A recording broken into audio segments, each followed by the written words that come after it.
I see the new EDP update.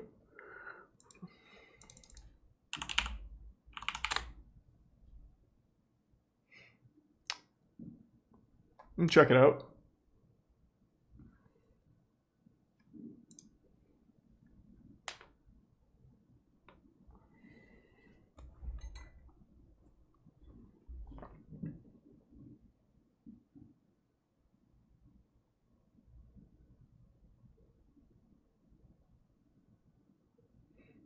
Happy New Year, everyone. I mean, it's not quite New Year yet, but it's coming. You hear about Betty White? Well, of course I did.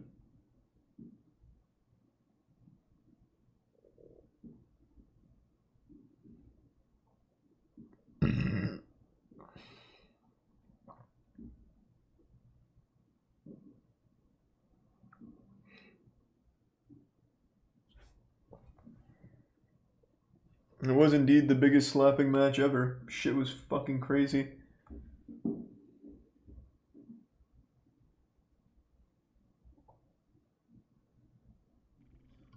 Thanks to resub Blake.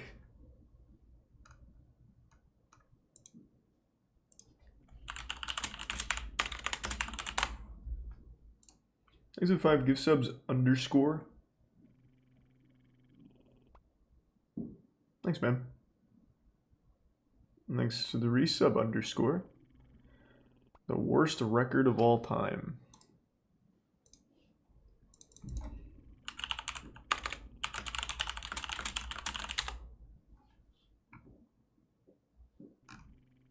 No, that didn't work.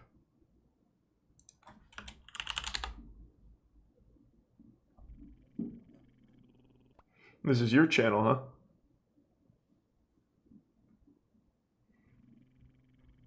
Thanks to the Prime Amochi and Flash and the resub Emerald Mo and give sub Soggy.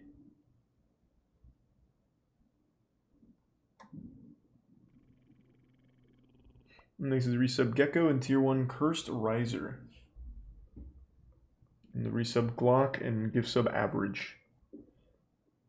Enjoy your DMT, man. Have fun. Thanks to tier 1 Something Beta. And the resub The Dude in tier 1 at Tradot. And the Prime Illusion.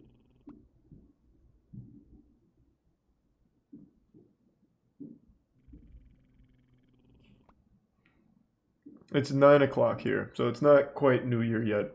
Thanks for resub, Preston.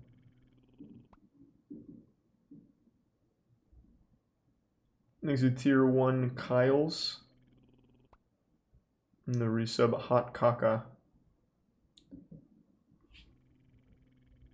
And the Prime JKL and the Bits Snoop. And the tier 1 Anti-Furry and tier 1 Prod Noah and the resub King Sea Dog. And the gift sub Frenzy and the 20 gift subs Maki. Happy New Year, Maki. Thank you for the generosity as always. And thanks to the resub Trotter and Bryce.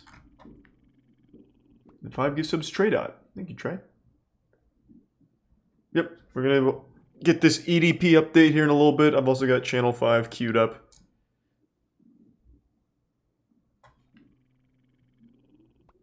Thanks to the resub Baconator. And the bits Wolf, Edgy, and Drago.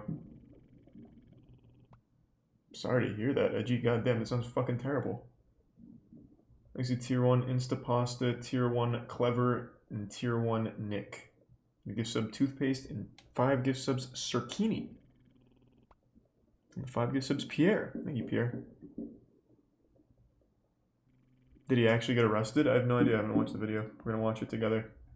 Thanks to tier 1 Archeist. And the resub Snake is solid. Gift sub Anti-Furry and Prime Malik. I haven't heard anything about it. This is going to be the first I've been exposed to the new update. So we'll see. Thanks to 5 gift subs straight out. And the gift sub Greenhouse and resub Migzim, Silver, Joey, and the Prime Pretzel. and Tier 1 NBA.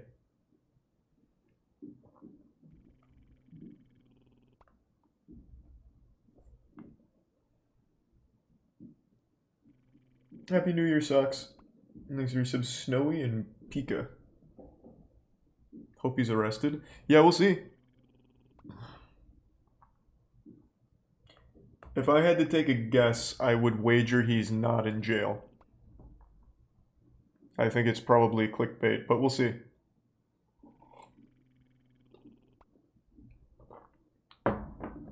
Thanks for gift sub Dota and the resub Flubby in the Prime Wardonics and gift sub Green. The gift sub Loop.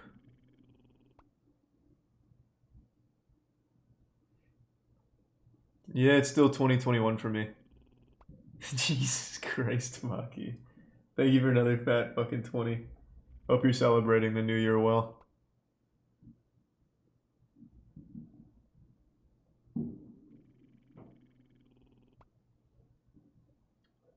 I've seen, I feel fantastic. It's really boring.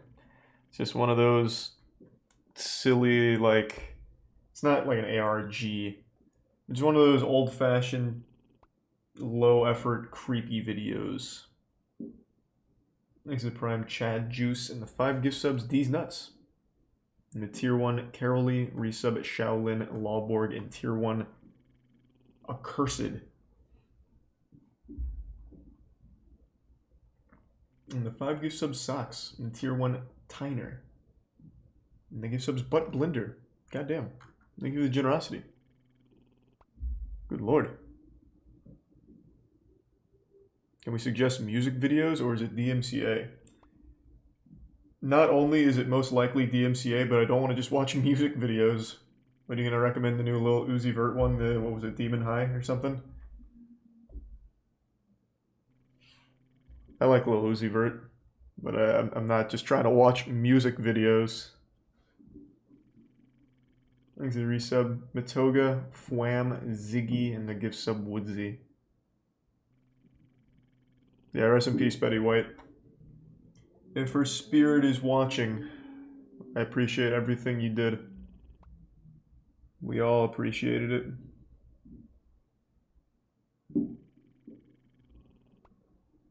Thanks to the bits Creaky, Squill, and Fossilized.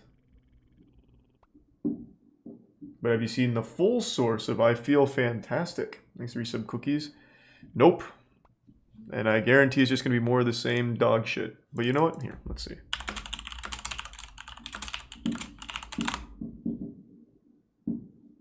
Oh, I have seen this. Yeah, because it's that dude's website, right? He just makes all of these, like, Windows Movie Maker things.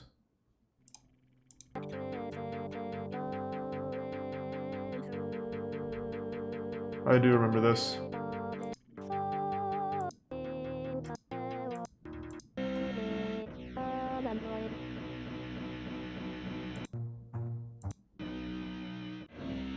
He's a Tier 1 Lulubum and Tier 1 Aximus. And the resub Void and Prime Shrew. Have you heard of the Tony B tiles? Yeah, it sounds familiar.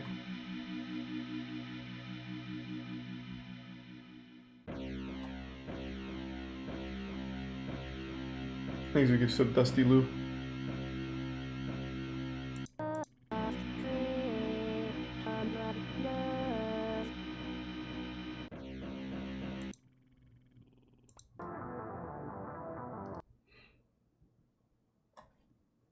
Thanks for the give sub Tyner. What even is this? It's just supposed to be like creepy. I'm not a huge fan, but I do love the Moonbase Alpha kind of vocoder. Thanks to Tier 1 Bowser. And the bits Shammy. Can't click links, but I already know who you're recommending. It's going to be Weber Cooks, I imagine. Just based on your description, I think I nailed it. Thanks to give sub Painted Shoes.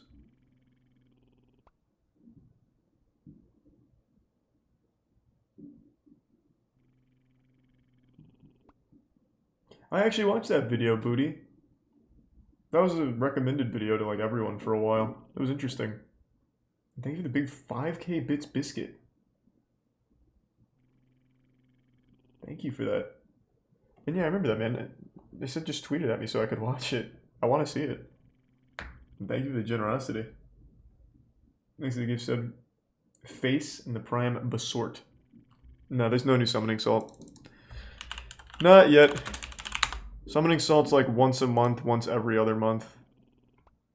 Well, actually, it's usually like every other month. So it'll be a little bit before we get more summoning salt.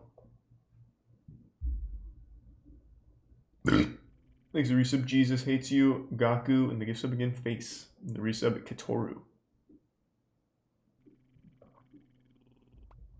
And the resub C-Spow and Juan. No, it's Microwave Mayhem. Sure, man. Let me see.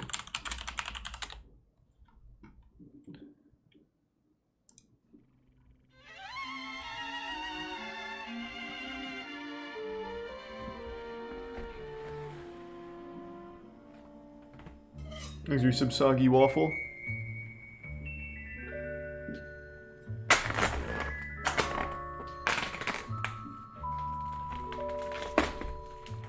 Light up the old Gwyneth Paltrow vagina candle for New Year's. I don't have it here. It's at the warehouse. I should have. That would have been a great way to set the tone for the whole year.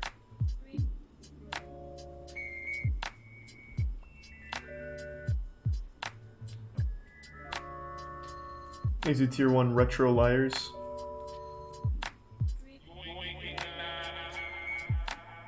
And resub Didact and Bony Tony. And Robotits. I bet it's gonna come out great. But this is boring if he's not gonna talk. It's like half the fun, getting to know the chef.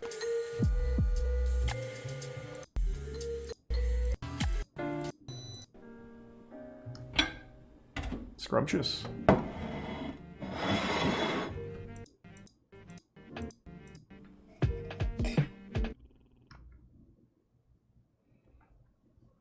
Thanks to resub Webby. I'd eat it. I mean, it's just a cooked patty in a microwave. It's probably fine. Thanks, Demon. Yep, I already got the Channel 5 video queued up. Thanks to the Bits Purple and the Prime Hingood. The Great Kentucky Goblin appears. Haven't we seen that? Or am I thinking of the Leprechaun? Is it this? No, this is an alien encounter.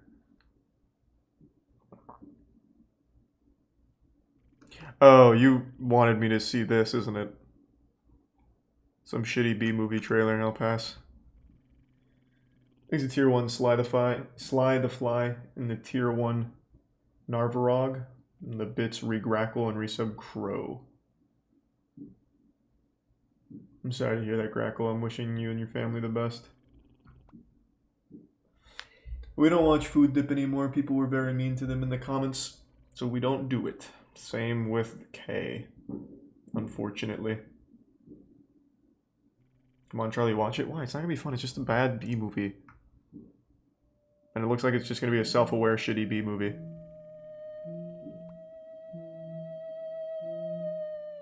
Did you work on this or something? Why do you want me to watch it so bad?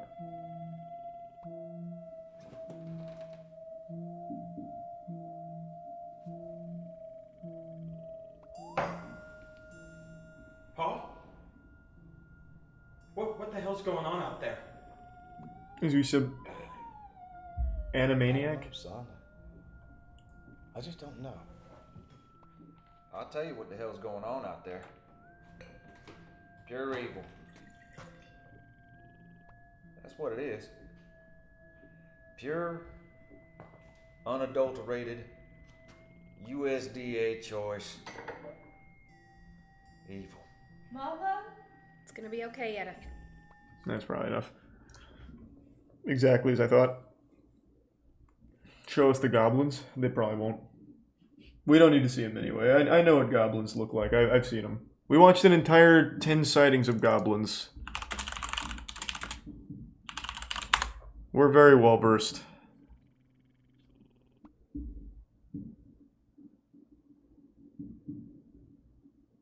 Thanks for your Mooster. Happy New Year, Mooster. Can't do that slide, but thanks for the bits.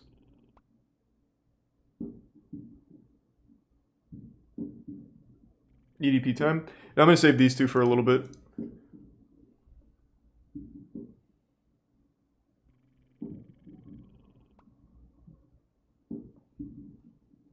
There's the Prime Z Trabi. Oh, I forgot about the Tony B thing.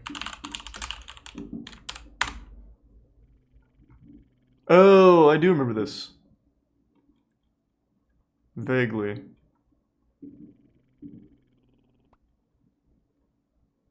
I don't really remember what it's about, but I do vaguely remember watching this like a year ago. Thanks to give sub face. Vice with Amaranth. I actually watched some of that this morning. I didn't finish it. I watched like the first 3 minutes. It's pretty sad.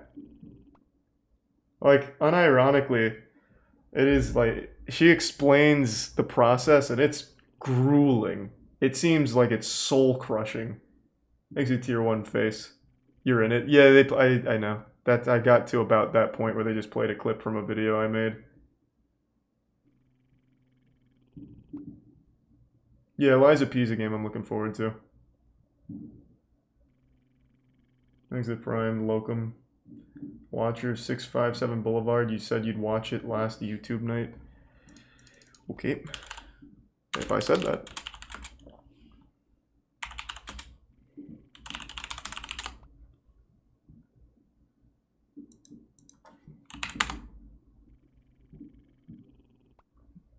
I don't want to watch BuzzFeed Unsolved.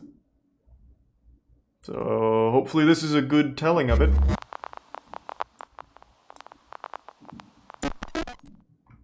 Easy tier 1 Gudge. And the bits Dusty. Thank you, man. Home.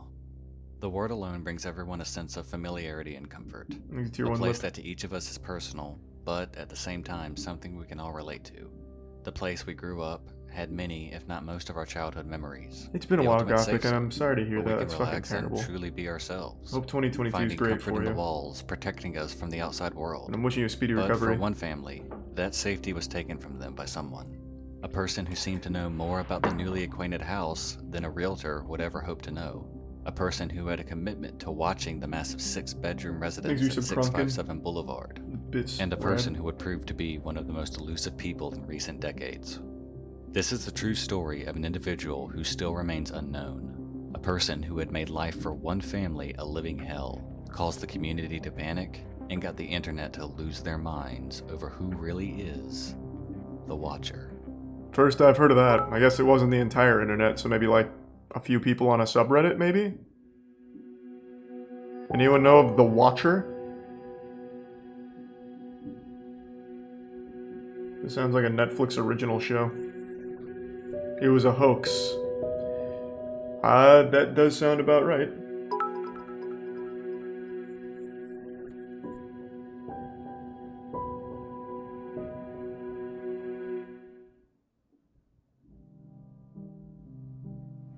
The story begins one evening in June of 2014, when newly acquired homeowners Derek and Maria Broadus were Hey, busy Derek and renovating their Maria. new home that they had recently begun the steps of moving into. After another day of getting things closer to how they A lot of wanted their theories dream about home to this, be, not Derek confirmed stepped hoax, outside but to go and check the unlikely. mail. The normal things were in there: bills, promotional brochures, and the like. But with this bundle of sealed Easy tier 1 envelopes, Dallas there and was tier 1 one that stood pancakes. out. Give No sub clear pants. piece on the side that displayed their address and name, nor any recognizable postage or symbol anywhere on the outside of the letter. Instead, there, in handwritten lettering, addressed, "The New Owners." A bit puzzled by the anonymity of the letter, Derek proceeded to tear open the envelope, and doing Give some so, Louis was and about to tier set 1 off a Bray. series of motions that would become the Broadus' nightmare. The letter read as following. Dearest new neighbor at 657 Boulevard, allow me to welcome you to the neighborhood. Aw. 657 Boulevard has been the subject of my family for decades now, and as it approaches its 110th birthday, I have been put in charge of watching and waiting for its second coming.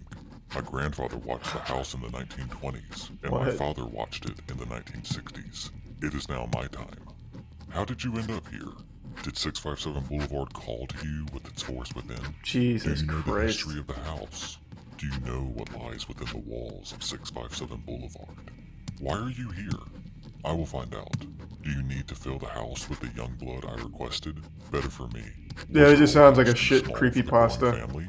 Or was it greed to bring me your children? Once I know their names, I will call to them and draw them to me. I asked the Woods to bring me young blood, and it looks like they listened. You don't want to make 657 Boulevard unhappy. You have children. I have seen them. So far, I think there are 3 that I counted. Yeah, this But app's... there are more. Without even going Why? further, I can There tell are you this is hundreds and fucking hundreds of fake. cars that drive by 657 Boulevard each day. This is Maybe the I exact same shit Look you at see all on of the the, windows you can see from Scare Me in 657 2 Boulevard. Sentences Maybe Reddit I or am whatever. one. Look out any of the many windows in 657 Boulevard at all the people who stroll by each day. Maybe I am one. Welcome, my friends. Welcome. Please Let the resub party begin. Majin in the Prime The Jace. Watcher. Chase. We watched that one, gosh, Tosh. That was a fun one. Welcoming neighbors truly are a blessing, aren't they? Free babysitters, them letting you borrow their lawnmower, admiring your young blood you bring to the new home. Truly, truly a blessing. Like any sane person would have done, once Derek finished the letter, he immediately reacted by calling the police and getting the hell out of the house while he waited. The arriving officer read the letter. While he was puzzled, he told Derek this could be nothing but a sick prank or possible dare by one of the Or kids just in the posting neighborhood, cringe. Like, but it's that just... he would look into it more. that- He questioned It's super Derek, silly. asking if he had any enemies or made any rivals while bidding on the house. But truthfully, Derek had neither. After informing his wife Maria, the couple contacted the previous homeowners because of a very particular Exit Tier part of 1 the letter that stated, Nolan. I asked the Woods to bring me young blood, Exit 2 and it Yusuf looks like Bobo. they listened. The Woods the Watcher is referring to are the previous homeowners, John and Andrea Woods, and from here, the mystery only deepens. Oh, I got you, Gothic. Okay.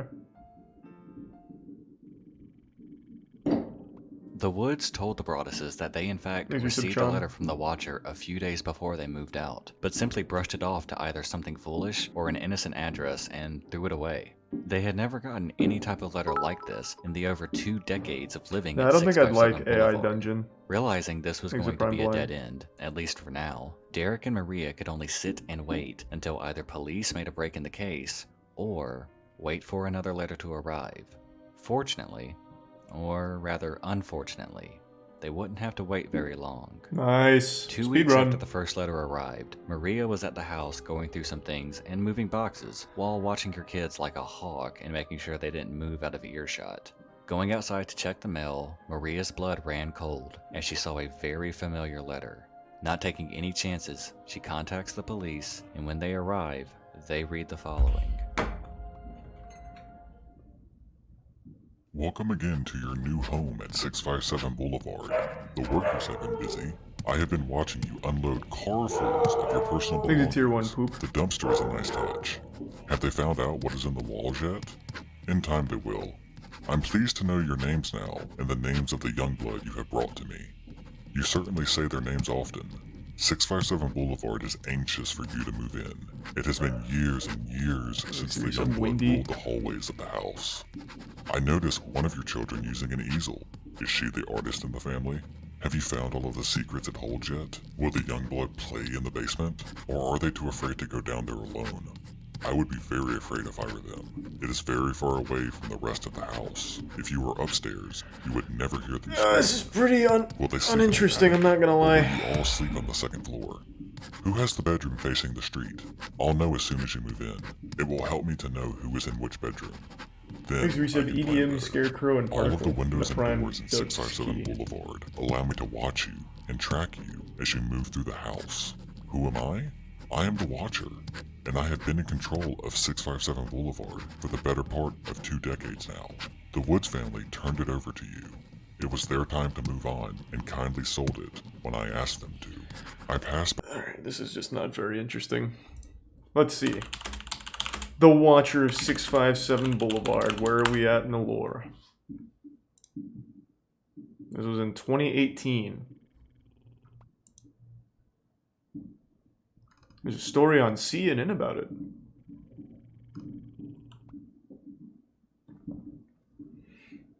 Damn, it was a $1.3 million home? God damn. The Brodus family doing very well for themselves.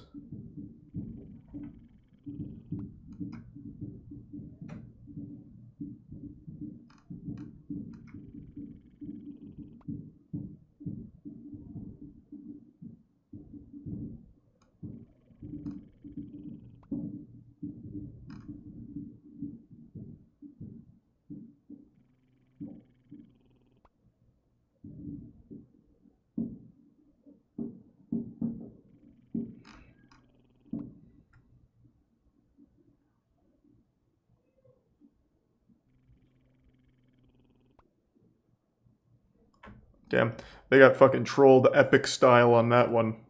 Wasted money on a private eye and an ex-FBI agent. The Watcher got him good. Exit Tier 1 Sudco and Tier 1 Finger Bang. The resub Nut Slapped and Jackus. The resub Louise.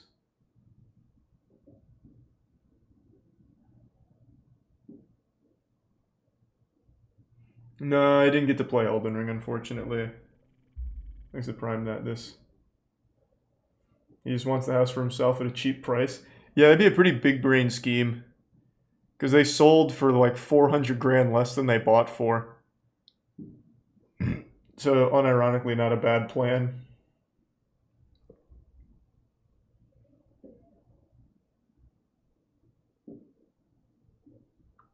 Thanks the Bits Bean. Definitely not something I'll watch on stream, Bean, but I can look it up later. Jim Browning's... Oh, does Jim Browning have a new video? I didn't get a notification.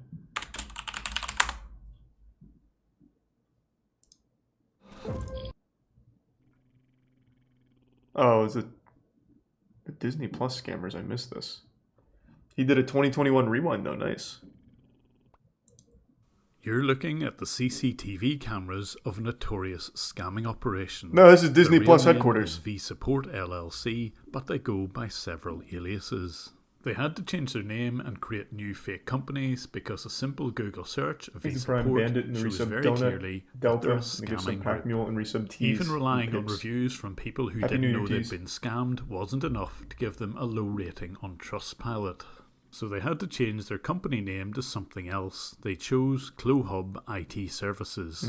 But of course that's not the name that they'll even mention to any of their customers. The company is run by 3 people. Santosh Panikkar is the main person who's involved with the day-to-day operations, and the other directors are Parmeshwar Agrawal and Karan Agrawal. But Oh, it's a this group family are operation, unusual nice. because of the scope and range of those scams. You're going to find out how they operate their scamming business. I mean, knowing Disney, it's probably not like a scam. It's probably Disney literally just using their service. To understand how their scams work, we're going to have a little listen to some of the conversations they have with their scam victims. Miss Price, I'm calling from Geeks of Silicon. He stumbled over the company name because they've got several aliases. CompTrue and Geeks of Silicon are the main 2. 442, and the technical support number is He'll have to look this one up too. 1855-832-2847. Thanks and thanks for choosing Geek of Silicon. Have a great day. Take care. The scammer here is called Dinesh, and he's very professionally following up on yesterday's scam. If you look carefully, you'll see that the product in question is called Disney. That's because these scammers pretend to be support for the Disney Plus TV channel. And this is where Probably the pretty good scam idea. is quite clever. If you have a search for Disney Plus support and a phone number, or indeed you just set Maybe up the Tier Disney 1 Plus Legend, channel, the resub Ninja. chances are you might see a fake and malicious advert which looks exactly like what's on screen. If you called the number on screen, you'd be through to someone in V-Support or CloHub, and they would do their best to extract as much money as possible from you. They have an almost identical scam, but this time here for Amazon Prime Video, and once again, they seed these adverts in both the search engines and on advert servers, so that if you happen to be installing Amazon Prime Video, you may well get a fake advert just like this one. And because I could see their computers, I could tell that they were Not operating bad. in 5 different countries. 22 grand in a week. Just from telephone calls for Disney Plus subscribers. That ain't bad. And only 22 grand off 44 customers.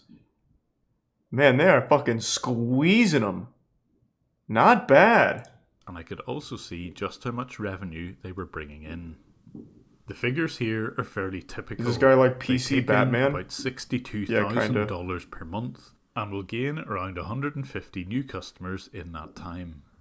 But not all of these sales were due to new customers seeing those pop-ups. They seem to be making a lot more money from the people on their books already. So after seeing some invoices for some long-standing customers, I thought I'd call one or two of them just to see what was going on.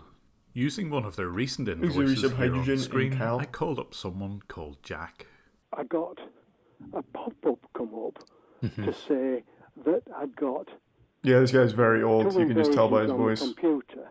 Yeah. And I Rough. said, I've got this pop-up saying that I should download McAfee because McAfee's come up on a pop-up to say that I've got 3 viruses. One of them a Trojan virus. Right. Casually compliments a So I said, fucking "That's scam. fine. We'll correct your What the fuck are you computer." How dumb are people? Jesus Christ. Okay. Obviously it's bad. Through it. What? And then they showed Oh me. my god. Rough night. New Year's making people dumb, I guess. By the way, I'm 86. I'm not actually commending the scammers. Holy right. Lord. It came up and said that there was only 2% left on my firewall. Okay. Right? Okay. Yep. And then it showed me various Easy resub spooky and normal foreign person. people. Yeah. It would have been netstat, and then you see local address, foreign address, probably. Is that right? Yeah, it said foreign address. Foreign address. And Yeah. I think there was 3. And they Yeah. said, these people are invading your computer. Yeah. So, Okay. let's take them down, Jim. 2%. Sick the hounds on them. The reason your computer is Yeah, he's taking down a lot of down scam offices. 2%, Jim Browning's a fucking hero. they've been attacking it and attacking it, and eventually you'll finish up where they'll get through, and all your data and so on and so forth. Right. Okay. These are 5 gift subs, Ninja. Right. That's a scam. Okay. I'm sorry to say this. It is. Yeah. There's no such thing as your computer firewall going to 2%. Unfortunately, that's meaningless, and it's just designed to scare you into buying something. Yep. Would you mind getting back in touch with them and demanding your money back, if that's possible? Well, they're not going to give him his money So back. knowing that Why they were would they? pop-up scammers and that they ran standard tech support scam techniques, I decided to call the company myself and pretend to be a relative of Jack's. Thank you for calling. My name is Shraddha. How may I help you? Yes, hello. I'm phoning on behalf of my grandfather, who's called Jack. I would like to speak to someone about why they... I know scammed Betty him White yesterday. died today. It was sad. She was May I almost know 100. Your customer ID number? Yeah, it's CLUK. I could clearly see on the CRM system that the names of the people who'd scammed Jack were Yakin and Kavish. Thank you for being stay online. Your call has been transferred to supervisor. Is there My some name is Enzo? Gavish, and I'll be assisting you further, okay? Hello, Kavish. Yes, I think you were fixing my grandfather's PC yesterday. Is that Amputated. correct? How dare you in the prime and why? Yeah, that's right. Okay. Spook. Can I ask you why you've charged him $1,100 then, please? Oh, the service fee. Sure. I'll explain to you, sir. That first of all, can I just talk to you, Mr. Jack? He's not with me. Thanks at for the moment. 5 gift He's subs, going to the bank. Linger. So, first of all, sir, we didn't force your grandfather to do anything. He called us, and he is our customer from last 5 or 6 years.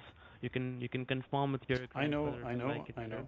He Yeah, trusted so you he, until that call yeah, yesterday. he's our, Mhm. no, we didn't scam, sir. You How did. could you say we scam your grandfather? No, how could you say, How sir, can I say we that? scammed Because he got a fake pop-up, and because you ran No, Netstat we- and said no, sir. the foreign No, addresses no. were Sir, hackers, we and didn't- that is sir, we standard. didn't- Listen, that was a standard tech support scam. Okay, We both know when you run that. Jim Browning, just shut down his computer and take his money from his PayPal. You explained to him that those were foreign. Teach him a addresses. lesson. Any pop-up. Sir, Excuse me, talk about NetStat. Did you or did you not run NetStat? No. You didn't run NetStat and you didn't point out the foreign addresses. No. You're lying then. No. Where is he getting these He pictures? told me exactly what happened yesterday. Is he on his Tinder? And I can see that you have put on web root security and that was unnecessary. Okay. Now, let me talk, sir. First of all, you're saying that we put a pop-up. So what kind I of didn't pop-up you're say, talking about? I said he spotted a fake virus pop-up. But that pop-up you're talking about, sir, we didn't send any pop-up. I know, Your but he grandfather called you. has He been- called you asking for support. The first thing you should have said to him was, "That's a fake pop-up," and hang up. But instead, you So he's been- decided that this was an opportunity to steal I'm getting money confused from on the scam now. So you then lied to him about foreign addresses after running NetStat, and you defrauded him by saying that there was a problem with his PC when there wasn't. We both know that's true.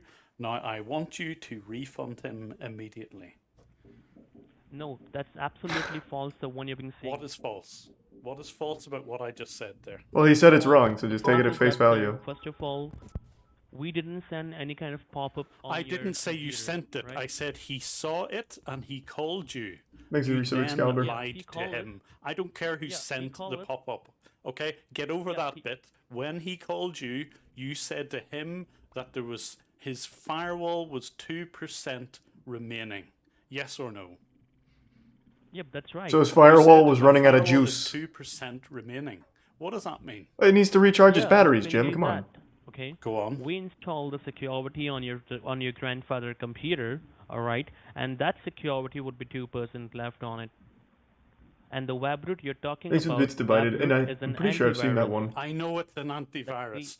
Talk about the firewall being 2%. Because I can see the absolute legend there. Talk about that, please. Yeah. What does that Yeah, mean? I'm talking And about Happy that. New Year, we, Storm. We put the firewall on the computer from our site. There already was Okay. a firewall on the computer. Why would you install Which another firewall? one? Which The which Windows firewall do you Defender have? firewall that comes with Windows 10. No, that firewall, sir, you're talking Is this about, we like put during the this web argument? on it Because if and so, we- he's Hang on. he's maintaining Distinguish composure very between well. an antivirus, which is web root, and a firewall, please. Okay, they're two different things. They're not the same thing. You keep convoluting the two. Would you stop doing that, or I will know that you're talking. Thanks for Okay, resub talk Net about a Saber CC and the firewall Prime being Vegeta. 2% complete. Thank you, What sub does that Naked, mean? and 5 gift subs Box. Thank you, Box. That mean we install the firewall and we install the web root What? antivirus What? on the computer. Stop about web root. What firewall did you install? We install the firewall which we make. What's it we called? Make the firewall. What's the Why is he firewall trying so hard to say, yeah, we scammed your old man, fuck Name you, of that. suck our dick, what are you gonna do about it? Right, so you didn't install a firewall. And then Jim Browning takes him down. No, we install the firewall and you can Hang you on, can, stop, you can confirm with stop, your grandfather. stop. What in firewall did you install? Like I said, there is no specific name for that. There's no because that name. Then firewall how will be can you made see by- what's installed? You've just made that up. You haven't installed a firewall. I can see what's installed in the computer. Is it There tier is 1 no magic? firewall other than the default Windows firewall. Oh, you're asking the wrong As guy, a side Cassie. note, I know this nothing about fake computers. firewall features very heavily in all of their interactions with their victims. This is a script taken from one of their machines. Take 'em down It shows already, clearly Jim. that they'll I wanna watch just the cut and paste SmackDown. This as an action for every single phone call that they'll get. They also claim to be Cisco certified technicians and Microsoft technicians. All lies, of course. Well, no, From our I side, sir, know the which thing video you're talking talking about, is Divided. I've nothing already wrong seen from it. Our side. We didn't show NetState and something like Your that. I can see the company channel is in the based link. where? We- Tell me where your company is based. Yeah, we're based in US at Maryland. Maryland 208050. Yeah, You're in the lying state of- about that. yeah, in You're the state of not. Maryland. You're in No, India. they're in there. That's not possible. It's not like. What do you mean every it's time- not every time you are possible? right. You are in India. No, you just came. You just came in Maryland. You can watch our office there. We are Just in because there's an Maryland. office there doesn't mean that you're based there, Thanks does for it? some Hash Brown, Suspicious, Wire, So how the many gift sub percent Jax, you're based in UK? and the 5 gift I don't subs Taz. Hey, care about Taz. me. I'm not talking about me. Yeah, so- You're giving a Yeah. fake address. You just said you're in the USA when I know you're in India. Jim, just release the gas. Oh, I already know Jim's tapped into their gas line. He's just gonna What do you fucking call carbon yourselves? monoxide poison the whole Comtrue? facility. Yeah, it's ComTrue. Yeah. That's the name of company. Yeah. Yeah, you can find the address, and definitely you can came our office. You can visit that. That's not an issue. Right. So you're actually V Support I'll LLC, see and you're lying to me Yeah, again. that's the name of Yeah. No, it's We Support LLC. The name of the company has been changed. Thanks, Why would Resub. that be? 2019. Zakadai, why would that be? Runaway, and I can't- Otaku, and the I 5 new can't subs, give you that Nikki. Thank you, information. Nikki. If you Prime want to see a Cave. longer version of this grilling, consider becoming a patron and have a I look just, in the patron what? feed. Does he not take him down? For some strange reason, after this phone call, my number was blocked by this company, and on the instructions of Santosh the boss, Oh, Bob. agents were specifically told not to talk to me and to deny any scamming. Well, that was But what can be done to underwhelming. stop V Support? Usually or he takes him down Flowhub? at the end. On screen is a list of their victims from this year. I've already been in touch with a number of people on this list. But if you think you are also a victim of this scam, the most effective way of getting back at them is to go to your bank or credit card company and ask for a chargeback. This will hit them where it hurts most, in their pockets. They're also trying to learn from their experiences with their old company name of V Support. It had such bad reviews that part of their processes is to try and get the victim to write a Better Business Bureau review there and then. They even give each other bonus marks if they can convince a victim to write a positive review. Nice. I did contact the Better Business Bureau about ComTrue, and What a although they've useless removed the organization. positive reviews, at the moment it doesn't say Has the outright Better Business that Bureau they're a done scam anything company. ever? I hope they can do better. But apart from having them actually arrested, the real way of combating these scams is to be aware of how they work and who the people are that run these scams. Here on screen is a Facebook page of one of the directors. He recently had a Zoom call with all of the Thanks, people Prime in Divided. that call centre, and you'll probably see one or two names that you might recognise. I That's a can't huge show this Zoom call. unblurred for the sake of my channel, but I have left the link in the description. I'm guessing this Facebook page won't last very long, but if you want to see the faces of these scammers, have a look at the description. If you would like to support me in my fight against scammers, there's a few ways you can do this. Nice. Patreon is my preferred way, and you get to see Would have more liked to see him content. take him You down can like also usual, catch but me I guess on it's Twitter too new. at JimBrowning11, Damn. or if you prefer, coffee keeps me going, so you can get me a coffee using this link. I'm sure he'll take. He's probably in a joint operation with the FBI or something to blast him. We've seen him take down multiple other scam services. I really thought that would end with it was easy to shut them down. Jim Browning just rolls up himself and just shuts that shit down. He's a tier 1 Ocean. And the resub Tree Nut and Prime Presto. I know Apator's channel. Rest in peace. He recently passed away.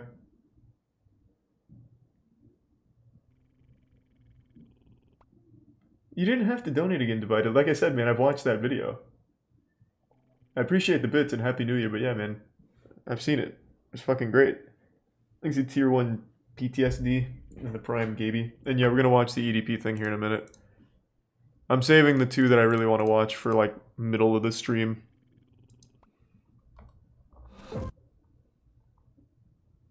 He's a tier 1 Momo. And the Prime Vintage.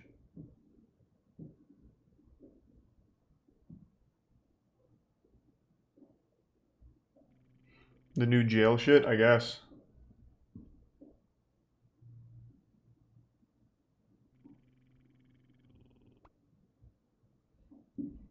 Worst math ever used in court. Okay.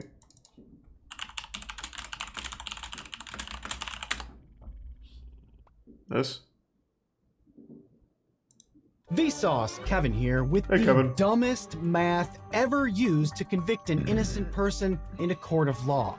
It all started with a little old lady in an alleyway, Oh, and it Betty ended White, by rest in defining peace. how we use probabilistic evidence in trials, with the California Supreme Court warning that bad math could become Thanks, Resub. a veritable Andorus. sorcerer to ruin law.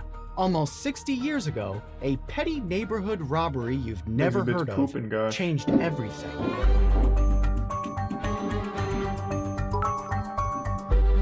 No, I still haven't watched Book of Boba Fett yet. An elderly woman named Juanita Oh, Brooks Betty was White, walking not again, down rest an in peace. alleyway when someone shoved her to the ground. She looked up to see a blonde woman running away, and that woman had taken Juanita's purse. At the end of the alley, a man named John Bass witnessed a white blonde woman with a ponytail get into a yellow car and drive past him. He saw that the driver was a black man with a beard and a mustache. These sound like the basic facts of the case, but they ended up becoming numbers. And it happened because of total uncertainty. John Bass saw that the woman had a ponytail. Juanita Brooks couldn't remember if she did. A police officer asked around local gas stations until he found someone who said that an interracial couple filled up their yellow car there frequently. Janet Collins and her husband, Malcolm. They'd only been married for 2 weeks, and now they were being arrested for robbery. When Juanita Brooks and John Bass were asked to identify Janet and Malcolm from photos, neither one could do it. Juanita completely blanked, and there's a lot Bass to keep up with only already. saw a Good lord. resemblance in the ponytail. The police still had some case. Their alibi was a little shaky. Malcolm had a criminal record, and a recorded conversation with police showed Janet's desire to take the blame to protect her husband. And that's when desperation kicked in. That's sweet. The prosecution turned Juanita Brooks' assault and theft into a probability problem. Prosecutor Ray Sinitar brought in a professor from Cal State Long Beach to help him prove to the jury mathematically that Janet and Malcolm Collins were guilty. The professor testified to the validity of the product rule, which is that if events are independent, you can multiply the probabilities of each to find the chance that they happen together. For example, if thing A has a 1 in 5 chance of happening, and thing B has a 1 in 10 chance of happening, then both of them happening separately but together is 1 in 50, or 2%. So what did Sinitar do next? He started. This sounds like Scott Scott Steiner I'll explain in a second. This video is sponsored by Bitdefender and their Total Security. They're a leader in the cybersecurity for supporting Vsauce 2. Okay. Sinitar invented 6 vague estimates touching on the only details that John Bass and Juanita Brooks could provide. Here's what he said. He said the chances of a black man having a beard were 1 out of 10. That a man would have a mustache, 1 out of 4. That a white woman had blonde hair, 1 out of 3. That a woman had a ponytail, 1 out of 10. That an interracial Who did they hire to do this? 1 in 1,000. Some fucking weirdo on Twitter? 1 in 10. Sure. The professor was given a pencil and paper to work out the probability of those 6 events happening together using the product rule. And he did. The answer was 1 in 12 million. And pretty good odds. He left the witness stand. How helpful. Yeah. If you watched my video about Sally Clark, you know exactly what's happening here. The prosecutor explained to the jury that this sort of mathematical proof was actually better than the concept of proof beyond a reasonable doubt because it dealt with hard numbers instead of vague beliefs. He called it the new math. And he said it would help convict the people who push old ladies down and take their money. He said that Malcolm and math proved that you're guilty. Only 2 people in Los Angeles who could satisfy all the elements of probability in this case. He suggested that they had to be the 1 in 12 million, because with all those pieces matching up, how could they not be? But this wasn't new math. It was shitty math. Bad math. And it was still enough to convict the Collinses of second-degree robbery. And in Jim Crow-era Los Angeles, there was almost certainly an element of racial bias supporting it. Malcolm Collins appealed his conviction, and it went to California's Supreme Court, and they finally obliterated the prosecutor's stupidity. The math was obviously wrong. starting with the completely made up odds of each characteristic. It's not like the prosecutor analyzed the vehicle registrations of all California automobiles to determine that 10% of the state's cars were yellow. He didn't conduct a massive survey of hairdressers to find out what percentage of their clients pulled their hair back into a ponytail. He just guessed. Then And he that's failed better. to acknowledge that these events are not independent, like beards and mustaches. You know, they kinda tend to come as a pair. A lot. Not always, but Not a lot. always. I had So mutton chops you in can't college. just straight up multiply year. them like they're coin flips. So, you know. But here's the big one. Let's say the math is accurate, which it isn't. You've found a couple who satisfy all the conditions to be the 1 in 12 million. Great. How do they know? Did you lose a they bet? No, are I just the thought it looked couple cool. Who committed the crime? Yeah, Are it's they the fucking only rough. 2 people in the greater Los Angeles metropolitan area who were a blonde ponytail and black mustached and bearded couple in a yellow car? Surely there weren't many, but there's a decent chance there's a few. The Supreme Court actually calculated the probability that another couple fitting the same exact description at over 40%. 40%. So even if the math checked out, there's pretty close to even odds that Janet and Malcolm were the wrong couple. 3 years later, Malcolm's conviction was overturned and he was released. 3 years Janet in had jail been for given a made-up short math. sentence, and she'd already served Fucking it. rough. The Collinses never really got justice. Janet served her time and Malcolm lost a few years of his life. Thanks, But you sub Junie, the or sub biggest twin. loser was the validity of probabilistic evidence.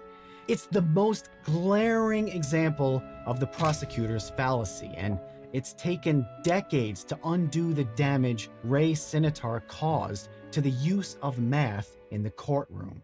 But the fallout wasn't all bad. It did lead to the Collins test, a set of conditions the introduction of probability needs to satisfy for the math they get to be any money for relevant it? and valid in a trial. Surely they would, One, right? The probability factors need to be accurate. You can't Thanks, just resub make Jake. them up. Happy New Year. 2, the calculations are done correctly and formulas are applied appropriately, like not abusing the product rule to get the result you want. 3, all the factors being calculated actually apply to the parties involved. 4, and the evidence proves there Thanks, could resub be Frank. only one result, so that the Collinses could be the only possible couple capable of satisfying every condition. The police never did figure out who knocked Juanita Brooks down and stole her purse. In 1965, 2 criminals in Los Angeles got $40 richer, and math got a lot less trustworthy in the courtroom. It's about But time, without I'd it, say. we don't have the Collins math. test, or an ever-evolving debate What's math about ever how done we can for leverage me? what we know about math to find out what we don't know about everything else. Proving that sometimes things have to get really dumb before we can even start to get smart. And as always, Or you thanks can for just be watching. born a genius. I think that's the most efficient way. Just pray for a good spawn. Thanks for the gift sub, Kitoru.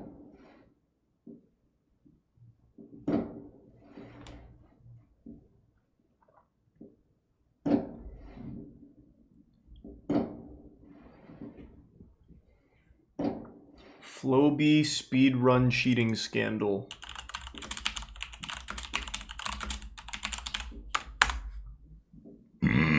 Top speedrunner was caught faking a Minecraft world record. And you thought you could get away with it, huh? To any large speedrunning community, faked runs are nothing new. But most of the time, when a speedrunner fakes a speedrun, they're an outsider trying to quickly shoot their way to the top. There's been plenty of cases like this in Minecraft, from the most famous... Is it tier 1 Pogme? Go! No way! Is it Prime the most Lumster? recent, Big Tony. But when a known and trusted runner is exposed for cheating, it's much more surprising and hurtful. Well, about a Thank week you, ago, two gift subs, that's Lucy. exactly what happened when top Minecraft runner Floby was caught faking a huge world record. This is how it happened. Of course I saw Nikki Jakey's speedrunning video. It was great. Per usual. Floby had been establishing Prime. himself as a top runner for the past few Mean. months, repeatedly getting top level times, including becoming only the second runner ever to get 2 sub-12 RSG speedruns. There's been varying levels of evidence and suspicion placed against these runs, but we're gonna get into that later. The first run we're gonna focus on is the one that led to Floby being exposed, and the only one that is 100% confirmed to be cheated, his blind travel world record. And the best part of I don't this know what whole that even story means. What is is a the blind reason he travel gave for record? cheating this run in his recent response, but we'll get into that at the end. Before we talk about everything that we know now, let's go through Floby's run and take a look at what sticks out as fake. There are a ton of people who contributed to finding out that Floby's run was fake, but I quickly just wanted to thank Antidotes, a Minecraft speedrunning mod and video editor, for compiling this information, as well as Minecraft 11 adultery. Billion for making his own video on Huh. it. If Interesting. after this video you That'll want be to pretty learn more, wild. especially about suspicion against Why do Floby's people watch other this shit? speedruns, which aren't confirmed to I be love fake, these I'd cheating recommend scandals. checking What are you out that talking video. about? It'll be linked in the description. The This first shit's piece of great. evidence against Floby Like, is the cheating fact on that he trivial doesn't things show not the many world people even really creation care screen about. in Like, his video. He says fucking that this awesome. is because he's using a reset mod that doesn't show the world creation screen. This is true about Duncan's reset mod, which is commonly used, but the problem is that Duncan's reset mod includes this button in the bottom left of the pause screen. When Floby pauses later in the run, the button isn't present, meaning he wasn't actually using the mod. This means that he lied about why he didn't show the world creation screen. That's obviously incredibly suspicious, given that if this were a set seed run, he would have to either hide this the isn't world very creation good for people that don't screen or understand slice the speedruns runs for that we Minecraft. didn't find I out. don't know what's The going on. former is much easier. Floby's not off to a great start, but there's plenty of signs throughout the run that individually could be brushed off, but together build a fairly strong wall of evidence against him. He spawns on an island and immediately spots a shipwreck and a ruined portal. He loots the treasure chest, but for some reason skips the food chest, which doesn't make sense in an ocean run, as it only takes a few seconds and is likely to give you some much needed food. By checking the seed, we can see that he would have had to inconveniently break this sand with his fist underwater, something he likely scouted and knew would be faster, because if he didn't know this, there would be no reason to skip the food chest. Unless he forgot about it. Okay, I understood But that, such a kinda, I speedrunner think. would never forget something as simple as the food chest. Next, he makes his tools, notably including an iron shovel. Because he only got 10 iron from the shipwreck, this means he can't make a flint and steel. While there's a pretty good chance that the ruined portal chest will have something to light his portal, it's another completely unnecessary risk, given that he can see this gold block from his spawn, meaning he can just make a gold Yeah, shovel, this one's kind of which is boring because I don't know the faster game at anyway all. and isn't gonna break over the course of one This is season. very much a video made for people that already understand Minecraft speedrunning. I have no fucking clue at all what was even going on. Apparently they faked the run for a girl though, is that right? Let me see.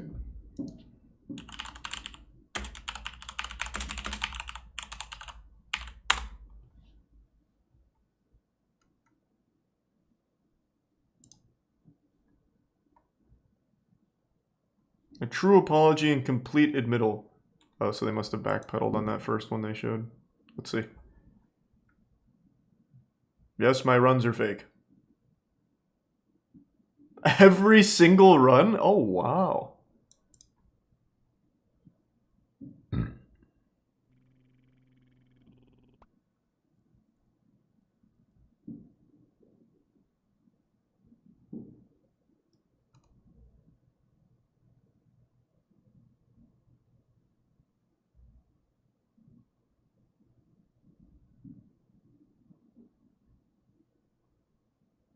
Oh, man. Well, it was a good ride. What are they doing now?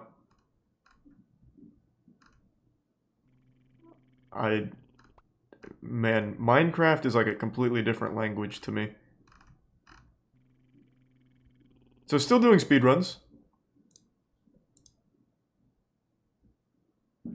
Exit Tier 1, Irritated Dragon, and the Prime Jelly, and the Resub Piss Enthusiast, and Echo, and Sheedy. Yeah, we've seen every single Summoning Salt video. Fucking love Summoning Salt. And thanks to the bits was approaching beautiful Colombian Latin girls. Happy Happy New Year, Jay.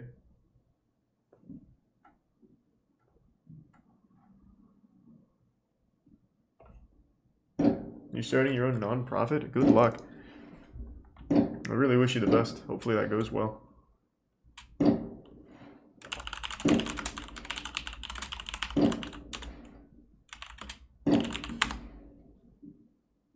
What are you kicking? What do you mean, what am I kicking? I'm not kicking shit. Matt Artisan Infield. Oh, you talking about the fireworks? You think the fireworks is me kicking something?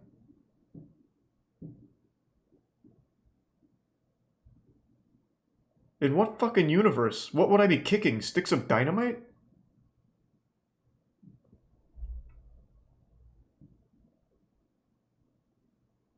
Thanks to resub Ringo and Caribou. Your desk? I guess I don't know what this fireworks sound like on stream, but unless my desk is made out of nitroglycerin, it doesn't sound anything like the fireworks. Thanks to the bits, Corgi. Un momento. Hi. Hi. Do you speak English? Yes. You do? Okay, perfect. Yes. This is kind of unexpected, but I was just about to go up the escalator, Yeah. and I saw you go down, and I just thought you were really pretty. Oh, thank you. I just want to say hi. That's All right. Thank Thanks. you. I'm going home. Hi, nice to meet Matt, nice to meet you. Are you Colombian? Yes. Okay, you don't have like a strong Colombian accent. Oh no, I was raised in the U.S. I had a feeling. Yeah. That makes sense. Yes, you seem very. This guy's fucking face says it all. I have to wonder, what is he using to record? Because even people around him are aware of it. Is he using like some kind of fucking like giant shoulder-mounted camera like on a news crew? Because even the people in the area notice it. Whereas I would have expected him just to have like a phone in his pocket or something. Yeah. That makes sense. Yes, you sound very American. Yes. I spent like 12 years in the States. Okay, and now you live here? I'm here visiting, actually. Oh, okay. Literally everyone that goes by is looking at him. What the fuck what is he recording this with? God damn. I would love to see like a rogue reflection of him in a mirror back here or something. I guess it could be just like a big GoPro. Visiting relatives. Yeah. Nice. Well, I have to go that way. Oh, the no, escalator and try to nothing. find the food court. The But- food court. Oh, it's over there. Oh, okay, perfect. You've Next saved one. me from wandering Wandering for around. half hour. Nice. Okay, it was great meeting Yeah, you. nice meeting you too. Well, before you go, tell me, I don't know anything about you. Tell me one cool thing about you. Jesus, Put just you let on her the leave. spot. She's scared. One cool thing about it? Besides that me? you're from the U.S. or lived in the U.S. Yeah, lived in the U.S. Let's see, I do horseback riding. I do Ah. show jumping. Really? I compete, yeah, nationally. Equestrian, That's right? awesome. That's what that's called? Okay, I like that. I bet you feel like I've only gone horseback riding a few times, but it feels so like liberating. Oh, like, for sure. free. yeah. It's so much adrenaline. Yeah. Nice. Okay, I like that. More in show jumping. I like that. Cool. Nice. Matt, you're scaring her. Well, do you have Instagram? Yes. Okay, here. Before I go. My Wi-Fi is not working, so here, just put it there. Nice. We did it, How long Matt. are you in town before you go back to the U.S.? I'm going to. No, I live in Bogota. Oh, okay. Got it. Yeah, we've seen a lot from Matt. This Yeah, is what's up? this is probably one of his best. He's killing it. What's up? Look at him go. Probably gonna go back to DC to work in the Inter-American Development Bank. Okay. Probably, I don't know. He was a Still. good sub singer. You're not He going was to a pursue soup. a job jumping. This what was is the it? wrong Show video. jumping? Show jumping, yeah. No, No? it's just a hobby. It's so fun though. Yeah. but it's just a hobby for now. Banking probably pays better. Yeah, it I would does. imagine. Yeah. And sometimes helps when you me- make your that helps. hobby your work, Matt, she's trying to leave. or Please your let her passion, leave. your This work, has become a it, hostage situation. Like makes you lose that passion. Oh, like for sure. less passionate about it. Exactly. Because it Right. becomes your work. Yeah. And your work's not your passion. Exactly. Plus, banking helps me with my hobbies. Yeah. That's what pays the hobbies. How long does this go on for? I like that. All right. Well, it's nice meeting you. Nice meeting Thanks, you. Brian Have a great Chicken. Have a good day. Just sprints Hey man, away. if you like this video, or even if you hated this video, click the subscribe button right now. The attractive man. I forgot that was the name of his channel. It's been a while since we watched Matt.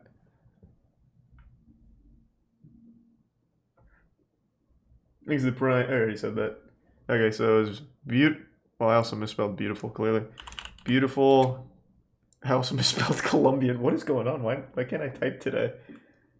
Colombian Latin girls was the one.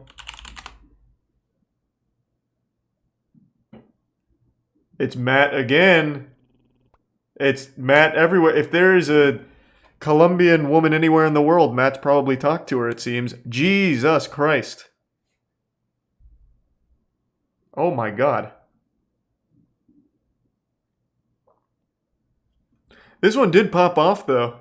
1 million views on this bad boy. Hola. Do you speak English? No. No. Okay. I was over there. Oh God, just please, just let her. She doesn't want to be here. Okay. Bye. Good work. What? She handled that well.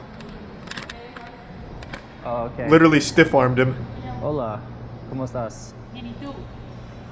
I was here. Wait. Come here. Oh God. Oh God. Oh no. Muy raro, pero te vi aquí. Creo que tú es absolutamente agradable. Muy linda. I just want to say hi. Hi. Thanks to give some MoistCr1tikal and tier 1 PJ. Yo tengo que ir. Oh, yeah, dime you have to go, algo, are you sure? What a ¿Cuál es tu shame. nombre? Deji. ¿Deji? Ok, mucho gusto, Deji. Creo que ir. Pero dime algo interesante. Why does he do this every time? sobre ti. Oh my God. Every video we've ever watched from him uses the same fucking lines. This is totally unexpected. And tell me one interesting thing about you. And I don't think ever a single time in its entire life it's worked well. It's always such a fucking disaster. Oh my God. One thing. Tell me. Fitness. Your fitness. Okay. Okay. He's a tier 1 Darth Dad bod. Marisa Blafe. ¿Tienes WhatsApp? No. No WhatsApp. Okay. ¿Tienes Instagram? No. No, pero no. O sea, no. ¿Tienes novio? Sí. Okay. Alright, mucho gusto. Through the whole checklist. Alright, bye. That was an absolutamente rejection. I was gonna try to do that whole interaction without any of my crappy Spanish and just use body language like I saw you, but she thought I wanted directions, which is pretty funny. So Thanks to hey, resub you at Sim least and have to Panda try, and Prime even though Steven. it was kind of awkward because of the girl, working there. I love And in she parentheses diverted me that too. they loved it. Whatever, no big deal. Clearly they're loving it so She far. liked it too. Oftentimes, guys won't approach because they're afraid of the people around them. Like most people would have just gave up there when she said, "Oh, talk to this person." in Yeah. Spanish. They would have given up. They should have given up, But rightfully who so. cares if that person is listening and sitting there? I mean, that person loved Thanks to it. She resub was Geo. smiling. Can converse and So give sub don't use that unknown. as an excuse. Hi. Hi. Do you speak English? No. Okay. No English? Okay. I saw... Literally doing everything possible to avoid I thought talking she's to very him. pretty. Genuinely fucking everything. You're both very pretty. There's something about you. I just want to say hi. That's all. Valentina, mucho gusto. Mucho gusto. Matt, by the way. You can be our translator. That's perfect. Well, listen, I have to go. Yo tengo que ir. But dime algo interesante sobre ti. Tell me one thing about your friend. Oh my god, Jesus Christ, not again, Matt. Hi, sorry. Totally distracting them from shopping. Like, ¿cuál es tu pasión? How does this go for 13 minutes? Los negocios. Me gusta modelaje. Negocios? business. Oh. Good lord.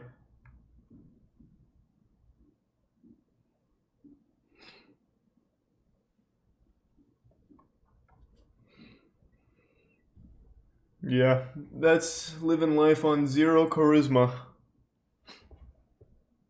Thanks to the resub, Ruhilio.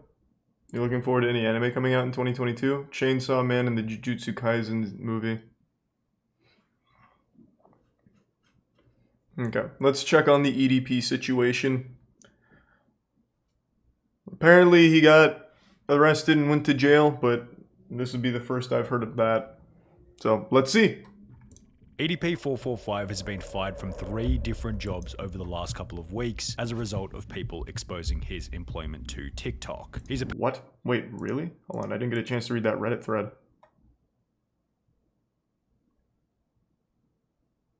Did he actually try? Did he actually try and work at Chuck E. Cheese? Why? Surely there was like somewhere else, like anywhere else. No fucking way. That has to be made up. There's no chance.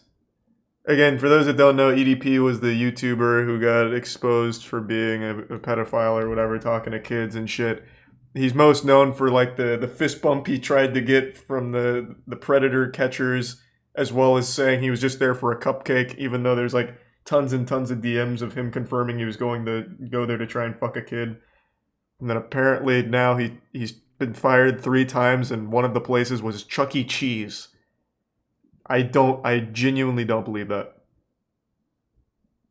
Of weeks as a result of people exposing his employment to He's a TikTok. tier 1 He's hero in the apparently resub completely Ecstasy. out of money and as a result has been evicted from a few different properties and he's now living out of a suitcase in a couple of unconventional crappy locations. He had like 3 million However, subs. the How is he out of craziest money? update in the EDP445 tragedy is that Did he give it all to a 13-year-old 13-year-old or according to something? one of his former YouTube buddies by the name of Felipe, the big man himself has actually been put behind bars. This is the Henderson, Nevada Detention Center inmate Brian Moreland, which I received the call, and I said yes. Things have gotten so bad for EDP that right now as we speak, he's applying to have his name legally changed. However, in a world of tit for tat where you unavoidably reap what you sow, it's hard to say that this punishment is undeserving. And in this video, you'll see how bad things can truly become. Oh my god, they've got him on flyers. As opposed to flowers. Holy To shit. what extent should a person's It's life like be lost ruined dog for the flower. mistakes made in Jesus, their own lost past? dog At what flyers. point, if ever, should EDP445 be forgiven for his own foolish decisions? Does EDP445's work completed prior to his cancellation hold any residual value, or was it rendered completely and utterly useless from the second he showed up to that cursed Bakersfield motel? We asked this last question because prior to the 18th of April 2021, things were actually going reasonably well for EDP445. If you look at his Social Blade graph, you'll see that he gained 520,000 subscribers over the course of 2 months in April and May of 2020. Woo! People loved him because he was one of the last few YouTubers who had absolutely no filter. He was unconcerned about ad revenue and therefore swore like a trooper while tackling some of the most crass yet hilarious topics. EDP445's unconventional mind was always spoken honestly, so he stood out as unique. It's not surprising either. In a world where everyone else online is always walking on eggshells, trying not to offend anyone, EDP445's brash attitude and unapologetic approach to life was somewhat refreshing for those who saw the world in a similar way. However, of course, such an approach wasn't without controversy. In 2017, as a result of his unconventional content, he'd be banned from YouTube tier for 1 a period Coom of and the 2 Prime weeks, Omni. while Twitter was a little harsher, placing a ban on his main EDP445 account permanently. Additionally, after hitting 1 million subscribers in early 2020, YouTube refused to send EDP a gold play button, stating that the channel didn't match their eligibility criteria. Because according to them, my channel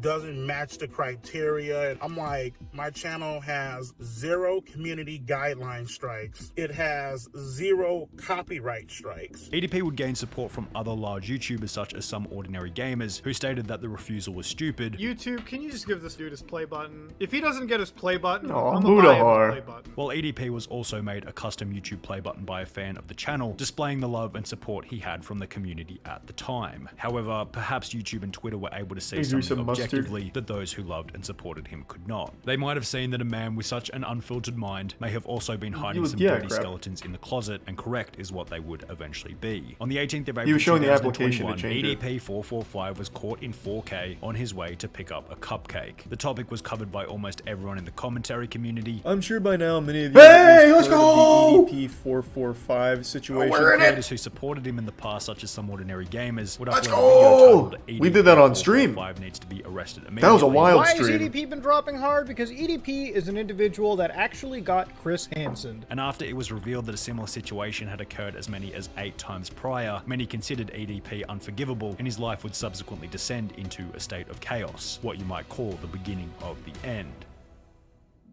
Nice, that was a cool intro. In the 7 days following the expose, EDP445 would lose 200,000 subscribers, almost 10% of his entire count. However, how many followers he lost initially didn't actually matter, because 7 days later, his remaining 2 million subscribers would disappear entirely after YouTube decided to ban his account altogether. At the time of his banning, EDP was exactly 30 years old. I like how it's being He'd been called the creating cupcake content event. since 2010 when he was 19 years old. So the 179 million views deleted in the process Whew. meant that his entire portfolio of work completed in his 20s, 10 plus years worth of labor, was wiped out quite literally overnight. One mistake was all it took for YouTube to decide that EDP445... It wasn't one mistake though, right? his celebrity As he mentioned, status there was or a any history of kind record mistakes, relating to but this was any the of his biggest. work completed in the past. Another method that EDP had for earning an online income was Cameo. You could order a personalized Thank you, video Brian. and get EDP Vivex. to say anything you instructed him to for the low price of $44. However, following the infamous cupcake event, Cameo would be contacted by numerous individuals who would receive responses along the lines of, "Hey there, thank you for reaching out. Our team is aware of the allegations and are actively investigating this. Thank you for bringing it to our attention. Kindly Melita." Less than a week later, EDP445's Cameo account was deleted. Another income stream had gone up in smoke. EDP445 then attempted to switch to Facebook. However, after gaining 6,000 followers, So that was real? That was really his it was page? the same story over on Instagram. Someone told us, well, not someone, a bunch of people told us he made a Facebook page after the cupcake event. And I didn't believe it, because when you went to the Facebook page, like, one of the only things there was like, what was it again? It was, God damn it. We watched the video. It was some, like, really goofy video. I think it was even just talking about football or something, and then he casually mentioned he wasn't a pedophile while talking about football. He's like, yeah, the Eagles are going to go all the way this year, not a pedophile. Yeah, I just really have a whole lot of faith in the Eagles, where they're going to fly. I thought for sure that was like a joke Facebook page, but I guess it's real? If I'm to trust the video, and I imagine the creator did their research here. That's crazy. God damn. Yeah, no, that was after Cupcake event. So on the EDP timeline, there's BC, which is before Cupcake, and then AC after Cupcake. And this was AC with the Facebook page. It really seemed fake, but I guess not. Main account was terminated, at which point EDP was likely Thanks to the coming to 10 terms subs, with the Vol. harsh reality Appreciate of it. his cancellation. However, just before his Facebook was deleted, he'd make one final interesting announcement. He planned on making his own website to which he would continue posting. That was real too? EDP445 announced over on What? Facebook that he will be making his grand return to the internet with his own website to No. return to his old video type, I guess. Just want to let you guys know, man, EDP445.com. It's coming soon. Been about like a week, maybe 2 No weeks from fucking now. way. That was EDP445. Again. So we've been in this lore for a minute, playing in the pig pen with all this exposition here in real time. The website, I also was told, was previous clips from older videos where he mentioned wanting to start a website. This was not after the Cupcake tragedy, but I guess that was inaccurate. So he really, after getting banned everywhere, tried to make the EDP website. I don't know what the fuck would be on there besides, like, I don't know, baking recipes or some shit and then talking about the Eagles. But, man, my God. I guess all of that was real, and I was making fun of people who told me about it, saying, like, you're too gullible. No, I'm the idiot. Oh yeah, I guess he could post shit pictures on his website too, which is cool. Kind of like a new modern day Rate My Poo, if anyone remembers that from the early internet. Rate My Poo was kind of lit. It was just this community project where a bunch of people would take pictures of their shit in the toilet bowl, and then you'd have a star system and give it a 1 out of 10. And then you'd get to the next piece of poop. It was pretty cool. That was big back in the Gears of War day. People would often like disguise the Rate My Poo link as something else and send it to people in the community to get them to rate shit pics. Seemingly got to the point Thanks to of the big fully tier building 3 the love, website, Wayne. as discussed by Welcome Tipster aboard. here on YouTube. It still says coming soon, still says today's date. It does look like EDP is actually Thanks to Resub, serious Donkey, Genshin, about this and whole Pyres. launching a website thing. However, after an apparent falling out with his website developer, as mentioned in a Reddit comment, the launch seemed to fail. Update, the website is now returning an error 500. So it looks like he's been having a little bit of trouble launching the site. Resub, dude, bros. Hasn't been working so well for him. And to this day, the page remains as an unlaunched, inactive website. In spite of how much of a scumbag EDP445 truly was, you have to give him credit for sheer determination, because he then began to upload videos on another third-party website called 3Speed TV, where his account would be met with the same fate. It was banned. What is He wrote, 3Speed? for some reason, my channel was deleted. I don't have a clue what's going on. I didn't violate any guideline. Can you please tell me what's going on? EDP. That just sounds like some kind of It seems student as though server. EDP445 was Like a slowly university getting the message project. from each and every website. His career on the internet was finished. However, the internet wasn't finished with ending his career. Rich from Review Tech USA would state that he might be able to get a job working somewhere like Starbucks. However, it was only going to be so long before the trolls would come and inform him of his past. But I don't even know if you could get a damn job at Starbucks and keep it, because you know the trolls are going to come after you and say, oh yeah, that guy you just hired, I wouldn't keep him employed. You'd probably lose a job at that coffee shop too real quick. Rich would Thanks, be Resub, correct Doggo, in this and Tier statement. 1. EDP445 moved from Sure. Bakersfield, California to Henderson, Nevada following the expose, where it seemed as though he managed to land a job as a Lyft driver in October 2021. However, this job would be fairly short-lived, as a video posted to TikTok by a user called Lennon Jimenez would expose EDP445's Lyft profile Bro went from wanting cupcakes to driving for Lyft. and his position. God damn, man. Why? Like, even after all of this, he is still taking these pictures. This looks like a predator. Why? Just take a normal fucking picture. Good luck. I'm surprised he didn't just do a shit pic here for his Lyft profile. Like, what is he doing?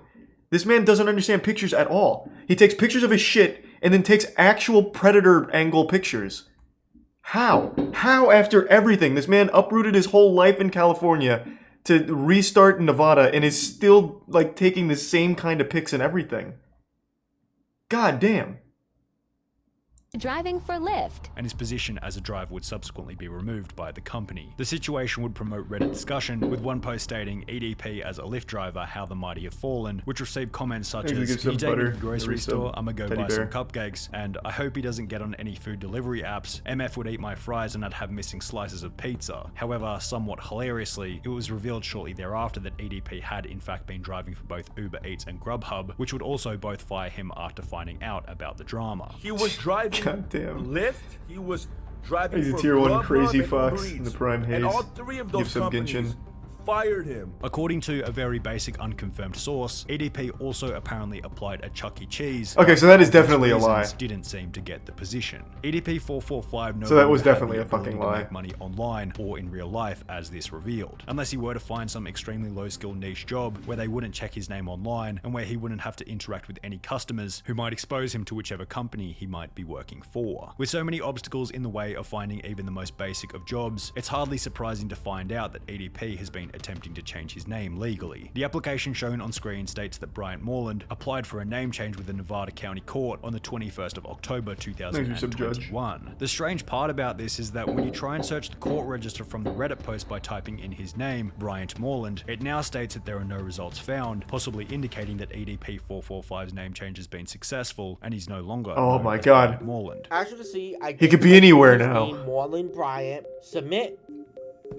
No results. He could be However, anyone. The problem with this, as outlined by the ADP 445 subreddit, Imagine he is just that he's changed not his exactly name to, hard like, spot. This idiot thinks this Borland will fix Myrant. anything, LeMayo. He will be spotted everywhere no matter his name. He should flee to Cuba or something like this. Changing his name isn't a good idea since it's gonna get leaked anyways. What good does changing a name do when you're as easily recognizable as him, lol? He needs to lose hundreds of pounds and get a hair transplant. Perhaps the goal is to have his name hidden for long enough Tier in 1 order to get a Goku, job, as other Reese of sources Sushi. state that he's been unsurprisingly struggling with money. He's broke. Like, YouTube made him money, but after having that, he got broke real quick. A user by the name of Master at Work, who was one of the people trying to expose EDP all the way back in 2020, stated in October that EDP had less than $3,300 cash left in his account, plus How? 2 cars and a couple of other things that he might be able to sell. The only income that he has, other than the $3,300 that he has left in his bank account, is maybe the 40 grand in weapons and the 2 cars that he owns. However, in the 2 months since October, users on Reddit used his car's license plate to confirm that EDP 445 has sold one of his cars, possibly indicating that his cash stack has dwindled even further. In the same live stream during which Master at Work would discuss EDP's financial situation, he'd also mentioned that EDP had been evicted from his apartment complex as the property owner received numerous complaints about having him as a tenant. Call up Spur Apartments and verify it for yourself. Thanks for 2 gifts, EDP will Sam. no longer be living at Spur Apartments. The reason why he got evicted is because of constant harassment the property owner has been getting. Since then, EDP has been living out of a suitcase at various hotels. However, even then, his detractors have been going around trying to get him kicked out of wherever he happens to How are they stay. finding him? Everyone in here. What? I will be more than happy to let them know. Thank you very much. It's like when Shia LaBeouf put a flag in the middle of bumblefuck nowhere, and people on 4chan found it using star constellations and airplane routes. They're finding EDP in his suitcase across the country. A global game of Where's Waldo. They're passing out flyers and shit. Oh my god. EDP's detractors have made his life such a living hell that if anything, an arrest or a short stint in prison would almost make his circumstances more comfortable. We'll preface this part by stating that there have been numerous accounts of EDP being arrested, however they never seem to have any rock solid proof to go along with it, so take everything said in the next section with a grain of salt. In late October, a YouTuber by the name of Matt Simon seemed confident that EDP had been arrested, yet provided no evidence or reason for the arrest. I figured. EDP has been arrested. Today is October 25th. It is 11:30 at night, and EDP has been arrested today. And he was actually arrested today. But I don't know what he was arrested for. This claim clearly lacks credibility. People in the comments requested evidence, to which there seems to be none. However, a former friend of EDP 445 by the name of Felipe claims to have some stronger evidence pertaining to the potential arrest of EDP 445. Less than a month ago, on the 3rd of December 2021, he'd uploaded a video titled "Is EDP 445 in Jail?" In this video, Felipe explained that while out having dinner, he'd get a call from a private number stating that it was EDP 445 who was being held at the Henderson, Nevada Detention Center. So the third time I picked up, I was like, hello? And What? it said, this is the Henderson, Nevada Detention Center, inmate for Bryant Moreland. Would you like to receive the call? And I hung up, and then called again. And the same thing happened, would you like to receive a call? So I said yes, because I was like, I was just curious to see, holy shit, he got arrested, wow, The issue is the only evidence that he's able to provide is 4 no-caller ID calls on his iPhone, which isn't exactly rock-solid evidence to say the least, and Felipe's character is suspect at best. He only gets views when he talks about EDP 445, and without EDP on the internet to defend himself, anyone can say anything. Additionally, if EDP did successfully change his name in October or November as mentioned previously, this would prove the story to be fake, as the guy states that it was Bryant Moreland on the other end of the phone. One comment stated, "Looked up every inmate record in Clark County, which is where Henderson is, Kern County, which is where Bakersfield is, and Manatee County, which is where Bradenton, Florida is, which said that he was connected to online. No Bryant Moreland is in any of those prisons." In the end, it doesn't really matter whether or not he's in actual prison, as it's safe to say that EDP is a man who made a mistake so bad that even outside of concrete prison walls, he barely has a drop of freedom. Oh, gotcha, logic. That was pretty fucking interesting. Jesus. Yeah, I think there's a 0% chance he's in jail for what it's worth. almost every single time when there's like a vigilante predator hunter that exposes a predator, the law enforcement throws out the case pretty much on the spot. The shit very rarely leads to like incarceration for the people that they catch. It's only in really rare circumstances. Like even that PlayStation guy that got fired from PlayStation for being outed, he's not arrested or anything. But I mean, even still, it worked really well here. EDP lost every platform that he could use to prey on children, so overall, net positive. Even if he's not in jail, like the video mentioned at the end, his life is kind of like a perpetual fucking jail, because people are still hunting him, I suppose. Still locating him. Crazy.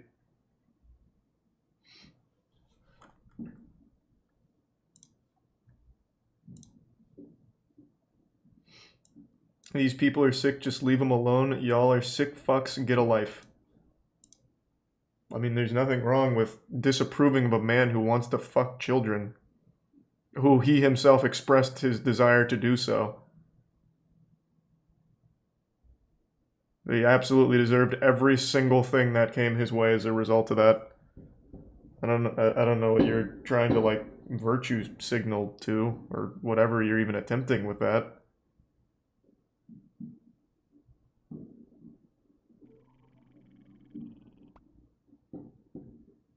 Is the Prime Swedish?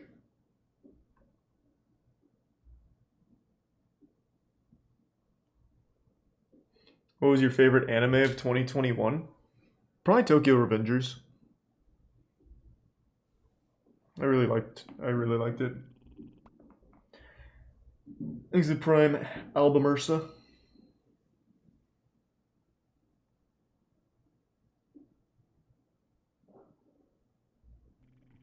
And thanks to the Resub Gamer guy.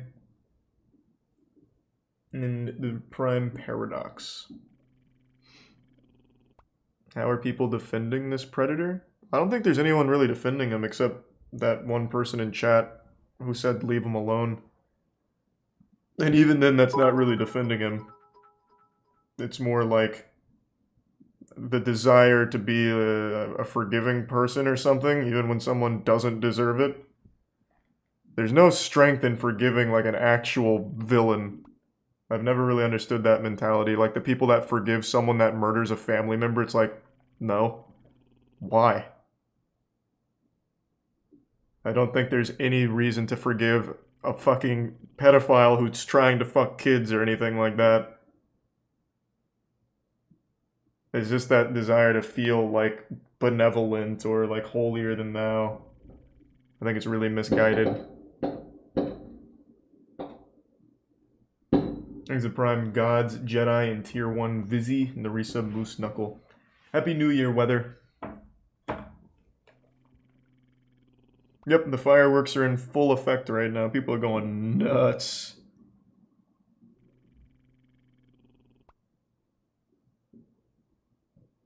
Hold on, quick text message.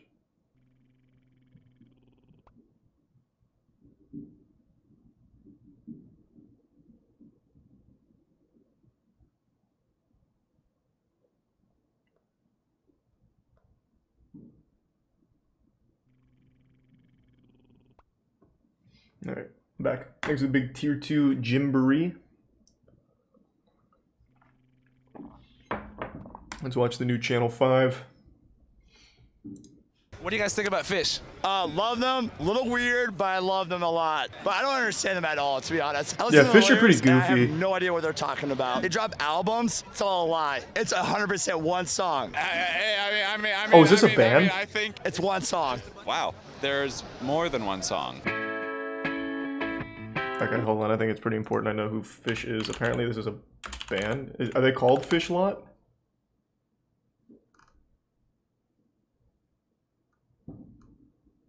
Are they just called Fish?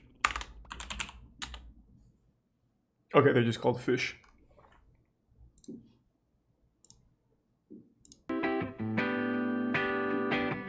Thanks, you said Chief and Andromeda.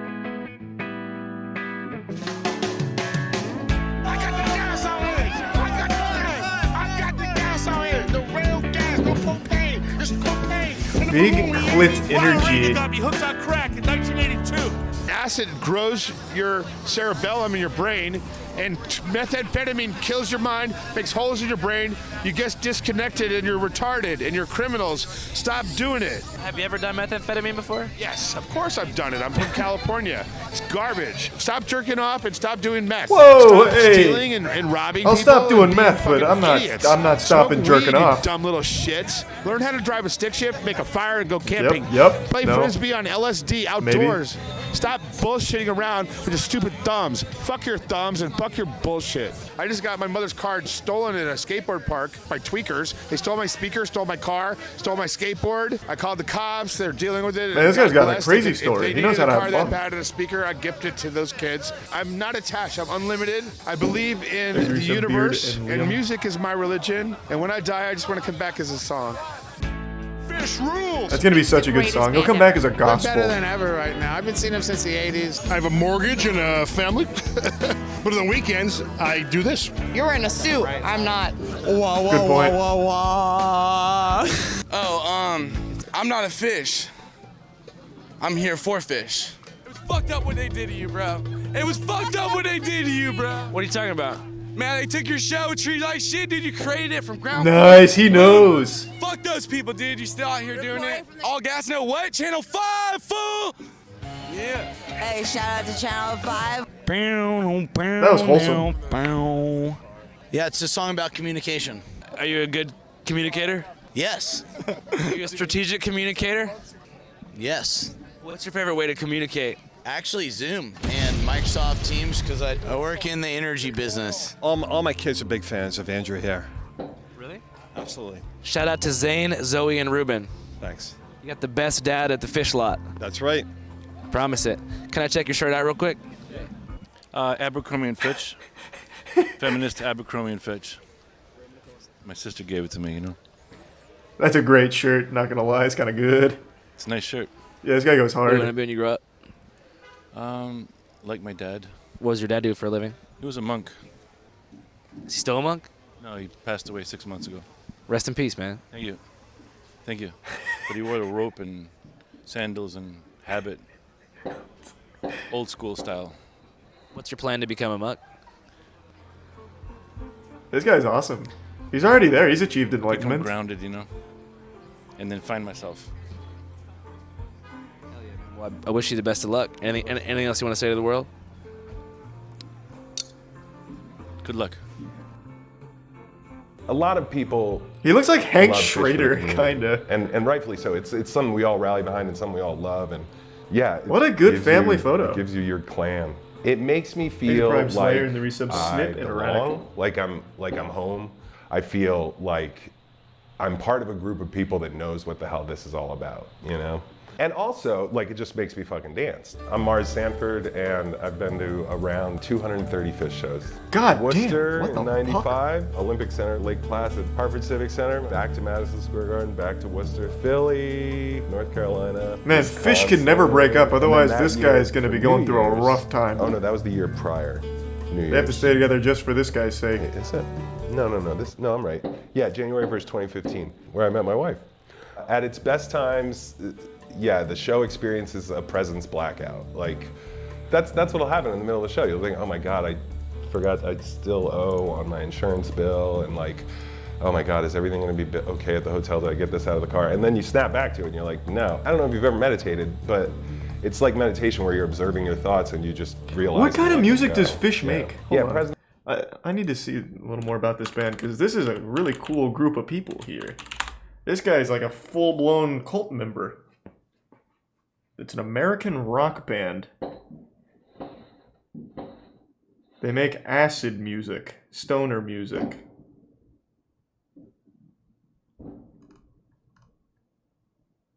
I've never heard of them. Do you think I did DMCA it if I like, I don't know, maybe take a peek at a Fish song, maybe? Oh my God, they're playing right now. That we should have shared. I miss you. I could see this getting lit.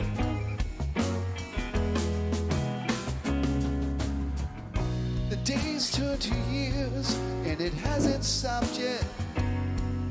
The memories we share. Well, that just sounds like normal radio rock that I would have heard in my parents' car throughout the entirety of the 90s. I was expecting it to be like G.G. Allen, like noise, chaos, fucking gore, titties, scat, and stuff, but I guess not. That's just like super mellow.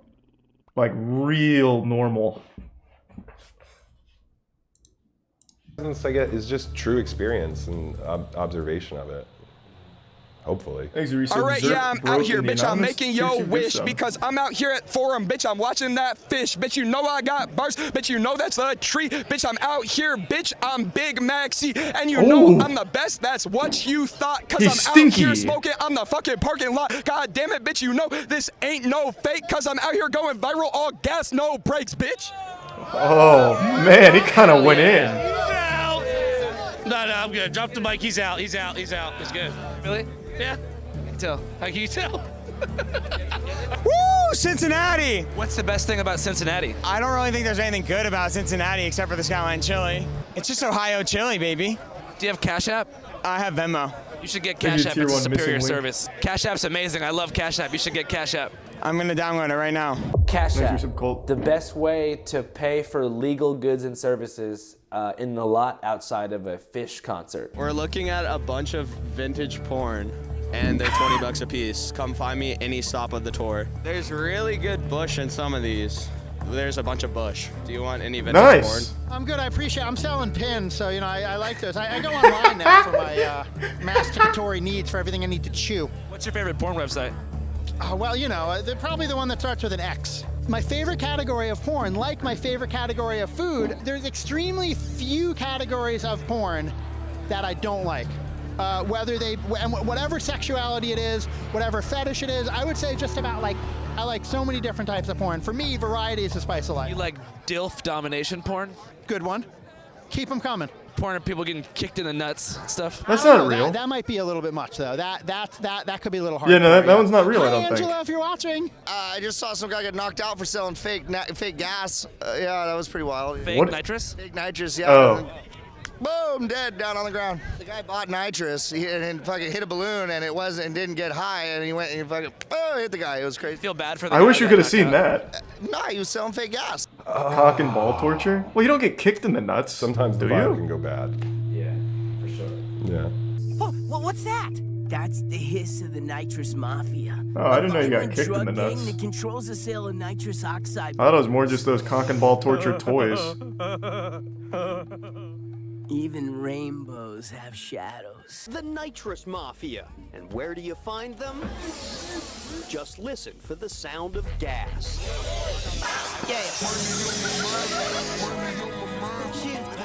What's on your mind?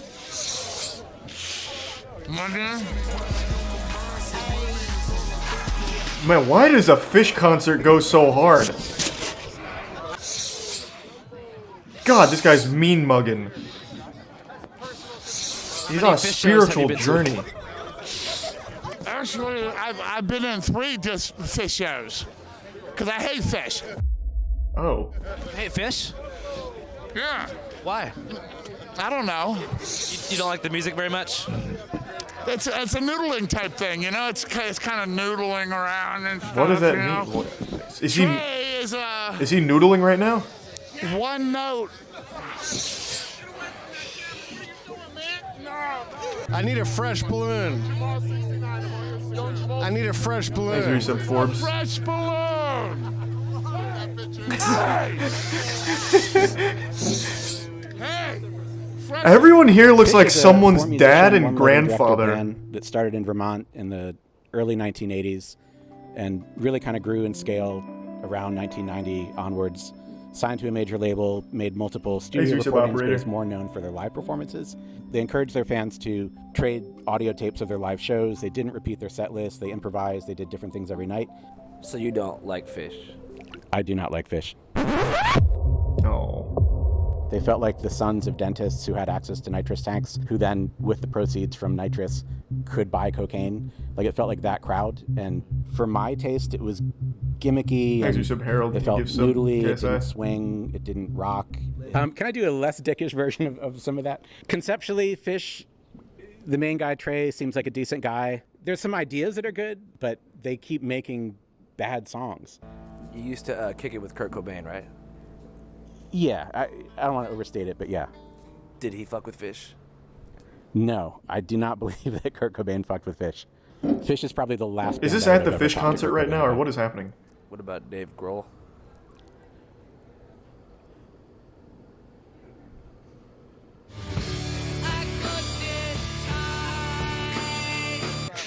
What's it like doing all those balloons? Thanks, we give some How do you shoes in feel? Kentucky in the resub bookstore. You tell me. Yeah, off that shit. Off that shit. Oh, he's doing it. 05 live, bro. I'm trying to. I got the gas on. I'm outside everywhere, every show. Look for me, JJ. I'm on the lot and I shut it down. You hear me? Good gas ain't cheap and cheap gas ain't good. If it's not bigger than your head, it won't put you to bed. We got the best gas on the line. Hear my man out going on. And if you get that cheap bullshit out here, you die. You hear me? Is there a point at which someone has done so many balloons that you're gonna cut them off and be like, no more? No more. No. Huff till you die. Yeah. Fish out. You've never cut anybody off in the history of balloons. No. Not even Jerry Garcia. Hey, Andrew. I don't know who that is. Yeah, Is that like a it's nitrous the guy? baby. Right? Your sticker is the baby inside of the Grateful Dead logo. Well, aren't we all? Hey, the baby. I just met you tonight. You seem like a pretty good guy when your sticker was put on my shirt. The baby was here? Couple stickers. I don't think that the guy that put that sticker on you was the baby. No, it probably was. I mean, I'm he's the probably designer of here. these right here. Oh no, maybe What not. led you to design this? That's surprising. The baby's great. Actually, greatest rapper alive right now. What's your favorite DaBaby song? I like his collabs. Is it I don't fucking know 5 right gift now. subs bastard? Four of and your tier favorite 1 DaBaby bars, real quick. Resub Sydney. They all contain the Alan, N-word. So what and I the gift did, sub like, nasty. it doesn't really matter. I mean, Oh, I see. counting down to 5 minutes right now. Ready? What? 5 minute countdown right the fuck now. What are you talking about? Are you ready? Are you fucking ready? For what? Andrew, just go get your dick sucked, and then we can continue the I'll fucking interviews. show you. What's happening in 5 minutes? Too many questions. Oh, you blew it. Probably for the best, actually, Andrew. Oh, maybe not. Oh my god. Like a sexual dinosaur. Jesus Christ. Andrew. What the hell's going on? I don't, get the fuck out. You are missing out. It's not safe. How many times have you tabbed it? Over 100. Do you have a lifetime tab goal? No. Just keep on tabbing and having fun. Hello. Wow, you're worth 300. That's great. Who are you? Isn't that Mark? Who is that guy? I don't know. Is it a friend of yours? No, but That's he absolutely looks Mark. an amazing painting, and he's waiting to see your butthole. He's screaming. It's the face of anticipation as he's waiting to see a butthole. This is the guy we have to show our anus to. You're gonna show your anus to Mark? I mean, that's pretty on brand. That's pretty. Even in Mark's just image, people are showing their ass for him. Forcing people to get vaccinated is bullshit, and that they should have a spine, and that they should actually stand up for people's rights. You know what? That's the message we have to say to Fish. Fuck Fish. Oh, okay. It's the whole fucking scene. Everybody who's out for the money. I think we're being strong-armed. People from the psychedelic movement should think higher. This would have never flown 30 years They ago. should think higher than all of this shit. I think we're being strong-armed. Hello? Wake up. Have you been in Berkeley? Have you been to Berkeley? Yeah. Yeah. You go walk around Berkeley and talk to people. They'll tell you all about it. It's about waking up. When did things change, dude? I think it changed with the newer generation. Like, you can't teach old school, like that you can only get strains of it, and then the media gets into it, and the media does things, and young people, you know, they're looking for a certain message, and so... The power's within you, you know? Yeah, I feel bad for anybody who thinks that it's part of a ploy to get us vaccinated. It is. What is it? How did this a shame happen? to weave just 4 nerdy aging millionaires into your conspiracy theory. I'll say that. I think it's a government-run Agent TV operation bastard and the to prime sort of dude. create a sort of corral for certain levels of consciousness, basically. Resub it. I'm not sure if it's positive or Nail? negative, but I think it's rooted in some really special hero. magical things. So there's a lot of magic here, and there's just a lot of sort of stasis as well. So it's like a sort of, it's like a consciousness vector. It's a consciousness program. You know? That makes so sense then. I've come to believe that they're sort of like hyper intelligent sort of interdimensional forces coordinating events on this plane of existence, but it's still spinning, you know, for as a community. Everyone here seems awesome. Fuck, man, It that guy is. just made a lot of good It's points. It's very loving. People are really here for the music, and I think that given the music industry and things that are going on, if you looked at it from the perspective of like, there are higher dimensions and there are other planes of existence. They might be off planet, they might be in planet, or they might be on other planes. But I think that that's being coordinated by forces that have higher intelligence than the average human. You know, coordinate, and they're probably vying with each other for control. And I think that, you know, that's what I meant by government. Thank you for the TED Talk. You know, I those- just they're wanted to see coordinating fish government and as snort well. balloons. It's through, But yeah, you that'd know, be cool. the obvious channels. What are you doing? Just walking around talking to people, seeing what's up. That's what I'm doing. We're doing the same thing. So what have you learned today? It just sounds like I have a better voice for broadcast. Ooh, don't let him say that, Andrew. It's kind of fucked But up. you can have it too. I went to broadcast journalism school and nothing really works as well as these balloons, I guarantee you. Really? You want to try it? He already hit like Too scared. 10 balloons, man. He's good. You're watching Channel 5 News. Don't do anything I wouldn't do. What kind of stuff do you do? Because we're the Island Boys. We're the Island Boys. I also tap into like, Man, I want to go to a huge fish feeling concert. of- Shit's crazy. Not to be dark or dismal, but like insignificant. Tier 1 biz rage. Like I'm resub here sold and I'm an turtle. expert at fish, and I've seen 230 whatever shows, and I've like spent all this money, seen them all over the place, and for so many years. So it's like I'm tapped in, and it means so much to me. But in the grand scheme of things, it's not really that important. You'd get shot at a fish concert? Do they even believe in guns? Like, what are you talking about? Everyone's talking about like different planes of existence. They probably like make finger guns at each other or something. That was a wild ride.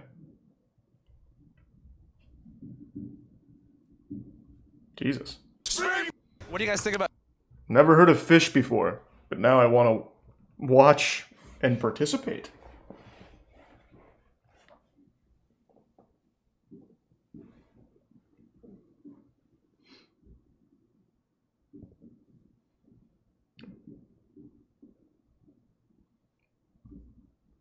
Oh, true. Yeah, the magic vectors. That could become rather dangerous, yeah. The dark side of Google Earth.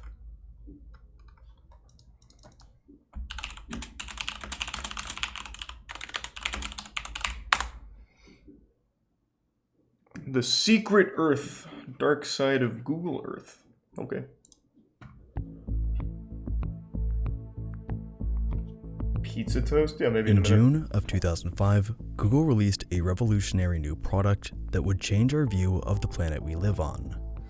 Building off the back of Keyhole Earth Viewer, a product built and used for the CIA, Google Earth was created. Using 3D images of Earth captured from primarily satellites, a near-complete version of our globe was now available to the public. Google But Earth what was happens fucking awesome. when these satellite images reveal something that was Thank you never for the meant 10 to be gift seen? subs, 11 toaster. Thank When you the for that. world is truly the Thank you, Tier limit, 1 the Jeepers. terabytes of data And Tier available 1 led to a new doesn't look lens like of I asked. observation. Discovering parts of the world not even humans have traveled to, all from the comfort of your computer screen. In this journey across the globe, we will take a look at some of the strange and even disturbing findings that Google Earth has revealed to us, asking the question along the way of what they could possibly be.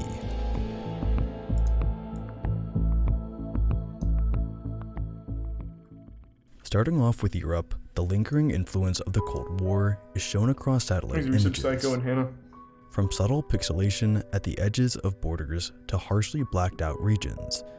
It seems like most of the nuclear-related relics are hidden behind a veil. Well, obviously, However, yeah. this does not mean that the region is clear from its share of strange anomalies. An infamous example was revealed by an individual using Google Earth wandering across Kazakhstan.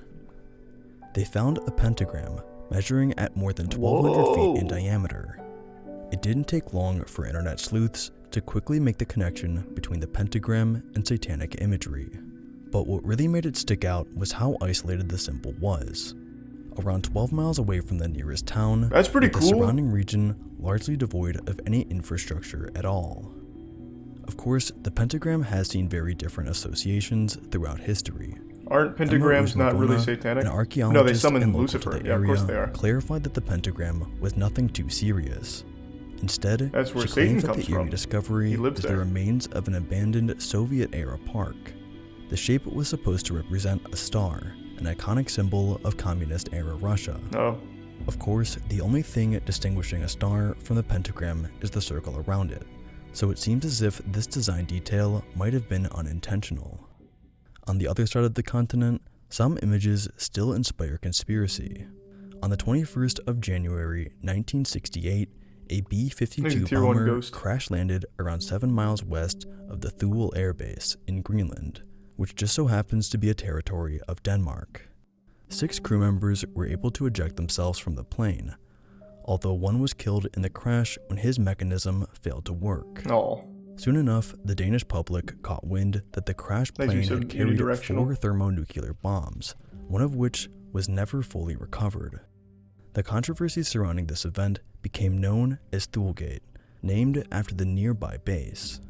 Originally, Imagine some both the family US just has a and Danish thermonuclear governments device assured like the over their public that fireplace. The plane had only gone against the strict Danish nuclear-free policy due to an unprecedented emergency. However, in 1995, it became clear through some documents that the Denmark government had been allowing the US to transport nuclear weapons through its airspace, Oh, man. earning both sides scrutiny. Today, the site of the incident is continually hard to make out. Not only are the images choppy, but you can see clear evidence of censorship around landmasses. Some theorize that both the remoteness of the area, paired with the known possibility of satellite imagery becoming blurry due to the reflection of snow, Thanks, you is said to blame. Noctum. Others believe that this was indeed a cover-up. After all, wanting to hide the details of a tragedy that led to a radiation outbreak for the cleanup team would make sense. There are other, more mysterious cases All of the oceans censorship. aren't photographed? For the longest Really? time, if you traveled to the East Siberian Sea and explored the De Long Island archipelago, you'd find the strangest thing: a black streak that looked almost hand-painted over Google Earth's records. Investigators quickly found that this was no accident. The site of the smear is that of Jeannette Island. Discovered in 1881 by a United States explorer, many believed the island to have been subject to a behind-the-scenes land dispute between the US and Russia. The US Why would has never anyone want publicly that? staked its claim on the landmass, Middle of nowhere. but even if it was totally Well, I under can't the even get control of Wi-Fi, Russia, no gaming. conspiracy theories about what exactly was hiding on the island persisted. A now infamous 4chan post added to the mystery. A user described a Russian relative of theirs being deployed to the island in 1996. They didn't hear from them until 2002 when they wrote back. Oh, nice. They portrayed a story of conspiracy, explaining that they were being kept on the island and witnessing horrific things being done to the captives there. The user then went dark after posting these letters. Though in appreciate it. reality, Happy New Year, Jeannette Beast. Island seems much less exciting than these strange posts point to. Today, the island is no longer covered by a black smear, but the images on Google Earth are too blotchy to make out.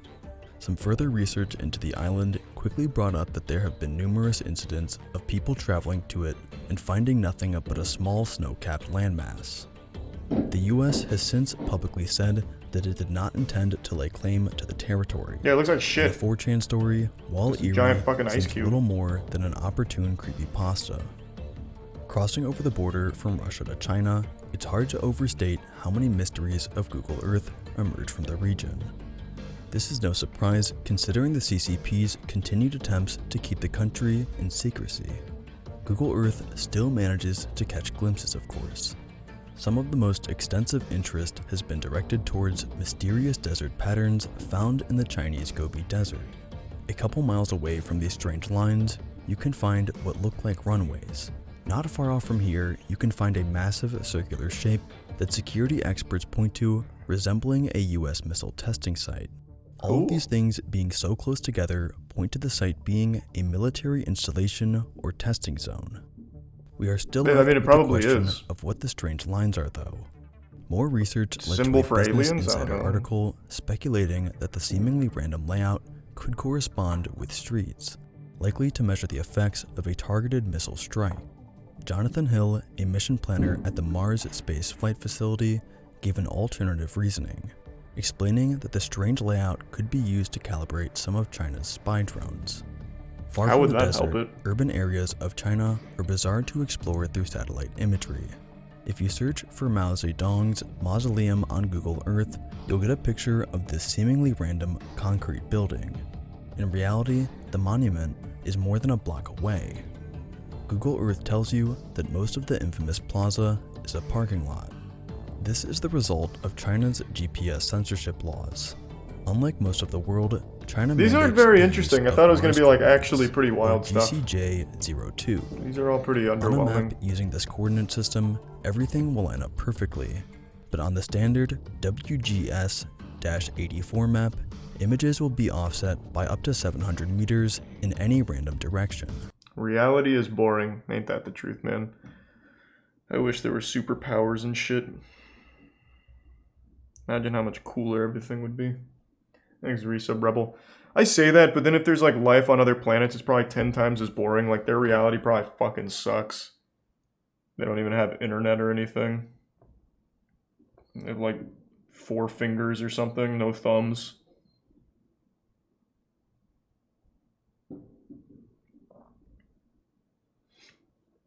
We're the alien? Get the fuck out of here. No, we're not. Anyone that's not us is an alien.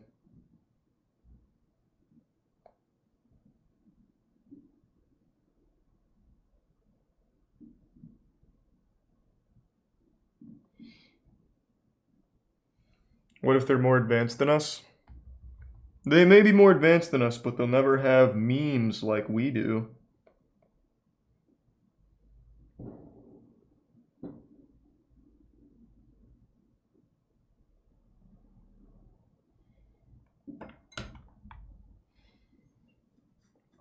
Scariest videos on YouTube, unsolved mysteries. Okay.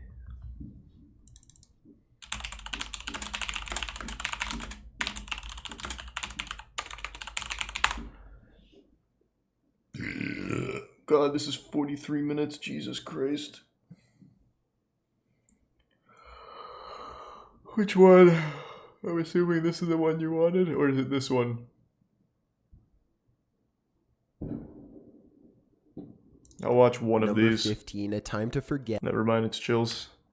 I'll watch this one. Now sometimes, an internet myth goes a little bit too far. Just a little bit too far out of hand. Goes as far as to sometimes curse over 150 individual people who just so happen to fall victim to it. We're talking about an oldie but goodie, the demon child of YouTube. Some refer to as simply the Red Man video. Never heard of it. Today, that might be a little bit controversial, but still, it doesn't take away from the accurateness of that description. We're going to be covering...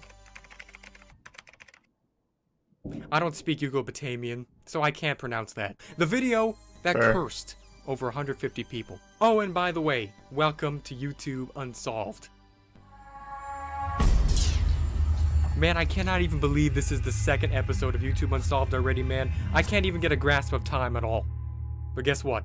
Neither will you, once you look into the deep eyes of this gentleman right here, because this video is cursed. How? And I'm not even talking about like the type of cursed of like Sonic.exe, Red Mist, Squidward's...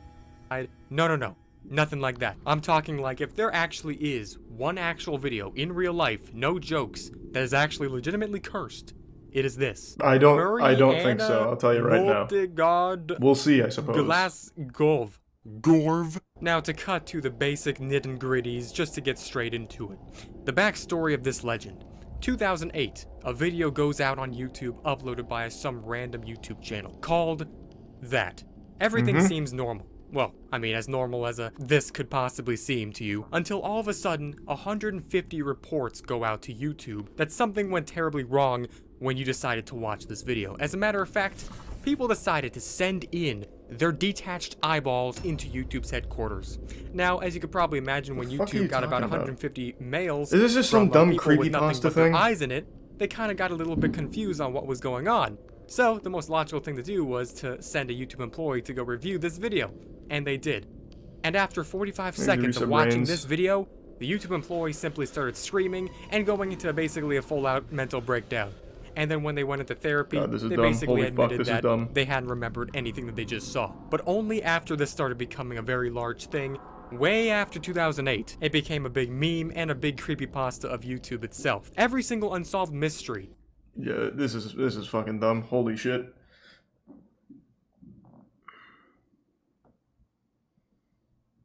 I just don't like creepypastas. I never have, never will. I think it's terrible. It's just not even enjoyable. It's just so goofy. Let's watch it. All right.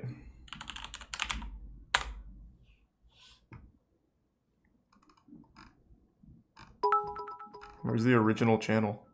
The curse won't work on a re-upload. Oh, Glass Gorv.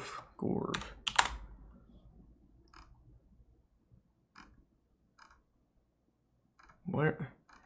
Has it been removed? Oh my god, maybe it was real. No, what the fuck? Oh! Thank you for the 50 gift subs. Lore VA and the gift subs Amish. Holy fuck, Lorva. Thank you for the generosity. And the bits, Grenadian, Base Babe, and Halt. Thank you for that fat drop. Are you trying to curse us? Yes. Yes, I am. Oh yeah, maybe they took the video down to sell it as an NFT. I'm assuming it's this one. Scariest video ever.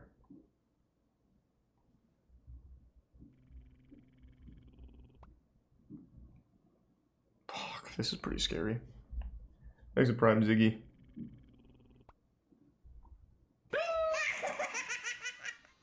I got pranked. Will I never find the cursed video? Oh my god. Thanks to give some green.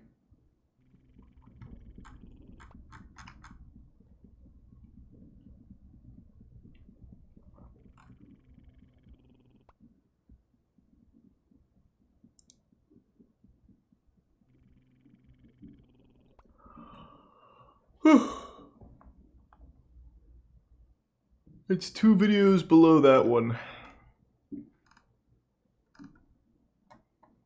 This isn't the original channel. The original channel was Urwi.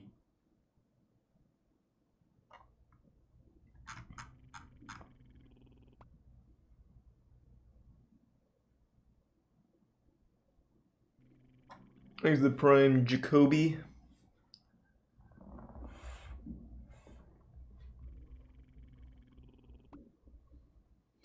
I already started. We watched some of that lost media found in 2021. I didn't find it very interesting. It was just like, I want to find a Subway commercial. And then eventually some random guy on Instagram uploaded that Subway commercial. Like I don't think it's that cool.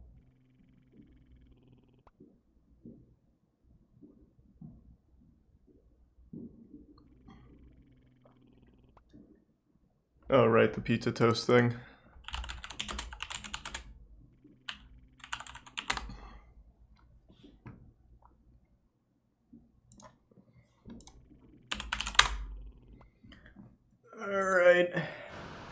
Hey y'all, it's your girl Maybay, and today I am making pizza toast. Let's go! That just means that I'm gonna be making homemade pizza using sourdough toast bread, you know? Toast, bread, toast, you know. So first thing I'm gonna do here is I'm going to cook the sausage, which is just some regular cheap breakfast sausage, y'all. Diet? Nothing exquisite. I tried to use a lot of cheap brands. Yeah, first no of all, mayo because I'm yet, cheap. but soon. Second of all, because people need to know that you can make good food no matter the name brand of the food. Okay? So I try to make meals that you can afford and that are more affordable, shall I say, you know. So anyway, so I'm going to cook up this sausage. I'm going to break it all apart, and then I'm going to make sure that it's crumbly enough to be That actually does kind of just look like on the cat top food. of a pizza. Did that make sense, guys? So I'm going to cook it to where I haven't actually seen the this kind of pieces are sausage small enough before. to go on a pizza like it would be on a pizza. So, anywho, like I said, guys. Oh yeah, it could be a bologna I'm loaf. just gonna cook this sausage. I know that y'all really don't want to hear me talk and stuff, but why not? Why shouldn't I talk to you? I hope that each and every one of Is y'all there has some had a good day while I'm sitting up here connoisseur? stirring this sausage, trying to cook it. But I was told to make my videos a little longer, so I'm making them a little bit longer and a little bit more detailed because a lot of people were saying like, oh, you should make them more step by step. So here goes nothing. Yeah, so we can follow along. So now it's cooking, guys. Let's go! Let's go! So I'm gonna continue to cook it. And when it's done, I'm gonna drain it like right now. And now I'm gonna get out my pan. Excuse my pan. When your pans look like this, that means you cook with them, okay? If you don't like it, buy me some more. That's a All good you gotta attitude, do, like, actually. I get so many comments on people talking about my pots and pans. Well, buy me some more. Anyways, Thanks for some butter, I Cat. just simply cook a lot, so gonna. So the other one had mushrooms in it, and I just didn't want them on there, and my son doesn't really like them, so I was like, I don't know about putting those on here, so I just went ahead and got the one that's the meat sauce one because I thought it would go better. So anyway, I went ahead and as you can clearly see, I spread it all over the bread and made sure that it was, you know, not a thick coat, but not too thin either, because, you know, the bread gonna absorb some of it. I don't see how this goes wrong. I did. I'll be honest, this isn't shitty cooking. Yep. You know, guys, they got the cheeses. It's launch the finish. Yep, that seems about right. Boom! Homemade pizza coming at you, and it was good too. Believe it or not, sometimes the littlest things be the best things ever. Look at that. Yeah, I mean, I don't know why people are saying that is shitty cooking. What are you talking about? It's just basic. What do you eat? Do you have like a professional chef that lives at your parents' house to make you food or something? Like, that's just a really easy, normal meal that a lot of people would just make. Fucking bread, sauce, cheese, and sausage. Just call it a little pizza. Like, it's super normal. Just basic. Thanks to resub Sean and give sub Coor. The bits Rick. Electric unicycles, huh?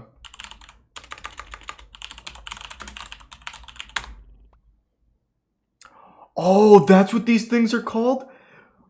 Bro, I've seen these in public a couple times. They go so fast. Like, they're basically fucking street legal. They can get up to like 60. They are outrageously fast.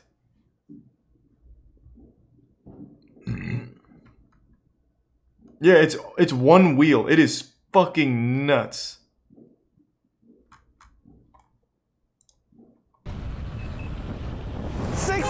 an hour. I mean, I don't really think it's If you that fall, you extreme die. of a speed. Pretty You've much. probably gone that fast without even noticing it while driving to work. But on an electric unicycle, now it's a whole different thing. Not only is it our next aspirational grand challenge speed-wise, it also having a huge point of contention between those who are thrilled It's pretty by the cool. I think it's of getting a cool. wheel that fast and those Super who think dangerous, that though. speed I have that to fast imagine. that we eventually have our beloved electric unicycle banned from all public roads. But beyond mere opinions, there's also physical and technological challenges towards building a wheel that goes that fast. Good luck on your Are you ready? mission. For a chat about our next performance frontier, our impossible race to the 60 miles per hour electric unicycle. Bro, dentro.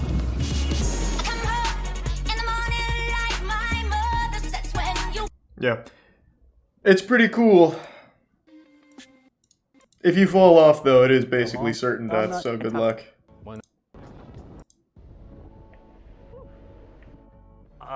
I think the best ride that down to San Jose, which left me at 25% battery when we arrived. Oh, this. Damn, I didn't know what those were called. Just ride an electric scooter? Hey, don't tell me, tell them. I'm not gonna ride that, or an electric scooter. Thanks to resub Tyler.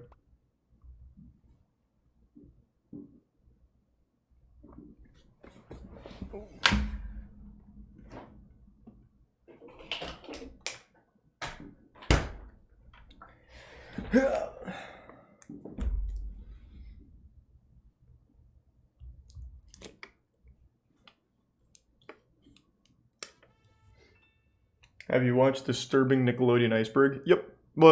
Some of it.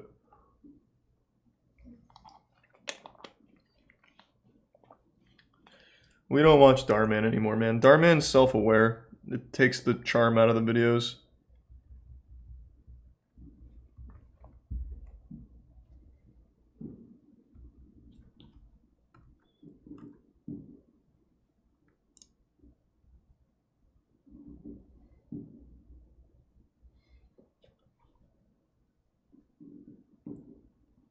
The Spy vs. Spy Conspiracy.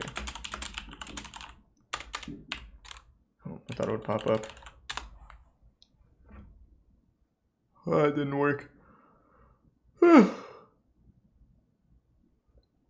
Should look for the scary video playlist. Yeah. But you didn't drink waters from the water bottles anymore? I usually don't, but I don't feel like going downstairs to fill it up, so...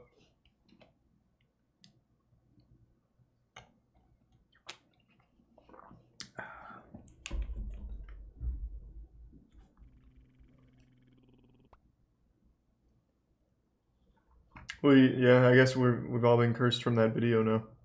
Thanks to the resub toaster.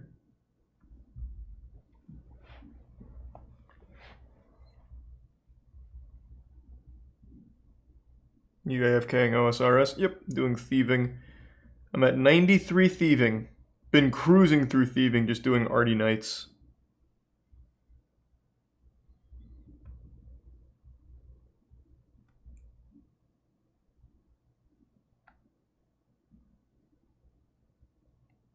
There's not going to be any new court cam. We caught up like 5 days ago. There's probably going to be 2 new videos for it. How are you not clicking constantly? I am. Look. See? It doesn't take a whole lot of focus just to click.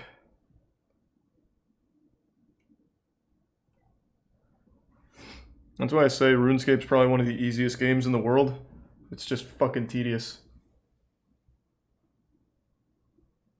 It takes a long time.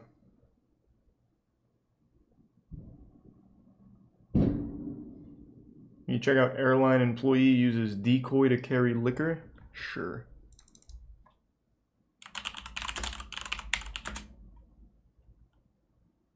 What was it? Uses decoy.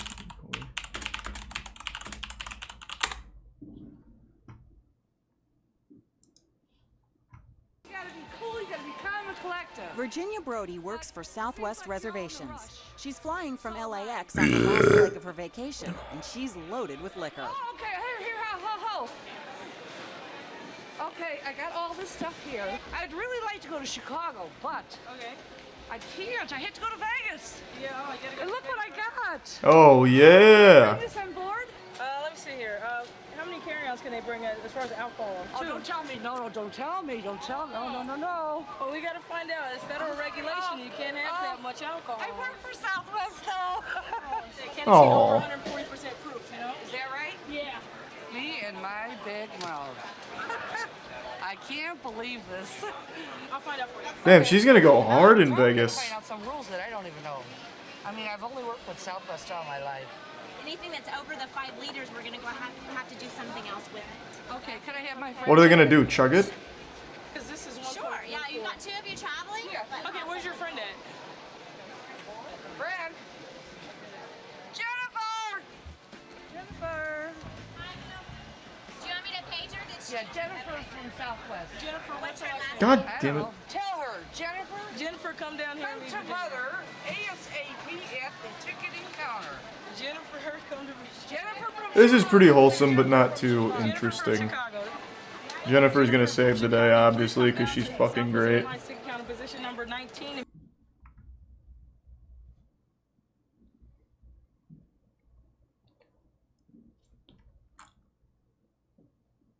Yeah, that was cute. Shayest John explained. Okay. Here's a prime Apothea.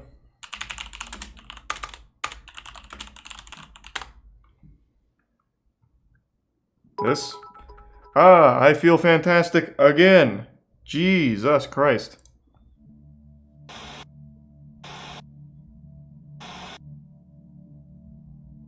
Okay, so a lot of you guys have been requesting this, but the first person to request it was How to Draw Fluttershy, and they said Thanks for 5 to gift make subs, a video Royden. about Shay St. John. Appreciate so it. alas, everybody, you can calm down, because here is the Shay St. John explained video, finally.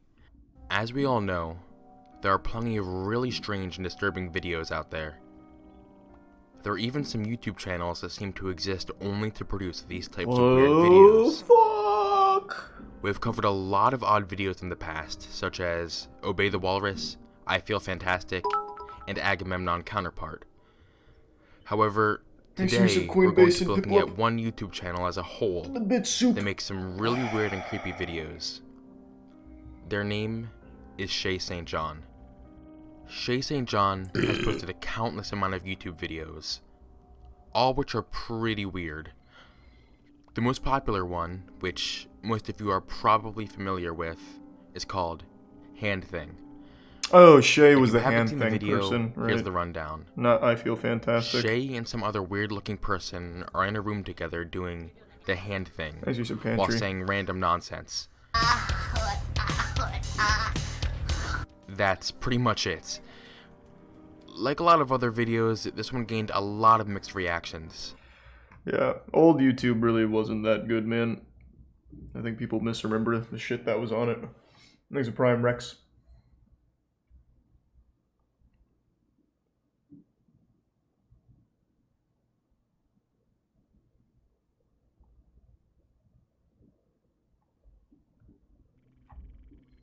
Thanks to the resub Rush. Life of Moby. Why does it sound so familiar? The most aggressive fish on the planet?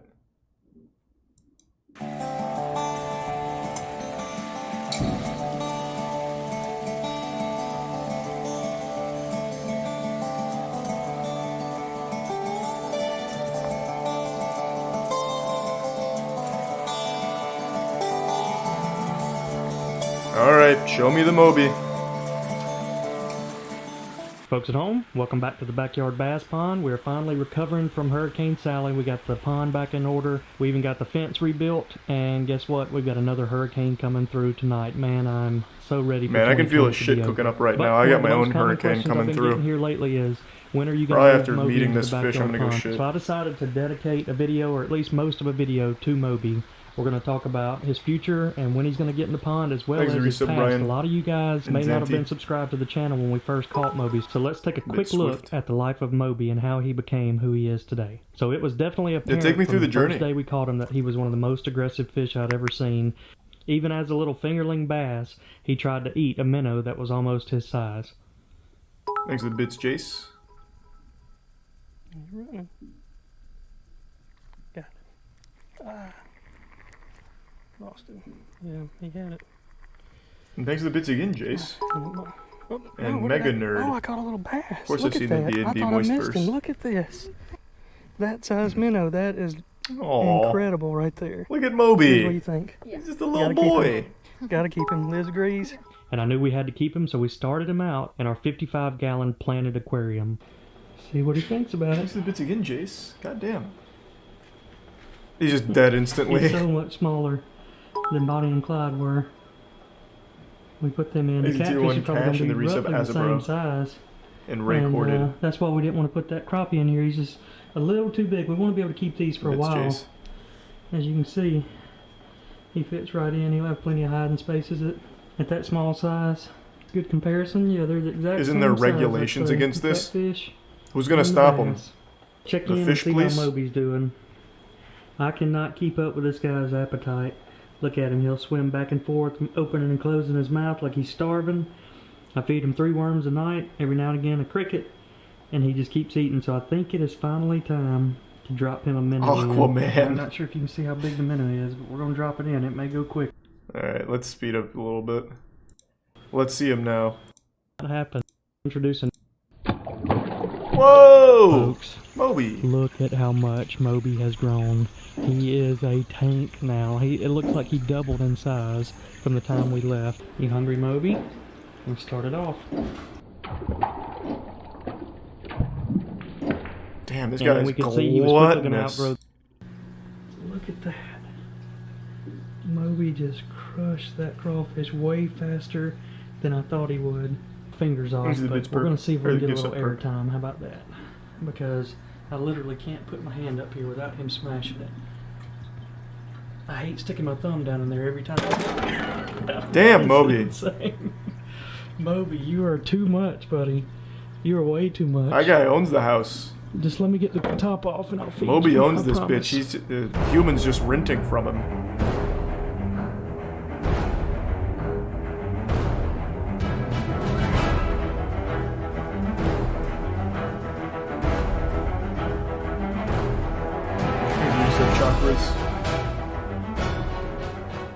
Alright, now that we're all caught up, let's talk about Moby's future plans. So, we've got a backyard pond with our other 2 pet bass, Bonnie and Clyde, in it. I never wanted to put Moby in there because he's so aggressive, I didn't know how they would all interact. And so we just bought a new farm, we're building a 5-acre lake, and right now, as soon as the lake gets built, I think we're gonna stock it with bait and move Bonnie and Clyde into the 5-acre lake, and that'll be when we move Moby into the backyard pond. He's building a lake. I didn't even know you could do that. How much money is that?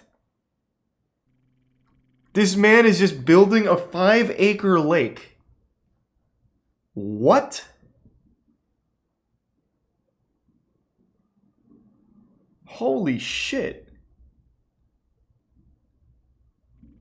Thanks to Prime Weapon and the resub Diarmude and the bits luck light. Not too much if you got the land. How could it be not too much? What? No fucking way. That's got to be extremely expensive to just build a lake. Leave some comments down below if you'd like to see this, or vice versa, put Moby in the 5-acre lake and leave Bonnie and Clyde in the backyard pond. And either way, whichever fish ends up going in the 5-acre lake, we're going to try to put a tracking device on it so we can always track its movements throughout the lake and know where it's at.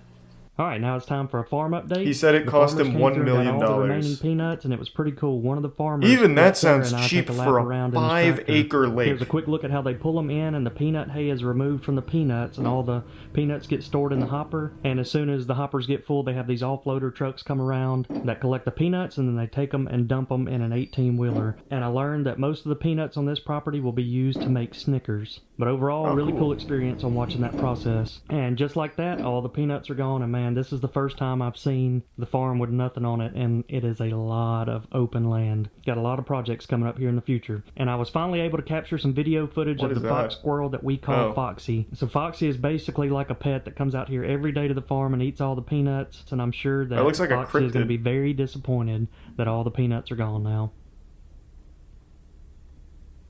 Also, a lot of you have been asking about the turtles. I got one quick clip of Master Splinter. He's one of the 5 baby turtles that made it over to the big pond. He hangs out on this rock every day with Ranger. Why I'll try would to you get name the more clips turtle of all the Master other baby Splinter? turtles in an upcoming video. But that's going to wrap up this video. Make sure you're subscribed. That way Splinter you was can the follow rat. along with all of our pet bass and our new farm pond coming up here in the future. Hope you all enjoyed this video, and we will see you all next time.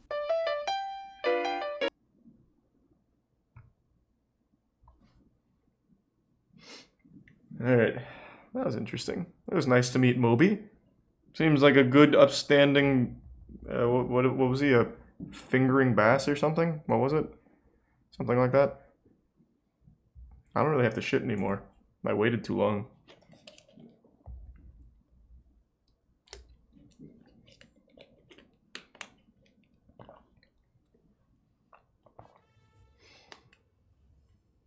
Wild Stolen Fire Truck Pursuit? Haven't we watched that? Or did we watch the school bus?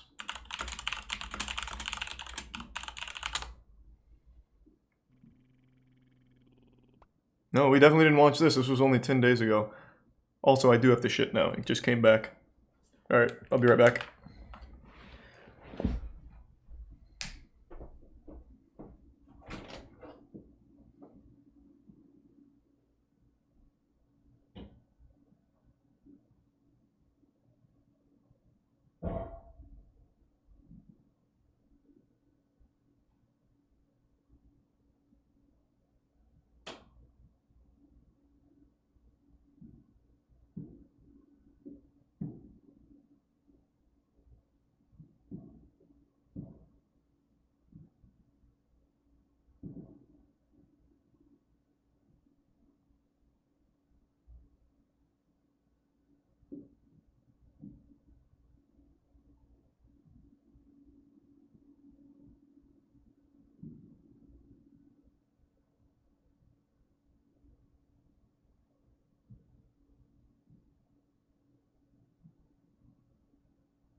I'm fucking back. Thanks for resub, ZP. Alright. Let's check out this fire truck pursuit.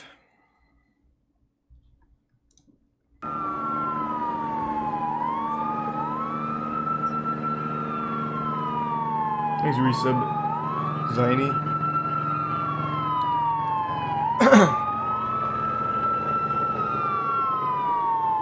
This is looking like some shit out of GTA.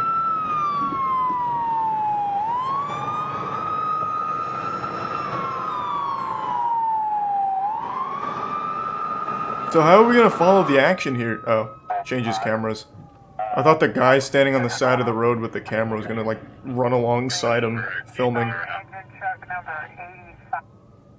It says one... Oh.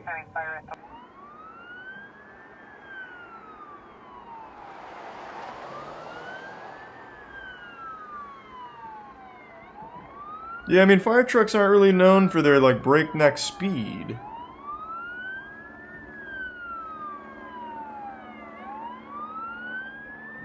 There's a Bits Hunter.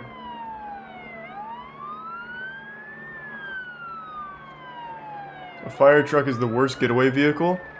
Not if you have two people, because you think you can have someone on top just, like, start throwing the ladder out to the sides. There's a very brave man right here, trying to, like, scare the fire truck away.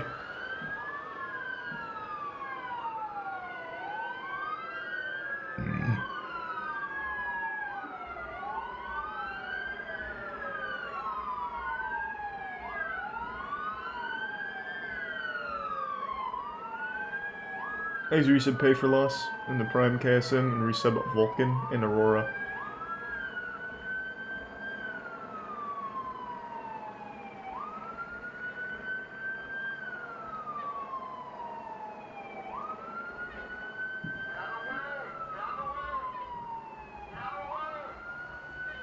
Is that the guy in the fire truck telling him to get out of the way?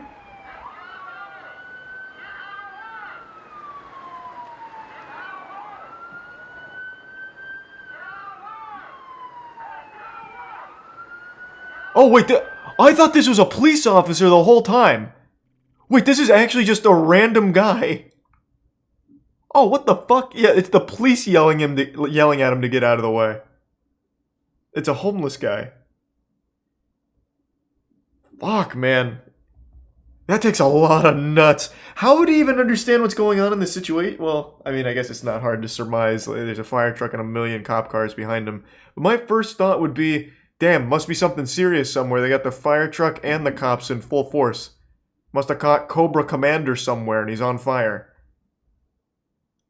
I certainly wouldn't immediately think a fire truck has been stolen.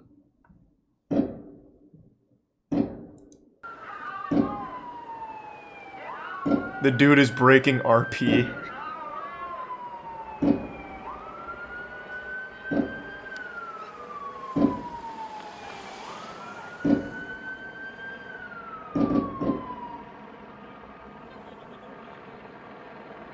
I like to imagine the homeless man is so strong, he's pushing the fire truck back right now.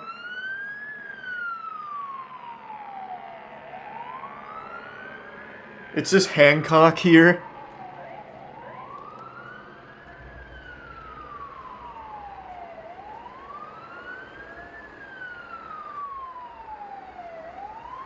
Thanks for gift sub Leo, and the resub Cheesy and Prime Sue King.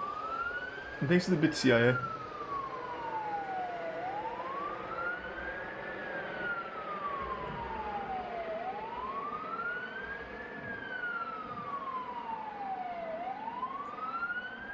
Yeah, I mean, the homeless guy did a significantly better job than the cops did at stopping this situation. Good for him. Now they're gonna arrest him.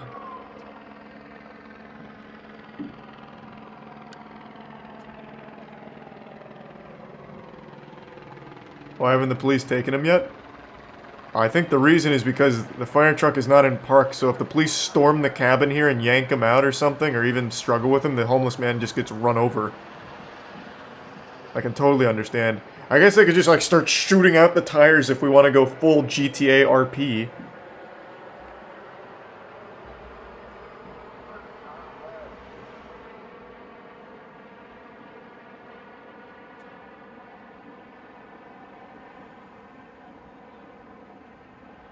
Okay, I need to hear what the fuck stream hears.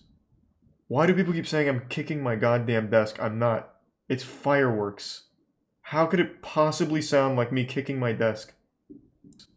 How could it Hold on. Gotta let that go. Hold on. Gotta let that go. Hold on. Gotta let that go.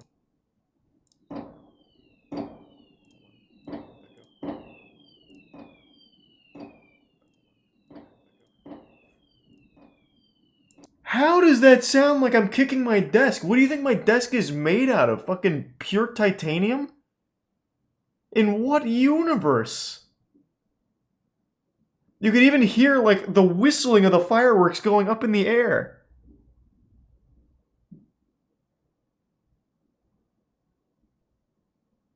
Holy shit. Thanks to resub Yas, Colby, and Ultra.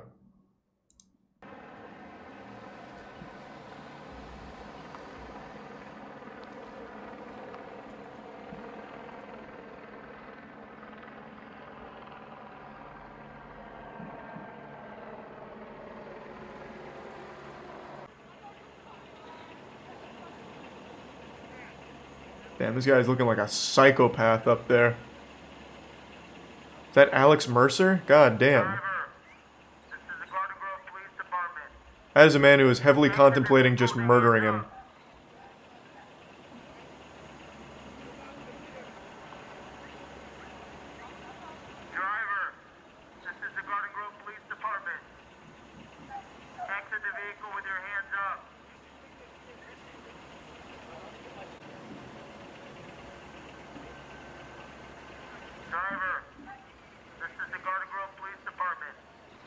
His controller ran out of battery.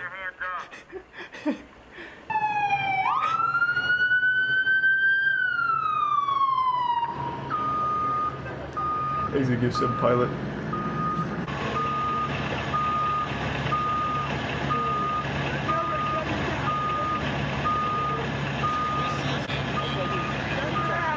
Guys, move out of the way.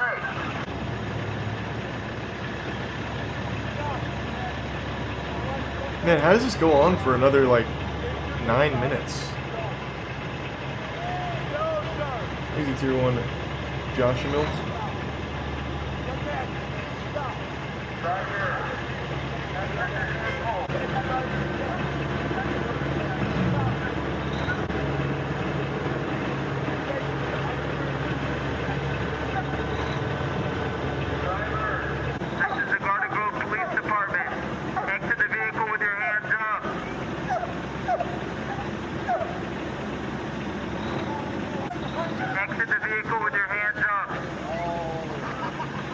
These are some pep music. A lot of spectators here, enjoying the show. You can see them in the back over there, hanging out. Driver, this is the Garden Grove Police Department. Exit the vehicle with the hands up.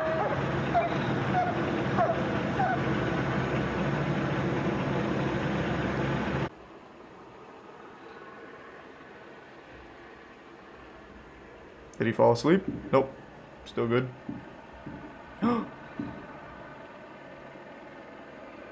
He did it!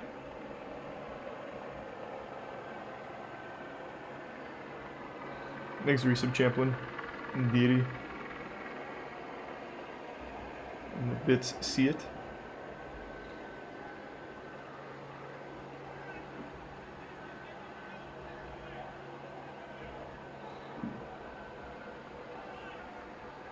Can I see the action? I don't really care about the fire truck now.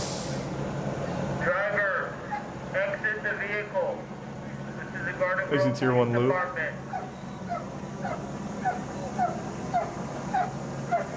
Jedi mind trick. Oh yeah, he's got his hand up. You want to get out of the fire truck.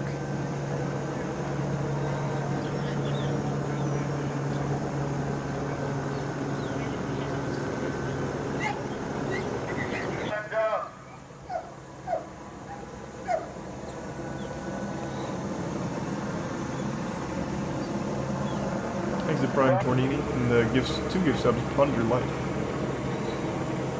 Driver, this is the Garden Grove Police Department. Exit the vehicle. The Garden Grove Police. All right. Well, that was easy.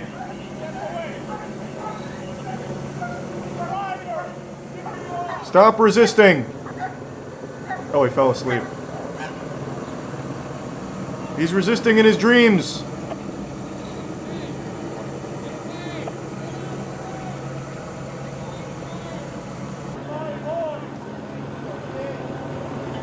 Why not? I mean, I feel like it...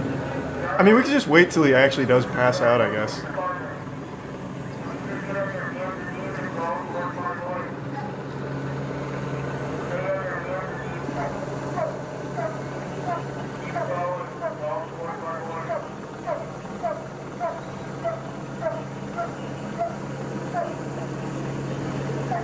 I wonder how he found himself in a position to even steal a fire truck in the first place.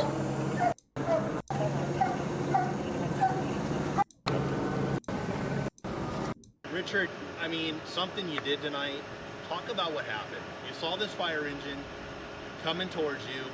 What did you do? I seen him go by northbound in Brookhurst. I figured he was just like one of my kids. Somebody that made a bad mistake, got me on the wheel. Didn't want to see him. Aww. So you stood in front of it. What were you telling him? To stop. Stop? Use of Viz and Halo. No. Hydrodynamic and the Prime Tutski. Not a word said. I mean, have you done something like this? No, sir. I'm not the hero type. I'm not a hero. Are you a religious man? No, I don't believe in God or the devil like you all do. You just wanted to help this guy, right? Stop. Yeah. You were telling me you didn't want to see him get hurt. Yeah. I was in the Marine Corps. I know the protocols from there. So you thought something was maybe going on wrong? No, I just know that if he's gonna put anybody in line of fire, he's gonna get made in Swiss cheese. They're gonna shoot him. True. You can't really hear him. And you live nearby here? Homeless. You're homeless? Yeah. That was pretty courageous. That sounds about right. Homeless veteran. Like you're kind of a hero? No. Spell your first and last name one more time for me. R-I-C-H-A-R-D. W-I-L-S-O-N. That was wholesome. Seems like a nice guy. Jesus, how many times do fire trucks get stolen? This was 2 years ago. That's not a fire truck, that's an ambulance. Other news that we are following this evening. I guess it could be a tiny fire truck. Down Interstate 80 that looked like pocket-sized fire truck. Movie. That's a stolen fire truck racing down the road. It was taken this morning from Station 23 in Oakland. The CHP chased it across 3 counties. Tier 1 all Mess the Me, way to the resub Doran, Benji, and is there Sneer. with surveillance video of how it all ended. The 60-mile chase, and it right here at this Vacaville gas station parking lot. The big question this evening, how and why did this man steal a fire truck? Because it's fucking lit. High drama on eastbound. Look how cool that A is. stolen fire truck speeding on the shoulder, trying to elude. Couldn't even get a officers full-sized following fire that truck, far got the behind. junior. On the right-hand shoulder again at Davis. Looks like we're going to have a good spike on the shoulder. And continuing eastbound. Officers used spike strips to puncture the tires as the truck entered Vacaville. It looks like right rear tire is blown. The driver kept going, driving on the rims. The truck eventually exited the freeway and came to a stop after hitting a parked SUV in a parking lot. And he just TC'd into a parked car. Officers pointed their guns and demanded the driver to surrender. The fire department says the 31-year-old man from Oakland broke into Fire Station 23 after firefighters responded to an emergency call. Neighbors called the cops. Why, and authorities though? say Oakland police pulled up as the man was driving off, leading them on a chase through Alameda, Contra Costa, and Solano counties. In my 20 years, this is the only time that, to this extent, that something like this has happened in Oakland. Very unusual. I don't need the interviews. Not as eventful of a chase as the last one. Oh, here's another stolen fire truck. Wow, this happens more often than you think. I just kind of want to see all the stolen fire trucks. We have new details on a high-speed chase involving a fire truck in the Sacramento area that spanned through 4 counties. The pursuit started in Rio Linda yesterday and ended north of Oroville. Reporter Mark Thompson says the engine on the $1 million fire engine was already running when the suspects grabbed it and took off. Nice. Tires blown and battered. The stolen fire engine is Opportunism. now evidence in the ongoing investigation. Well, they're inviting me to steal A new it. one in its place I might as temporarily well. to keep the community covered in case of fire. CHP now looking into exactly how and why a man was able to hop in that engine, pick up a female companion, and lead police pursuers on a 100-mile Date night. Let's go. through 4 counties. The passenger and the male were taking turns driving, so they were switching drivers while the pursuit was ongoing. The suspects admitting on scene getting in wasn't too difficult. The door was wide open. Okay. We thought Hollywood just, all right, here you go. You want to drive? Take off. He was just all over the place and like hitting stuff, and it was crazy. Metro Fire was on a grass fire call in Rio Linda when the suspect first climbed aboard. You wouldn't expect that. Per protocol, the engine was you, up with lights you on really for wouldn't use expect and that. safety purposes as firefighters focused on flames. We had people in the area of where the engine was. Fortunately, no one seriously hurt, although Brianna Johnson's SUV was clipped by the engine Oh. as she drove with her kids near Roseville. I'm glad that it's all cosmetic and that everybody's fine. And we now know the name of both of the suspects involved in all of this. The man is David Carcolet. Yeah, I just met him. 9 years old, and the female is Candace Schollard, 35 years old. Now, CHP That was a believes that rough both of them 29 were and under the influence of 35. drugs at the time, and the pair faces a long list of charges. In Rio Linda, Mark Thompson, KPIX5. All right, so 3 fire trucks stolen. That's probably all of them, though. Can't imagine there's too many. Yeah, it must have been crazy, base babe. Whew. Hyena house brawl. It's fucking bananas.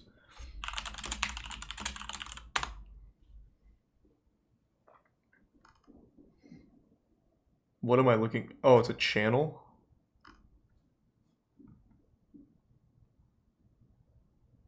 I think I'll pass, man. I don't know if I really want to watch celebrity deathmatch stuff.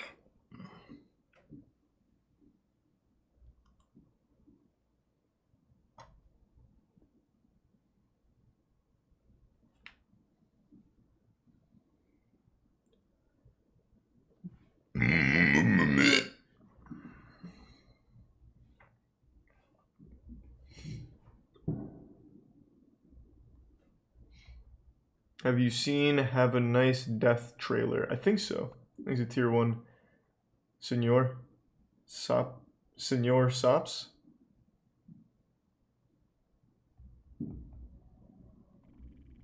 And even 5 gift subs unit. And the Prime Pizza Face. Thanks, unit.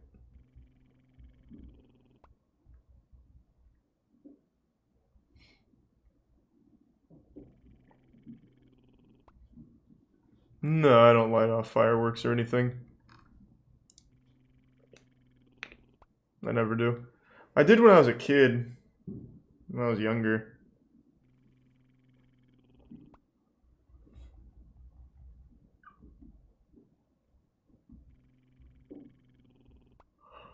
Are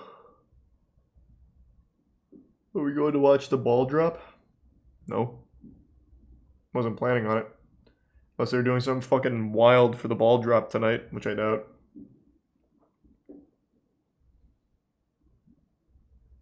Happy New Year, SSJ.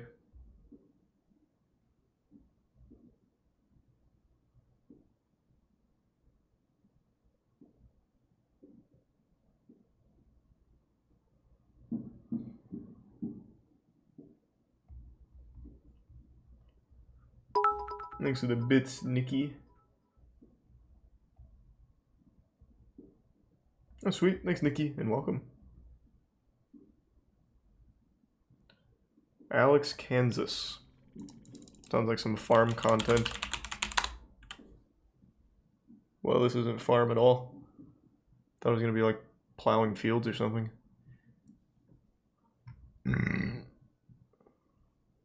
It's an ARG, or what is it? Analog horror? Let's see. I don't like either of those things, so I'm sure to like it. Whew. Thanks to tier 1 expired Milkies and the resub Terminator.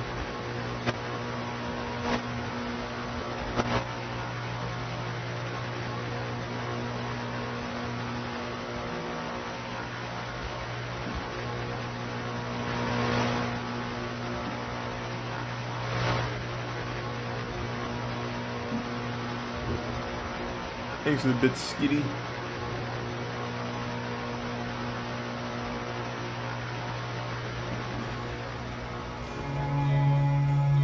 It actually has a lot of lore. They all do, but I don't find them interesting.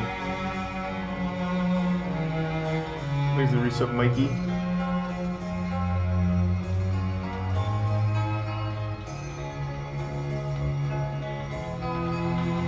And thanks to Tier 1 Jilvery.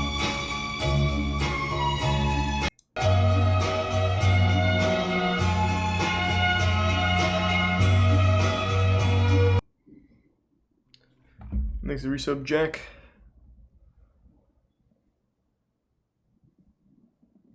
And the resub Illy.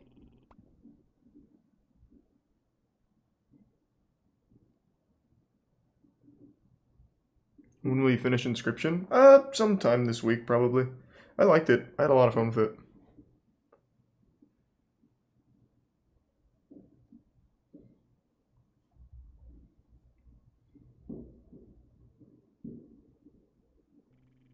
Thanks to resub Vince. And the bits clapping a Tory. The resub. The resub Hinny and Bits Pizza Face. The resub Plarp. I've seen that golf cart video. I don't know if it's something I can watch on Twitch because people got hurt, but I did see it.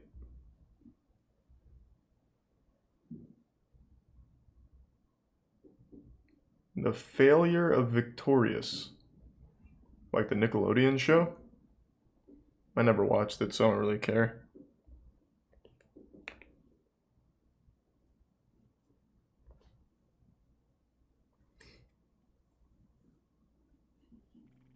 Thanks to the resub Keckley.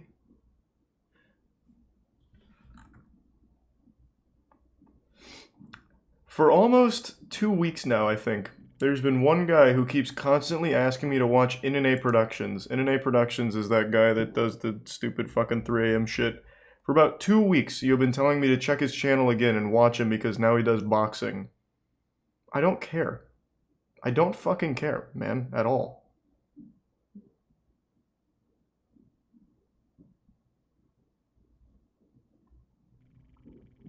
He's a prime Rosalie and Skyman. I don't want to watch his boxing either. It's great that he's not doing 3... You know what, and I bet he still is doing 3 AM shit. Let's see.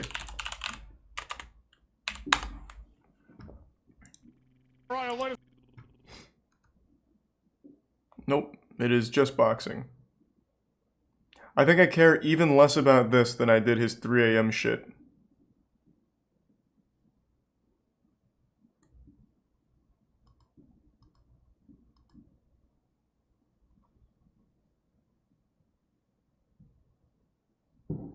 Thanks to resub Melodramatic and Mob and Donzu and Zombie.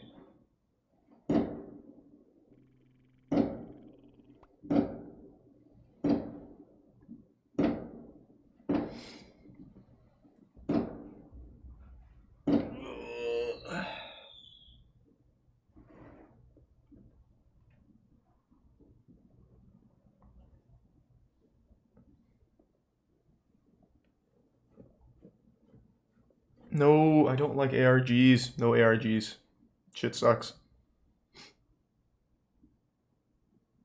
The New Zealand deck commercial? That's awfully vague, but sure, fuck it.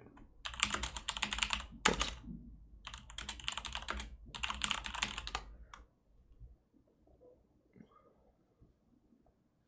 I'm assuming this one? If you're like me, you find it very hard to keep your Here's a dick prime Alex. I left my resub dick Zombie. unprotected, and it was warped out of shape in no time. I could barely recognise my own dick. Imagine that. Then I discovered Schaefer's New Zealand-style dick sealant. The best way to take care of your dick in 3 easy steps. First, wash your dick with soap and water. Then, wait for your dick to dry. Once your dick is clean and dry, paint your dick with Schaefer's dick sealant. I used to be too embarrassed to invite people over to see my dick. But now, my dick's the talk of the town. I even have pictures of my dick. Check out that dick. I'm going to send this to my secretary. Barbara always loves to receive my dick pics. After all, summertime is all about spending time on your dick. I'll often have 20 to 30 people on my dick at once. That can really wear your dick out. Nice. Thanks for resub Bapo, Nandrew, and the gift sub Beelzebub.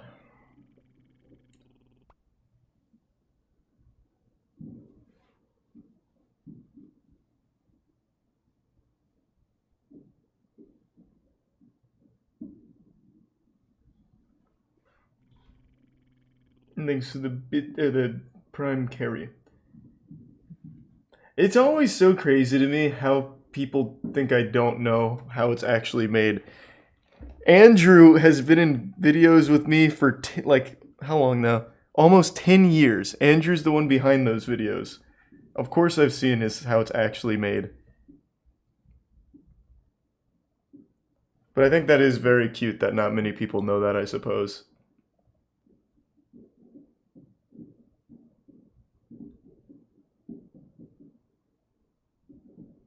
Aren't you IRL friends with him? Yeah, he literally moved to Tampa so we could do more shit together. We've been friends for like a decade now. We have a fucking podcast together and we have for 5 years.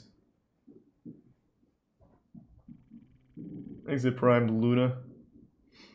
Square Enix president said they might do NFTs. What are your thoughts on that? I don't care, man. NFTs are coming one way or the other. NFTs are going to be brute forced into every possible medium. So just get ready for it.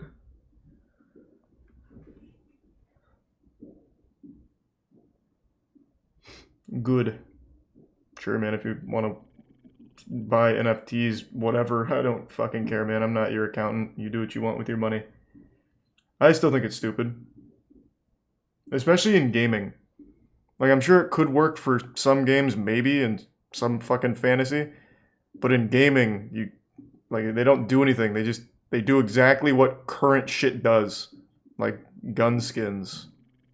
It's just a fad to try and make a little money off the hype. I also don't know how many fucking times I need to say that I've seen the D&D Moistverse thing. It's been weeks. It's been weeks. I'd have to watch this on stream every single day, I guess. God damn.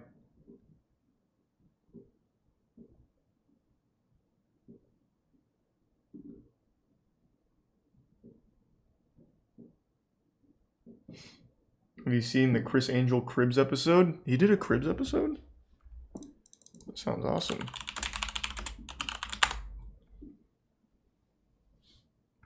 Oh my god, this better be fucking cool. If I don't see strippers in here, I'm gonna be so disappointed.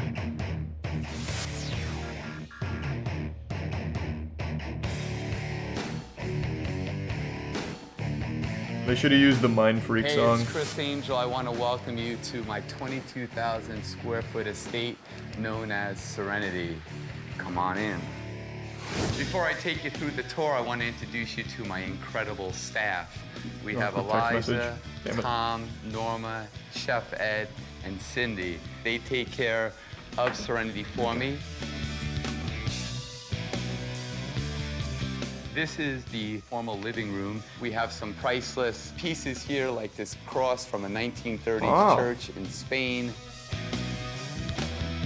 Handcrafted stained glass above over here that were made for me. Looks and of course, pretty. We have this incredible view. Oh, that's kind of cool though. Man's got a fucking crystal ball in the middle of his pool, an orb to ponder. That's kind of nice. And you get to, of course, see the amazing Las Vegas Strip, which at night is breathtaking. You can see we have 4 fire pits that burn. We have a fire pit literally in the center of the pool. It's insane. So this is my office. This is where I do business when I'm not at my headquarters. Holy shit. First time I ever came to Las Vegas, I was trying to get a small-time manager to represent me, and he passed on me. And I have countless amounts of rejection letters, and it's kind of ironic how they're wishing me all the success in my career and basically saying, you know, we're not interested in you. And in here, the heading speaks for itself. That's That's kind of douchey, but all right, But fair my enough. prized possession is that star over there. That star honored me as the celebrity who has done more for the Make-A-Wish kids than any other celebrity for the year. I think that's the most important work to do for others. Well, that's sweet. And then over here, we have the formal Hey, hey. Dali-inspired painting. It's Christ on the cross, and if you look carefully, you see the blood from Christ's hand splattering on the ground over here. That's actually my blood. I actually cut my hand and did that. Why? Why would... And I just thought that was a very poetic and profound piece of art. That's... what? No, man. So this what? is the kitchen. I know nothing about cooking. I can't even boil water. That's why I have the best Thanks, chef, Prime Bird. Chef Ed. Hey, congrats. Thanks for the bits, Always Jerko. preparing, always cooking. Thank you to Basically 5-2. the same meal every day for me, right? Same meal every day. Grilled chicken, rice, 4 times a day. That's it. And let's see what we have in here today. You know, the stuff that I drink, whether I'm kicking back with a Corona in the pool or drinking a little sparkling water. You got some Yahoo. It's all good. Does Yahoo still exist? So I'm going to take you to the Or family room. Yoo-Hoo, whatever the fuck it was. And here's my family. Hey, family. This room is where we chill, where we hang, we watch some videos sometimes if Hey, we don't feel like going up to Keeson. the theater. This is a piece of art that depicts Thanks, my bits. Believe show. Coor And and the Prime behind it, Michael. the television. Oh, wow. So now I'm going to take you upstairs. Where's this bowling alley, though? What's the point in a 22,000 square foot mansion without a bowling alley? So over here we have a bunch of different memorabilia from Houdini. Those were his handcuffs. He actually wore those handcuffs. His key, door knocker, and my straitjacket that I performed about 600 shows. Whoa. Which leads us to the theater. Wow. My friend Matt. Hey, Matt. Put in the Crestron system, redid everything. Matt, tell us And now how he just lives crazy here? this theater is. It's got everything, 10,000 watts power. Oh, it's an It'll ad. Make your ears bleed if you crank it up. So now I'm going to take you downstairs to my cat Hammy's room. Thanks for some noobish and Chevy. Hey Hammy, what's up? He loves his treats. You want a treat? Come on. Up. Good boy. Stay. No matter where you are in this room, the TV will turn so that you can watch it wherever you are. What? What was even on TV? Was that Beast Wars? What was that? Wherever you are. What the fuck is this? I can't tell what the fuck I'm looking at all. Oh yeah, it might just be a clip of one of his shows. We're gonna go outside. Let me throw my shades on. Yeah, I know it's blurred, but it didn't really look like a show. It had like a UI, like a game. Of cars. Wow.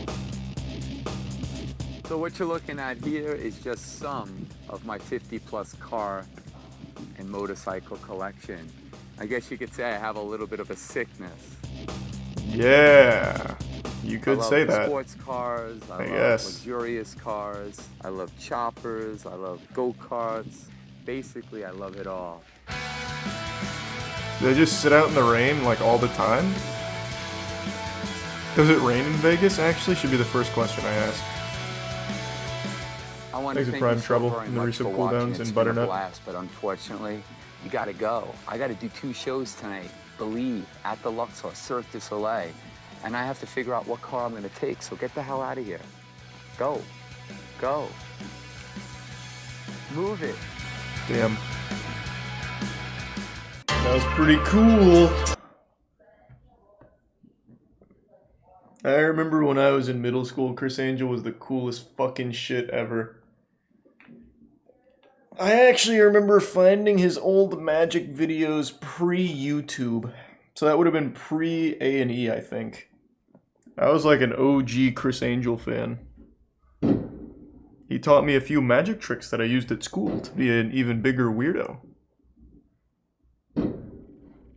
Is the resub weaponized and weighted dice?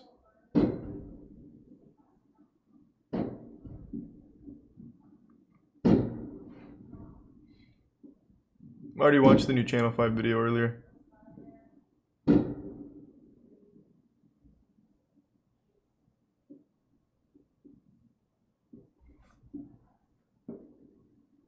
I don't like BuzzFeed Unsolved, man. BuzzFeed Unsolved is not very good. Some of the stories they cover are, but they themselves make it worse.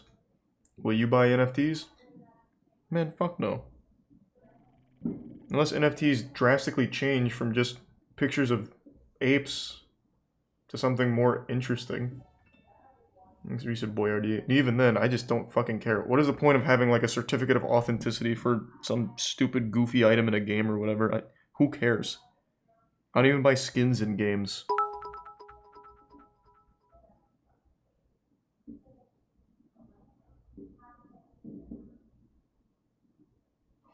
Can't click links, Rin. I'm sure it's great though. We also don't do the self-promo stuff. God, I'm super sorry to hear that, Shroomy. That's fucking awful. Hopefully the new year will be better. Thanks to the resub Lando and the Prime Raid and Oven. Do you collect monkey nuts? How the fuck is that an NFT? It's the exact opposite. I have 11 million of them.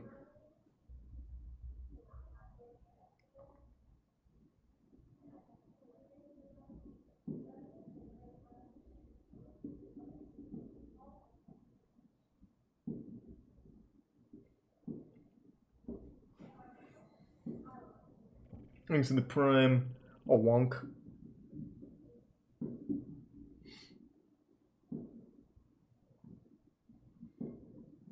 The underground... Yeah, I've seen the underground item collector video. The monkey nuts are covered in there. Will you sell your videos as NFTs? Why, what's your offer? I'll sell you one old gameplay and commentary video of my choosing for anything in the 7 figures. Serious buyers only.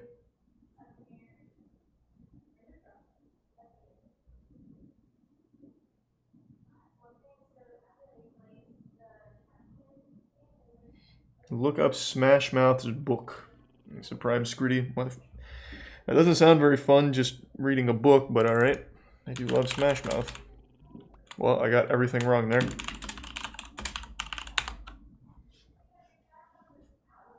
What am I looking for? The review of the book?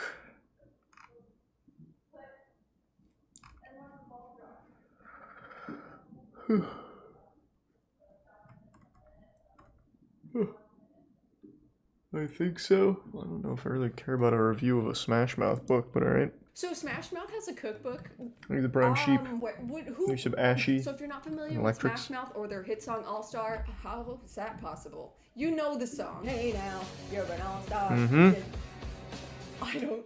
I don't know the song. I don't know the song. We know what the song. Come on. Despite their most frequently Googled question about them being "Is Smash Mouth dead?" they're actually very much alive. Well, they're broken up now, unfortunately. Unmasked people against CDC guidelines in August. Love that. They're alive. When was their last hit? 20 years ago. When did this cookbook come out? 8. That's a move. That's a bold move. It's called Recipes from the Road. Oh. I took notes. Wait, You might be wondering why. It's a That makes no cookbook. sense. It's That's a cute. cookbook, 47 cities. This is full Guy Fieri. The dude looks a lot like Guy Fieri. And now he's just fully embracing it, I guess. That is a big cookbook too, yeah. 47 tour stories. I read all 47. Alright, So for each hold on, I'll be right back. Give me 1 sec. Coming!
I'm back. Huge celebration. Thanks for 2 gift subs. AV.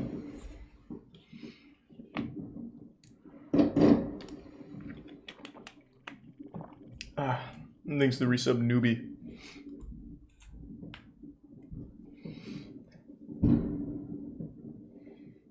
Oh, Happy New Year. Yes, yes.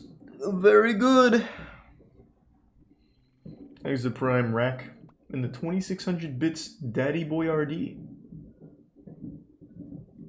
Wow, that was sweet, and I hope the traveling hasn't been too bad. Thank you for that, Boy RD.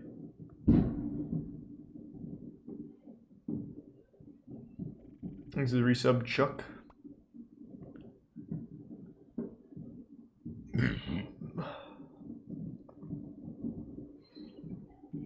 Thanks to the resub Rogue. Yeah, a lot of fireworks tonight. We're real excited. The worst commentary channel if you want some drama. That just doesn't even sound like fun drama. It doesn't sound interesting at all. We've been asking for it for the last 3 hours, I've noticed.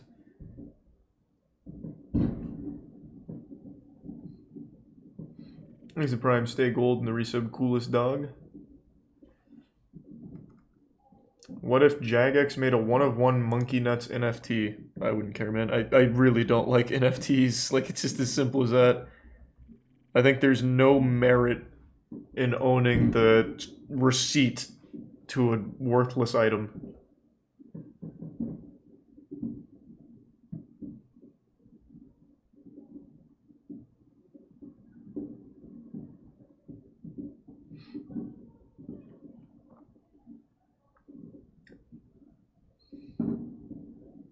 Dogs are doing well, handling the fireworks like champs. By that I mean they're very afraid of the fireworks.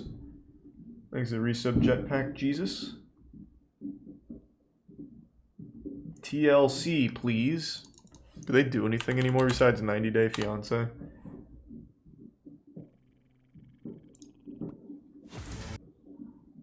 I guess.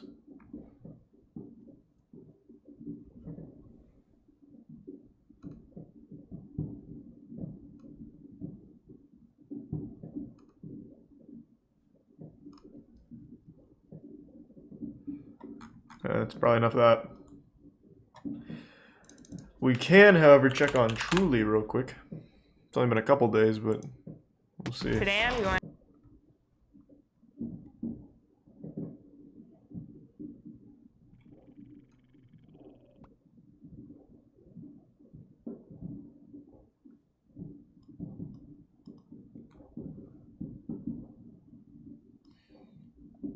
Thanks to resub October and Zat. There weren't any new videos. Thanks to resub Razzle Dazzle. Check out Todd Weeks.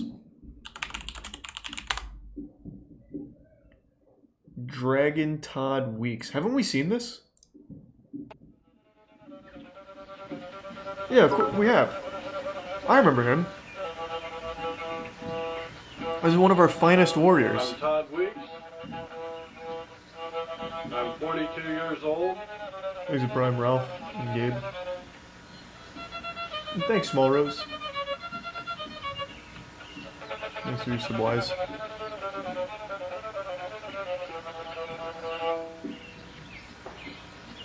He said 42 years old, not 22. Thanks to tier, or the 5 gift subs Hit Up Van and the resub Goddess. Thanks, Van.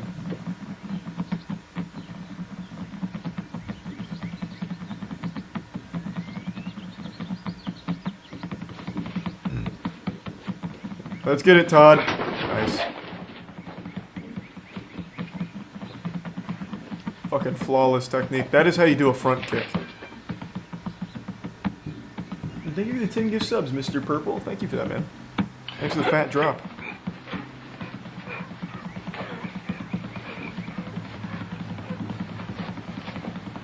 That wasn't even full speed. That's how fast he is.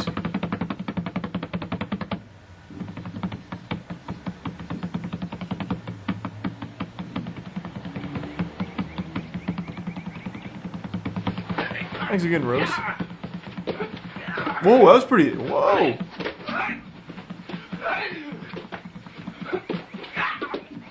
Those are some good kicks. Just in case, yeah, the double kick in case hunted by two children trying to shake you down for lunch money.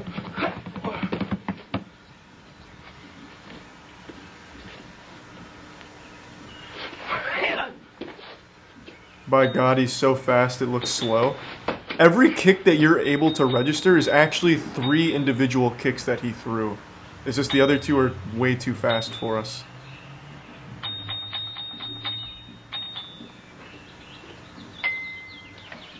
Well, I didn't expect that.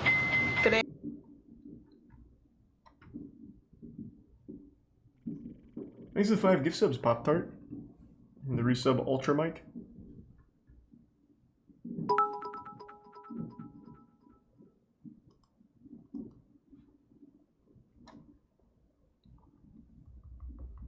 Have you ever drank moonshine? Yeah. Thanks a bit, Zeal. That was wholesome. Thank you, Zeal. Happy New Year, faithful and jaded.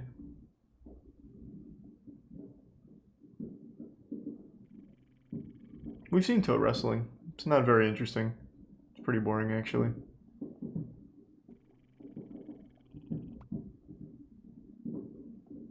Thanks to the resub.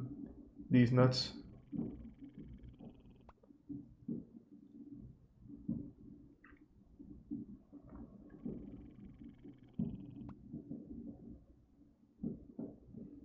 You check out Life Beyond 3? Yep. Watched that a few days ago. Melody Sheep doesn't miss.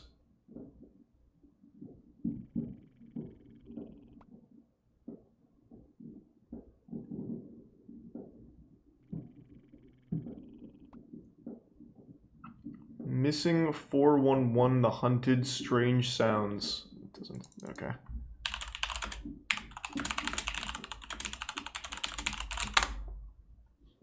This? The first time I ever heard anything was later in 71. Wow, this video is quiet. Guys and we was here by the stove. There was a stove here then.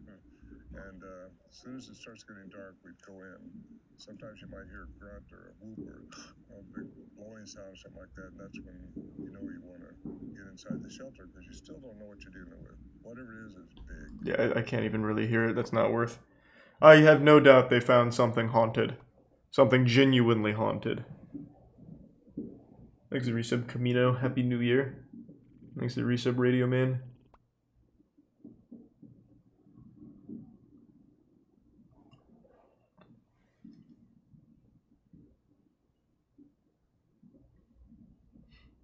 Knife Fight Storm Assassin.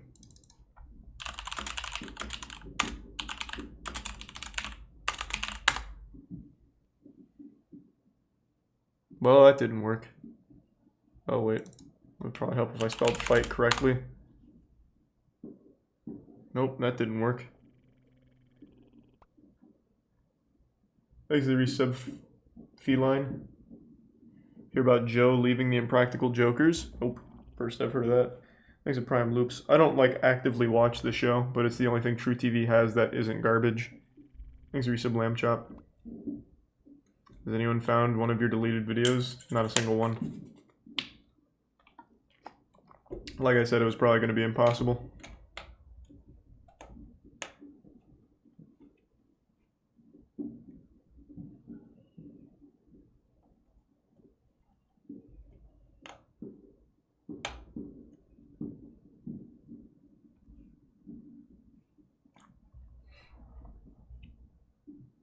Perhaps the darkest Courage the Cowardly Dog episode ever created. I already know what episode it's going to talk about. The one with the domestic abuse. Bunny and all them. Yep, that's the one. Such a great episode. Everything in Courage is a fucking masterpiece. There's not a single bad episode in that entire show. It's so good. Easily the best cartoon ever fucking made, man. Oh. It's so good.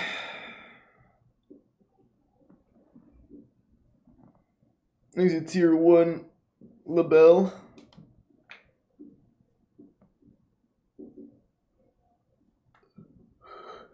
It looks scary. It definitely was for kids. I remember being a bit scared by some of the Courage episodes as well. In particular, King Ramses and the lady in the puddle.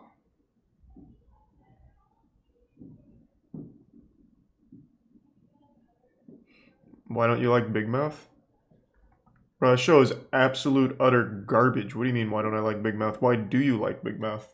That is an insufferable show to sit through. Fucking Tiana's watched every season, so I see it by proxy. It's terrible. It's awful to look at, and it's always so weird that they have just fully nude child cartoon characters roaming around talking about their, like titties and pussy and stuff, and cock. Like, every single scene in that show always ends with one of the kids talking about jerking off. It's awful. Oh my god, it's bad.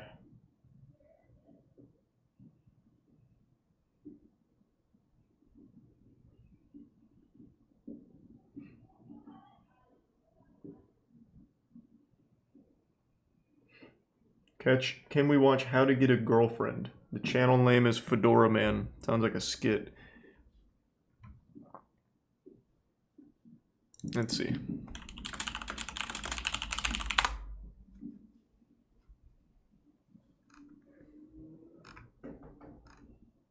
It didn't even pop up. I want to see what he says about this episode. On January 7th, I made a video on the final episode of Courage the Cowardly Dog perfect. and how the concept of perfection is subjective and irrational. That video ended up being my most successful project in my entire Thoughts YouTube on reacting career. content The comment on section Twitch? of that I've said this a bunch, man. I don't think there's anything wrong with reaction content. I mean, there's a complete difference from just sitting down and eating while videos play, or just, you know, going AFK while a video plays. But I don't know why people pretend that they don't like to watch videos with friends, or watch shit with friends and joke around with each other. It's just genuine fun. Just to kick back with the chat, make jokes about some goofy videos. Like, it's just fun. And you don't have to feel guilty for it. Is it the hardest content in the world or the most creative? Fuck no. And I don't think anyone would argue that. But that doesn't make it any less fun to watch or participate in. But yeah, there is a complete difference from falling asleep and, like, letting Lord of the Rings play uninterrupted and watching fucking slapping fights or whatever we watch here, and whatever, like, Miz watches from time to time. Like, it's just fun. There's nothing wrong with that. That video is absolutely beautiful. And not only do I have you guys to thank for that, but it wouldn't have been possible if it wasn't for the show existing in the first place. God, In it's so the good first too. video, I mentioned how Courage the Cowardly Dog was not afraid to be too real with his morals and life messages. It got dark. And I think the episode And I loved it for Max that. is the epitome of that statement. Not even 90 Epitome. seconds pass and how that there's word this is. evil Max lady beating the crap out of Courage. This Max lady goes by the name Kitty. Mario and her optimistic Hey, self egg love. invites Kitty inside for a cup of tea. I haven't Max seen it lady jaded, beats no. up Courage some more, and she sits at the table with the crew. Here, she informs the three of her current situation. Her best friend, Bunny, fell in love with a gangsta dog. I'm sorry, it just sounds so stupid when I say it out loud. In other words, Well, that's not how her they best say it in the friend show. The dog is in just a an abusive gangster who's relationship abusive. with Yeah. a dog who treats her It's like a slave. not, like, when goofy the or dog anything. found out Kitty was trying to get Bunny to run away, he threatened her life. So she was Exery forced to sub leave her Cody home and Hobo. and her best friend. bits She jaded. feels lost without Bunny. Then Eustace completely roasts the Max lady. Take that mask off, you might see better. So she gets super pissed, leaves This the was a table, kid's show. and says the following words. Dogs are evil. Hence why she tried to kill Courage for no reason. And she's not done. While Courage is minding his own business watching TV, it is Max to Lady date, whacks I still up believe, Courage the once best again. cartoon And ever when made. he tries to unclog the toilet, guess who's there to make his life a living hell? This show is honestly the closest thing you can get to a cartoon version of the average horror movie. I'm surprised they greenlit this episode, to be honest. That's how disturbing some of these scenes get. So Courage gets tired of getting beaten up, so he decides to steal Kitty's most prized possession, a toy mouse Ed, Edd n her Eddy best ran longer friend, than Courage. Bunny, Ed, Edd n Eddy gave was still her. a good The show. reason Courage does this is because he believes Max Lady We is already out to saw this. murder. Did we watch this? I mean, I've already seen the episode and everything, but I don't remember watching the video breakdown of it. But yeah, the episode is all about Kitty and Bunny. Bunny's in an abusive relationship. It's a lot, and it's really good. The whole show's so fucking good. I made a whole video essay like 3 years ago on Courage the Cowardly Dog. I think it still pops up as one of the first things when you just type in the show.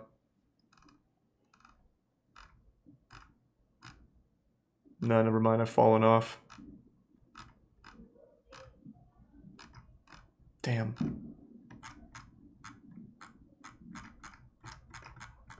I went past it, did I?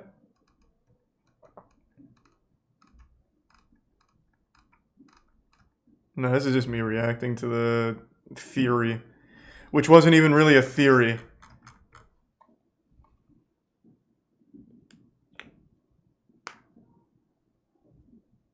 No, it's getting there, Queen. You just gotta give it time.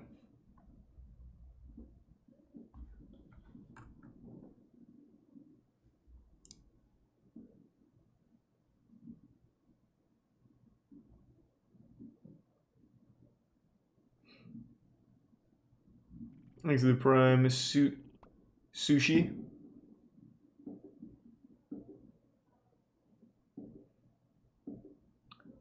And thanks to the Tier 1 Chill Fue. No, I haven't seen full stop punctuation, I don't think.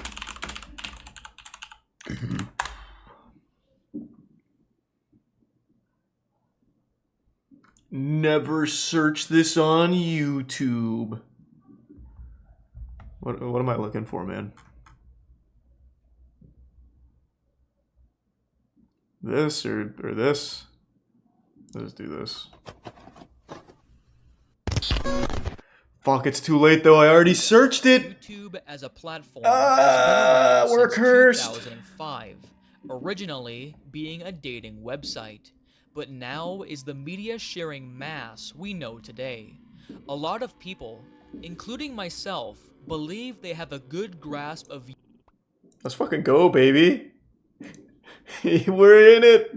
Let's go.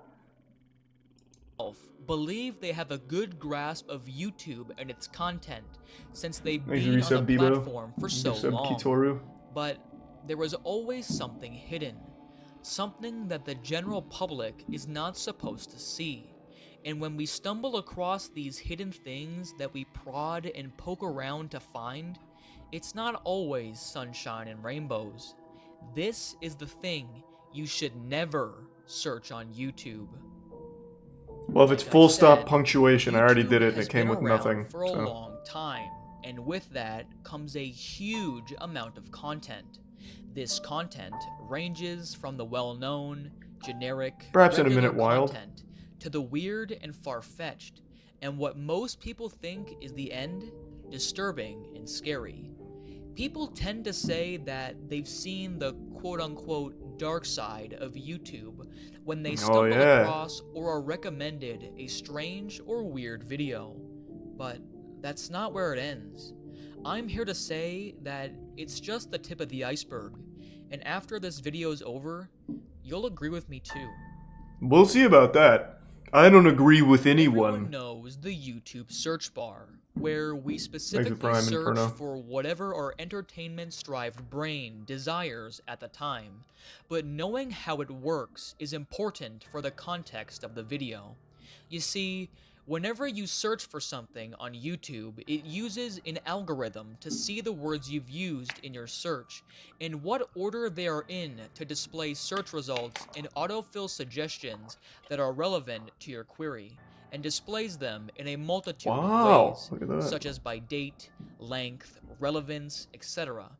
And most of these videos that you see go through an auto detection feature to check for anything in the video that could possibly be against YouTube terms of service or the law.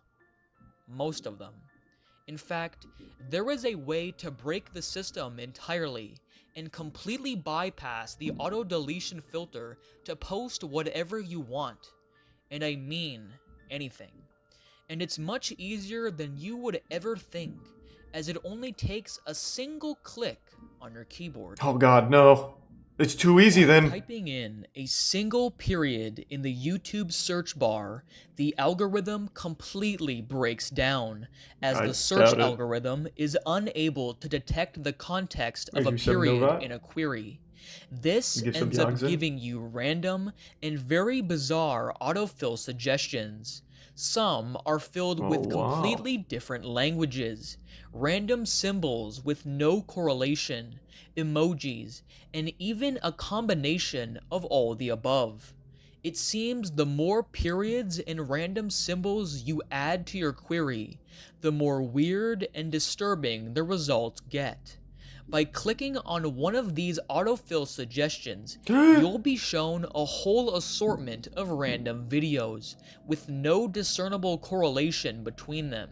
However, there is one autofill suggestion I would like to focus on. This autofill term will most likely show you videos of memes and shitposts with scary thumbnails in order to trick people into clicking them, as well as well-known and popular horror videos such as suicidemouse.avi or the deep web Chinese suit video. These random shitpost videos have sprung up over the years because this problem with the YouTube search algorithm has existed and been known about for years, and people have uploaded random videos with these titles, descriptions, tags, and scary thumbnails in order to gain some easy views. I've also found my fair share of videos that I don't know the context of and unnerve me, and videos that have given me ideas for future projects. Oh, nice. But well, it was if overall you look net positive. hard and long enough, past all the memes and all of the shit posts, you will eventually stumble upon truly terrifying and illegal things. Animal abuse, car crashes, pornography, etc. And things that I can't say or show you in this video without fear of getting into major trouble. In my own research for this video, I have seen these videos. The worst part is, these videos are not caught by the auto deletion feature because of the punctuation and random garble in their title, tags, and description, and thus can only be deleted by manual review. That's some probably poor not person true. Needs to see it, watch it, Punctuation and probably report doesn't it matter at for all. it to be taken down. Again, from my own experience with researching this video, do not search this up. Over the years, many Reddit posts have been made discussing these weird, strange, and downright illegal videos that had been found while looking Thanks for up 5 this gift subs, search Swanee. term. Appreciate it, man. And on one of these posts, someone who had experience with this sort of thing made an attempt to explain what was going on. This was their comment. I am a user who frequently goes on the onion sites and deep web networks for my own entertainment. Oh, nice. In doing this for years, I know all the ways in the book on how to remain secure and safe. What I have found are multiple websites that share their privately available videos featuring red rooms and gruesome type content, ranging from to terrorism, all the way to edgy, quote-unquote, cursed art projects that are readily uploaded to YouTube and are public. Most of them are simple embeds. How do they get away with it? a flaw in the YouTube I system highly of doubt that detecting that's content, commonplace. periods, and emojis. All these sickos do is upload their content metadata with these additions and makes them virtually unidentifiable, only So this being is a removed single once enough viewers find comment it 4 months and ago with manually one report it. update. So yeah, unless you want a literal link to the most disturbed portions of the dark web straight from YouTube, don't search things with a period in front, especially with emojis. With all that taken care of, I hope this is able to explain why this happens and why it is so vital to not search this up. You will see some very, very messed up There's you things. some Tanner and Take it Invictus. from me, someone who took the time to watch and research this stuff for this video. Do not search this up. Thank you for watching. I hope you learned something new. I'm Mr. Ferrante, and I'll see you later. Take it easy. Thanks the bitch, Jaded.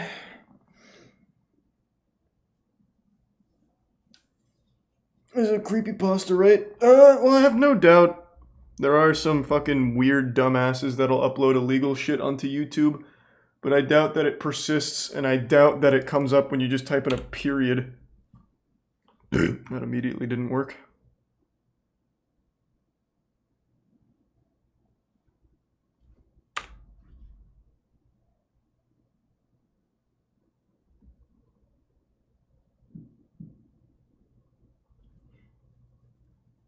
I don't think I really care to watch Sam Hyde's Paradigm Shift.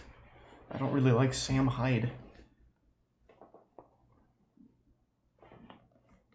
Thanks a Prime. Tangmaster and the resub Vinny. It works on mobile, does it? Let's see. Typing in a period just brings up a bunch of weird suggestions. It does. Typing in a period on mobile brings up a bunch of weird character symbols. One of them at the end says terror. God damn. That's intense. Thanks to resub Carrots and the Prime Piss.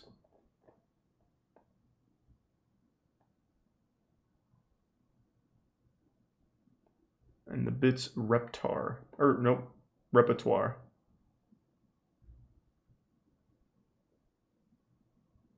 I seriously doubt there's anything illegal there. I don't doubt that, but I doubt that there's a crime syndicate using it to upload illegal content. All of that would absolutely just go on Tor and dark web, deep web. They wouldn't just be using YouTube. They'd be taking a massive risk doing that. And they wouldn't be around long.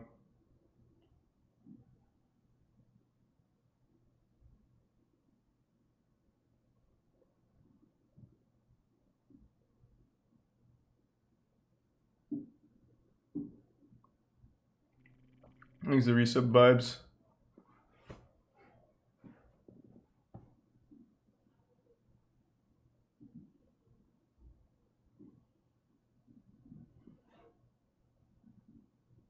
And thanks for the 5 gift subs, Vizzy. Thank you, Vizzy. Happy New Year.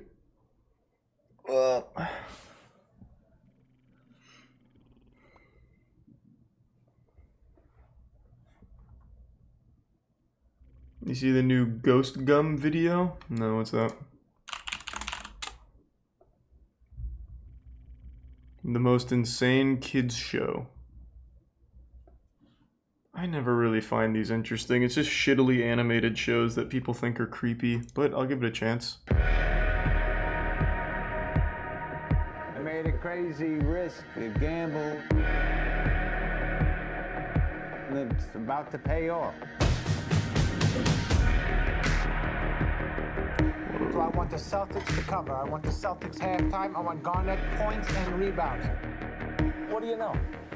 I don't know. I just know.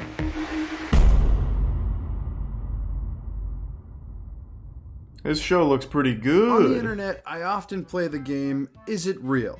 Basically, I'll find some crazy stuff and try to determine if it's a troll or serious. You can actually see we've done it a couple times on the channel Hey, before, Reddit Island, and yeah. I'd like to think I'm pretty good at it. And most of the time, it's pretty easy too. We'll catch ourselves a leprechaun using these lucky charms as bait. However, sometimes I get stumped. Sometimes I see something like we're about to see today where it really tests my limits of disbelief. Is this a parody or is this serious? Even some of the most experienced internet minds get stumped sometimes, and sometimes only the creators know, which is where we begin today. This video was originally going to be about religious children's shows, and when it comes to religious edutainment, you have VeggieTales.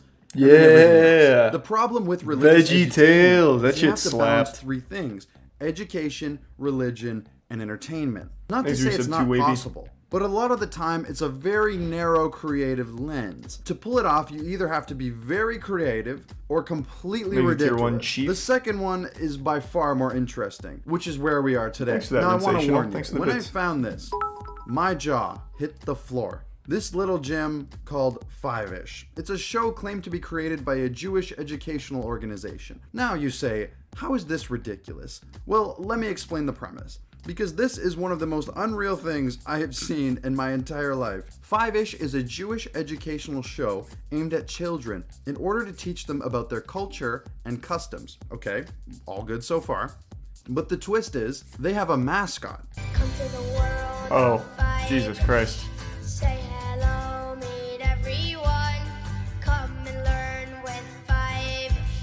Join us! So much fun.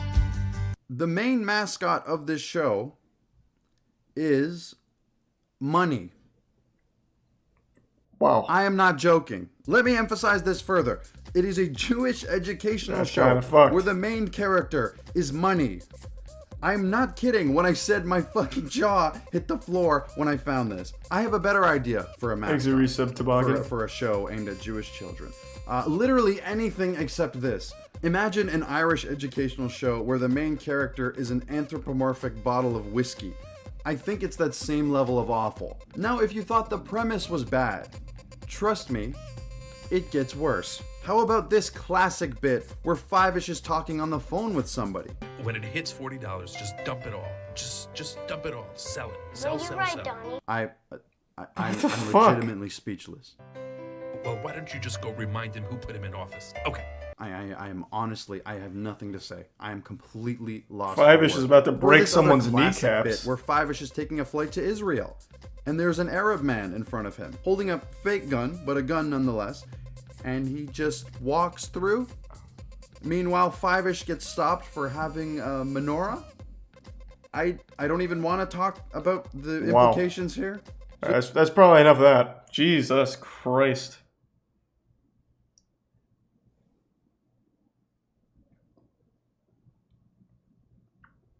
Something tells me that that show wasn't actually made for kids. It was probably some, like, parody thing. But I don't know anything about it. The Search for Clockman. Sure. I never really cared about these lost show searches. Shows are never usually interesting, but alright.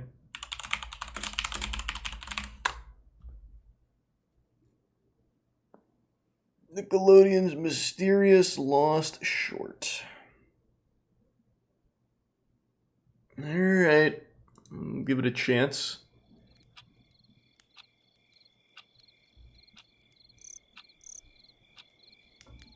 I am He's a looking bit for a jaded. particular animated short that terrified me as a child.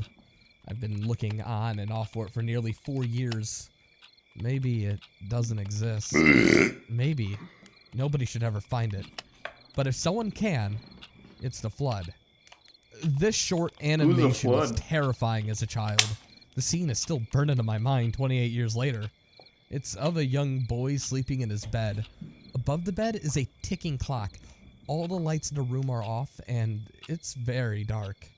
Suddenly, the clock begins to slow down its ticking, and eventually it There's a stops. prime dink in the resub Modi On midnight. in rhetoric. When the clock stops, a greenish-bluish man climbs out of the clock.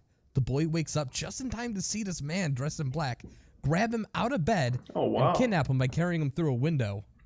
The clock man takes the boy on some kind of terrifying adventure and brings him back to his bed before sunrise. This is a creepypasta? Yep, I imagine it's not real.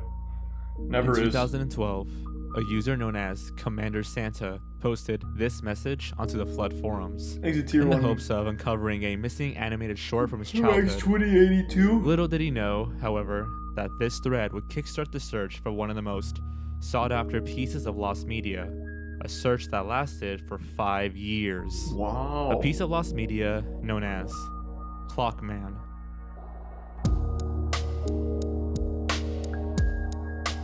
Is it real? Give it a chance.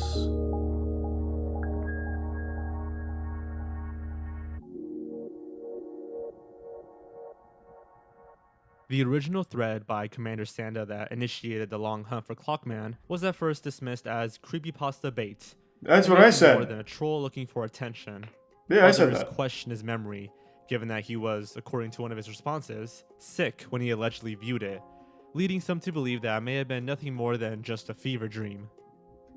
That wouldn't be my thought at all. I remember just think the feeling whole story's great terror fake. whilst watching it. The Clockman abducted the little boy and took him to places where he did not want to go.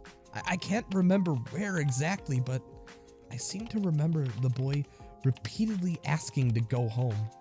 Clockman just ignored him like he couldn't hear him. He kept dragging the boy through all kinds of scary places. I bet it wasn't that scary. remember Kid's being a scared bitch. for the boy and just wishing the Clockman would take him home. His responses to these accusations added to the whole creepypasta feel of it all, such as his desire to see Clockman one last time Thanks, before he Prime passed Ronin. away, and how he thought of the short throughout all aspects of his life, junior high, high school, college, and even now as a father. It seemed that Clockman really haunted him, and he truly became What the fuck? What was that last part? And even sometimes now as a father, I just want to see Clockman. What the fuck? It seemed that He's a Clockman 5 really gift haunted subs him, full. and he Prime truly Super became Music. obsessed with finding it. However, for every dismissal, there were multiple users who believed him. Commander Santa was a respected member of the community, He's a and prime he wasn't one to reasonability. troll his fellow members. His description of the plots and appearance of the Clockman were so vivid, so detailed, that many couldn't help but believe him. And inevitably, many others just loved the idea of what he was describing and joined along for the ride, beginning a 5-year hunt for this supposed stop-motion film. Commander Santa described what he remembered of the Clockman's Thanks, appearance: Resub a Lindner. large bushy beard and a long cape. Several animated shorts were ruled out early on, even though they were eerily similar to Clockman, such as The Clock Store. Yeah, this isn't exactly Nickelodeon in 1931, I'll tell you what. The Sandman,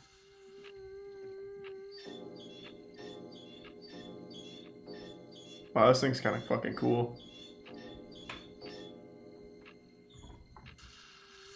and the opening to Nutcracker Fantasy. But look out if you were awake past bedtime. The ragman would catch you. And when he did, she said, he would smile wickedly, point his crooked cane, and The turn fuck? you into a mouse. Man, what the fuck? Why is he such an asshole? I thought the Nutcracker was supposed to be a happy, jolly guy.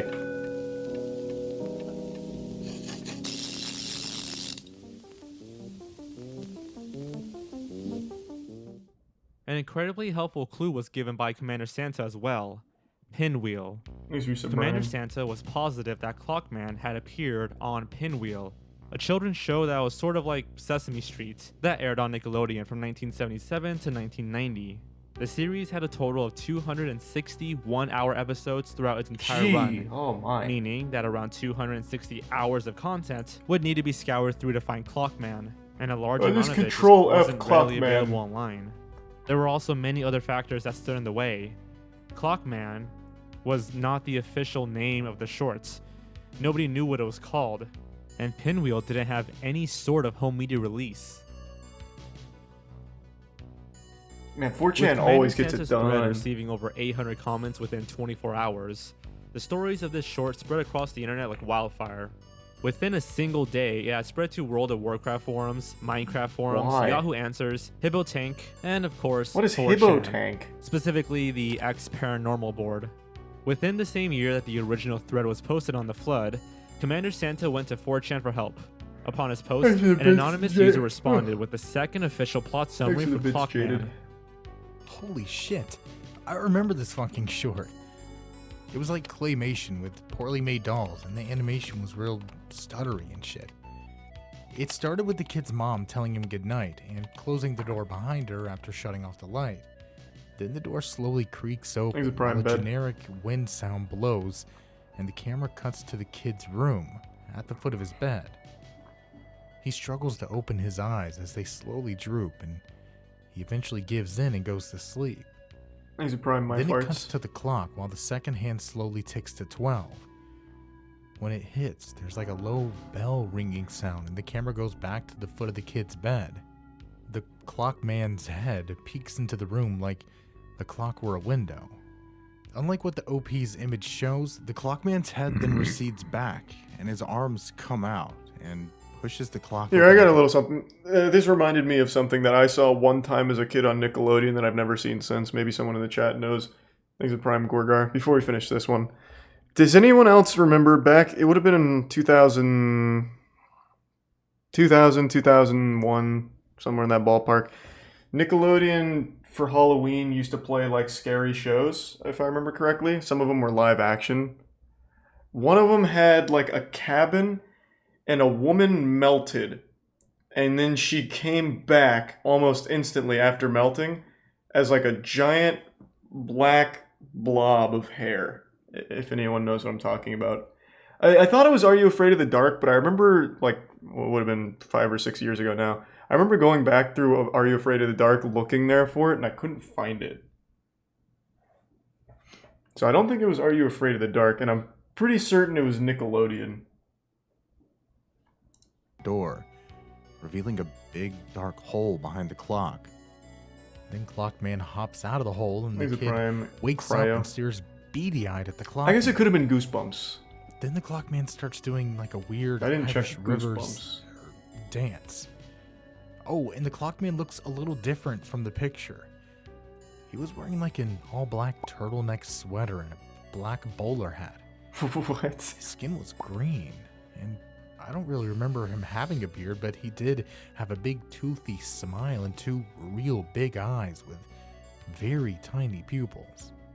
This guy sounds like he's way off, just making shit up. The 4chan user's description of the events heavily differ from Commander Santa's. For instance, the user remembers the Clockman appearing with green skin, no beard, and a turtleneck sweater and a bowler cap instead of a cloak. Additionally, he recalled that the Clockman did an Irish dance upon his entrance to the child's room. Oh wait, Haunting Hour? Wait, that sounds really familiar.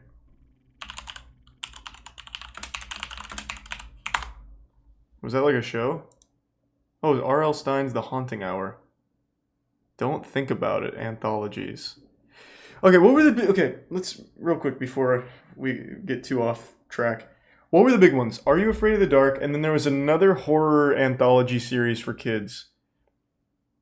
I guess it could have been The Haunting Hour, but besides Are You Afraid of the Dark, there was another one.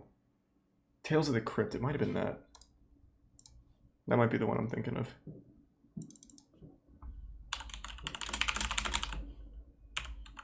God damn it.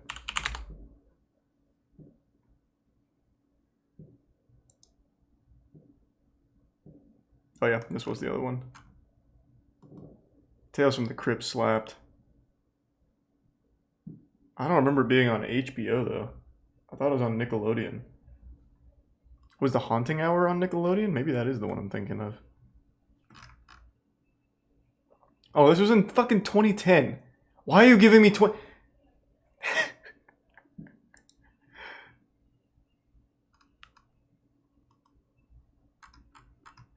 Jesus Christ. Maybe it was Scaredy Camp. Let's see. 2002. This does fit right in there. It's a family reality game show. No, that's definitely not it then. It was an anthology series. I can tell you a few episodes from the show. There was one where Shia LaBeouf was in it and he turned into a doll. That fucked me up for a long time. And I do remember there was another one where there was a camp, like a summer camp on an Indian burial ground, and there was a curse that haunted the whole camp. Nightmare Room. Thank you. That was it. Nightmare Room. The Nightmare Room. Yep. Kids WB. That was the one. Thank you. That's probably what I was thinking of with the woman who melts and comes back as a big blob of hair.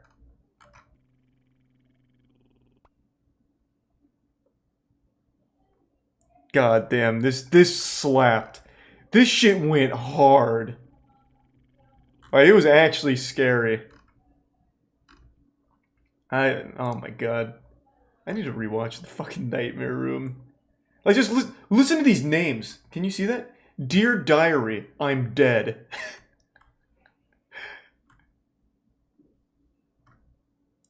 They weren't pulling punches, I'll tell you what. Not on the Nightmare Room.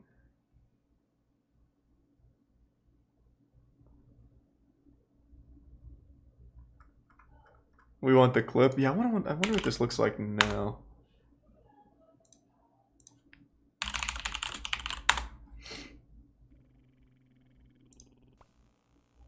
Coming on DVD and video. It is the place where hidden fears slip through the shadows, where the unimaginable becomes reality. R.L. Stine will unlock the door to your scariest nightmares in the Nightmare Room. Scareful what you wish for. I actually think I have one of these. With chilling dreams and fantasies guaranteed to give you goosebumps. They want you! Each Nightmare Room DVD includes an original interactive adventure written by R.L. Stine. Interactive? A new Dare game, interview with R.L. Stine, and a bonus episode. This is your invitation into the Nightmare Room. Careful what you wish for. This shit was so good. Coming August 2002 on DVD and video. 2002 was a great year. Bucks won the Super Bowl and everything. 2002 slapped. I definitely still have that on VHS or DVD somewhere. Despite the amount of differences between the anonymous user's account of the shorts and Pancakes, his own description, Doggo, Commander Santa Sinister, confirms that they Luanity, are and talking Bits about the Naruto. exact same shorts, and that one of them must have just misremembered some details. Oh, gotcha, Naruto. Around this time, Commander Santa purchased DVDs of Pinwheel. Despite there being no official home media release of No, the I never show, saw that, Queen. fans have compiled many episodes into DVDs and made them available for purchase. Despite his best efforts, he was unable to find the Clockman on any of the DVDs. The story of Thanks for the bit, Clockman Soils. became widely known in 2012 with Commander Santa's post Yeah, he on the was web. Soils. However, it can actually be traced all the way back to as early as 2004 on a website known as The Animation Nation. On a thread where users were discussing horror elements in Western animation, a user named Michael W. Howe posted The about a Clockman few fucked frightening my shorts he mom. had seen on Nickelodeon's Lucky woman. Pinwheel when he was younger. Sitting in plain sight amongst the other descriptions was a paragraph that sounded eerily similar to Clockman. I found it once at my first elementary school, and then I forgot what it was called. Then there was one based on the story of a little girl who lost her red shoes. So she asked a local wizard for help who could appear and disappear anywhere. He helped her, but told her she had to... Damn, this sounds intense. The little girl goes home and doesn't, hoping the wizard would forget. But then the music gets eerie as the narrator says, but the wizard did not forget. And we see him appearing and disappearing along the house floors till Thanks, he Reset suddenly Potato. pops out of her clock and steals her away, demanding to know why she didn't tell her mom. She makes up for it by Thanks, a sewing Prime stars Lumpy. to put in the night sky, and the Sorry next to hear day that, Brett. is returned home and tells her mom the truth. And then, of course, there was the Willy Wonka blueberry scene and also... At the time, this description was glossed over and not much thought was given to it by others. However, when Howe's post was rediscovered in 2012, this was seen as a huge turning point that converted all of those who didn't believe Clockman was real. Anyone who doubted Commander Santa and the anonymous 4chan user reconsidered when seeing this obscure post from almost a decade ago that lined up with their descriptions. This was definitely not a creepypasta. This was real. Man, this guy's gonna give himself a fucking heart attack with excitement. The Clockman is a-comin'. Oh, maybe the 20 gift Despite the subs hype and usernames excitement are that hard. spurned from the discovery Thank of you, Michael username. W. Howe's post, the Appreciate search the died down generosity. and remained dormant for about 2 years. Then, out of nowhere, the creator of the Lost Media Wiki, known as Dykate, reignited the search. Dykate published an article on the Lost Media Wiki detailing the search so far, as well as his own efforts to contact various Nickelodeon employees that would have information on Pinwheel, and more specifically, Clockman. After having little to no success with reaching out, Dykate decided to contact Michael W. Howe. The two sent messages back and forth, solidifying the description from the original Animation Nation post and elaborating on it. The version that came out of these talks is perhaps the most detailed and in-depth description of Clockman yet. And of course I watched Cicada 3301. The show starts with a girl getting a new pair of shoes from her mother, who cautions her not to lose them. The girl wanders off a ways to play, but God damn, and thank you for the 20 gift subs, Alex. She finds she can't Thank find you, her Alex. shoes. Hope you have a great new year. After looking everywhere for them, she remembers there's a wizard nearby who might help her. Oh, that was sweet. The Well, strange thank you, thing is username. we see the wizard appearing and disappearing in trees and in various areas around his home. The girl asks the wizard for help, and he gives her replacement shoes, but tells her that she needs to tell her mother what happened. He's the prime However, wizard. the girl goes home and doesn't. During the episode, a female narrator can be heard. I still remember her going, she felt that the wizard would forget their deal. Thanks, Resub Ocean Man. The scene then changes back to the wizard's abode, with him looking a little upset. The scene then cuts to inside the girl's house, where she's in bed with a Wizard sounds like a real asshole. as the narrator whispers in an eerie way. Thank you for the 10 "But gift the subs again, wizard Socks. did Appreciate it, not man. Forget. We then see 2 floors of the house, with the wizard appearing and disappearing several times. First on the first floor, then on the second, then outside her door. Scared, she hides under the covers, and then the pendulum stops. And a window forms on the clock, out of which the wizard appears and takes her to his place, where he demands to know why she did not tell her mother the truth. The girl claims she was afraid of what her mother would say if she told her she lost the shoes. The wizard said something, and there were buildings that turned into skyscrapers. My scant memory is that he said he used his magic to make tall buildings, but don't quote me on that. He then is willing to forgive her if she'll knit stars to place in the sky. Aw. She does so, and he returns her home.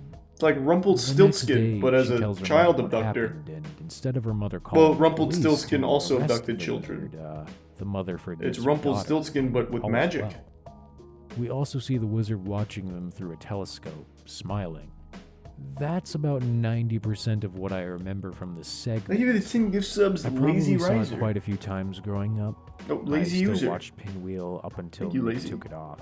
The resub Creamy. Unfortunately, I just have my The bits memories Duffy. of the episode. I recall it almost moved like it was stop-motion paper animation, like they laid the characters on the backgrounds and moved them around. I want to say maybe around the time How the I was fuck could this 5 to guy 7. remember that much at 5 to 7 How years describes old? Holy shit. This guy got the entire short synopsis down and claims he only saw it when he was 5 or 7. That's a goddamn lie. This guy made it. This guy helped work on it. No chance. I can't remember shit that detailed when I was 5 to 7. The closest thing I remember to, like, a show... I don't even know, like, maybe Prometheus and Bob. I can remember, and I haven't seen this since I was probably 5 or 7. I can remember little bits and pieces of episodes, but certainly not like a full episode story. Howe describes a similar tale to the one he posted Thanks way for back another in 10 gift subs, 2004, Socks. but with new vivid Appreciate it, details man. that Thank fills in you. the blanks. He describes the narrator, the environmental layout of the Thank you, shots, Tier 1 Devi, the and the animation resub style, Bimmy. and even some of the lines spoken. Bits P Daddy. Howe states that he had seen the short multiple times as a Resub child Salvu. on Pinwheel. It was around this time that Commander Santa had decided to banish himself from the Flood forums. He decided to leave the forums until Clockman was found, as a sort of sign of commitment. This made Dikate's attempts to contact him extremely difficult, but he was eventually able to speak with him in early 2015 on the site Nintendo Age. However, he was unable to get any new bits of information out of him. Thanks to his in-depth Prime talks check. with Michael W. Howe, resulting in a much Yep, more that sounds detailed about right, description, Soils. Dikate tried once more to contact Thanks people for who the had gift worked sub soon. on Pinwheel in the past. However, instead of contacting the studio, he decided to contact the creators directly. Almost immediately, Daike was successful in making contact with a member of the Pinwheel team. Michael Karp, a writer, director, and voice actor on Pinwheel, responded to a post Daike had left on his Stage 32 page. Karp responded with a vague memory of the Clockman short, saying that the film was most likely produced for the first season of Pinwheel, around 1980 to 1981. However, as Karp had come onto the series during the second season, he didn't have any knowledge of the Clockman shorts. Man, fuck you, Michael. He did know someone who did, though. Executive producer Tippy Fortune. Tippy Fortune, also known as Lois Fortune, was an executive producer on Pinwheel at the time that Clockman would have supposedly aired on the show. Michael Karp was kind enough to give Daike her email address, who then went on to forward her all the information he had, in the hopes of a solid lead. Tippy responded pretty quickly, impressed with Daike's investigative skills, stating that, unfortunately, she just doesn't remember the Clockman short. She did reveal something pretty interesting, though. Most of the films that aired on Pinwheel were acquired by Co Films. This company had a large library of films from around the world, and made their money from selling these films to other studios, such as HBO and Nickelodeon. However, studios like Nickelodeon eventually began to produce their own material, that's interesting, and there was no longer any need to purchase films from Co.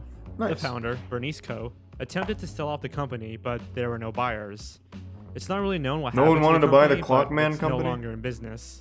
When Tippy attempted to Google the company, Bernice Co, and her associate Min Levy, thank you for the there raid, were no Peach. results. It was Fuck yeah. as if they vanished. Despite the lack of information, Thank you she for that. was Hope you had able a to great provide, stream. Tippy included the emails of the members on the Pinwheel team that were heavily involved in acquiring programming for the show. She also included a list of children's media organizations that could have a lead on the Clockman shorts. While one of the members, James Calistro, did not reply, two other members, known as Luis Phillips and Bob Perlman, did. But unfortunately, they didn't have any information that Daike already knew. Additionally, the organizations that he was able to get in contact with didn't have any new information either. Daike then focused in on Co Films as the key to finding the Clockman shorts. Thanks again, Bernice Peach. Co unfortunately passed away in 2001.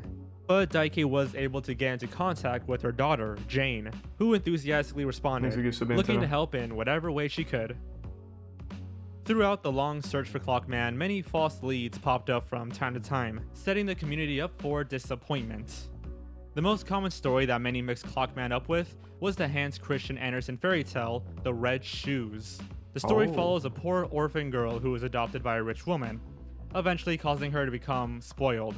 Soon she is gifted with a beautiful pair of red shoes, which she decides to wear everywhere. She wears in the church but is scolded by an old woman, saying that only black shoes should be worn to church. She ignores her. Well, she's and wearing wears them blue to church shoes. again the next time. Lying Except this bitch. time, a What? red bearded soldier appears and talks Outrageous. to the shoes, saying, "Oh, what beautiful shoes for dancing. Never come off when you dance." The shoes begin to dance, with the girl suffering from the constant movement. She eventually gets her feet amputated, but the shoes still don't Wow. stop. She Wow. finally gets forgiveness, before ascending straight to heaven. Yeah, these old fairy tales, they didn't mess Fuck around. me. Many understandably What? confuse this story with the Clockman, given the similarities between the two. The shoes, the bearded man, the role of the mother, the themes about not being spoiled. Yeah, fairy so tales forth. were like In the Clockman absolutely short that we've heard gruesome about, back in the girl day, it shows sounds stars like. into the sky as a way to atone for her punishment. While in this story, Literally the girl danced to suffers death. and then dies from amputation. Many assume this was changed in the short due to its airing on Pinwheel, but then it was later debunked as its own separate story. One of the largest red herrings in the search would be the Is it Irish tier 1 origins of soup? the tale, and the river dancing we heard about from the anonymous 4chan user. This was also proven to be false. Another false lead came in the form of the 7 o'clock man. Many of Pinwheel shorts came from Happy Canada, New Year, King. so it was speculated that Clockman was inspired by Quebec folktales. In the 7 o'clock man, a man hides in a child's bedroom and steals them if they do not go to sleep after their bedtime. While it did seem kind of similar to the version of Clockman we've been hearing about, it didn't fully. Oh, match you up got with the insomnia? Andersen You're coming with description. me, Junior. And at the time, this was the closest thing we had. That is, until December 10th, 2017. 5 years since the search had began, a Lost Media Wiki user by the name of Nitrate Nerd was doing their own research into Clockman, in the hopes of finding a lead. They searched for an educational film titled The Wizard on WorldCat, a worldwide library catalog. After scouring through Never heard several of it. pages, they instead found a listing for a short titled Sally, which had a YouTube link.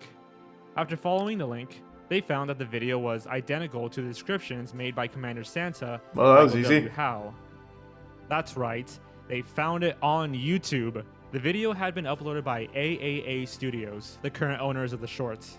The video was sent to Commander Santa, who confirmed that it was indeed the Clockman. The long search was finally over. The actual name of the short was Oh Paradive Sally, I hope I'm saying that right, or simply About Dressy Sally in English. It was produced in communist Czechoslovakia in 1976 by AAA friends. Studios. Otherwise Raid known as notification was Art super and late, Animation but thank Studio. you. The short was based Again, on the story of the as same you said, name, UFO which and in turn was Fuse inspired by an friends. old English folktale titled The Old Man at the White House from 1897. The actual short was remarkably similar to the second description given by Michael W. Howe, with a few differences. Oh yeah, Happy New Year to the such as CST red shoes gang. actually being orange gloves. Thanks for 5 gift As subs, Czechoslovakia was a Murasaki. communist nation at the time, the filmmakers never knew where their film ended up being sold off to. It went on to be sold off to the Learning Company of America, who dubbed it into English and titled it Sally, which eventually was picked up by Co Films, leading it to be broadcast on Pinwheel. With the Clockman finally being discovered, a new search began for the English dub. Thanks On to January Bit 11, Samsonian. 2018, about a month after the original was discovered, the English dub appeared online, thanks to a discussion between Lost Media Wiki user Tommy Shadow and the organization known as AV Geeks, an educational film preservation group who had the dub in their archives. A week later, a full HD version was uploaded online.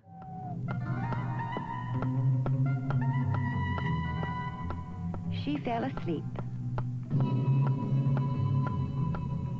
But the wizard did not forget. Oh. Oh.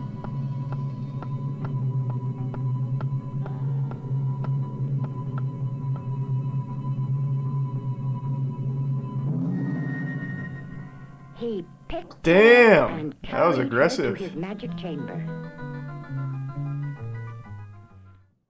And so ends one of the longest and most eventful lost media searches in recent history. What began as nothing more than just creepypasta speculation became reality, thanks to the dedication and hard work of people like Daikate, Michael W. Howe, Nitrate Nerd, and I wonder how many hours The they spent Clockman researching. was finally found. Nice. Well, we got him. Get fucked, Clockman. You thought you could hide from us, huh?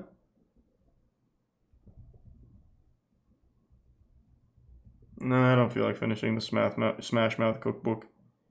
This is going to be reading shitty recipes from Steve. Exit Prime, no.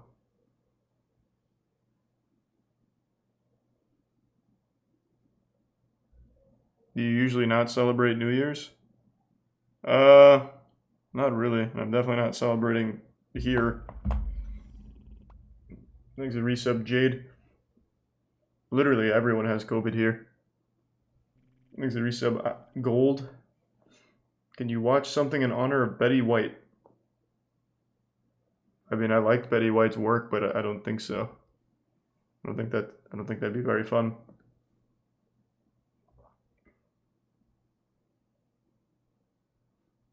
Thanks to the Bit Zero.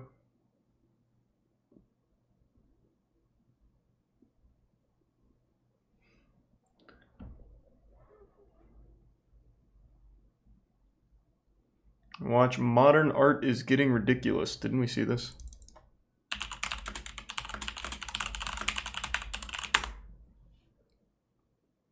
I don't know what that second one was, but I'm not taking any chances.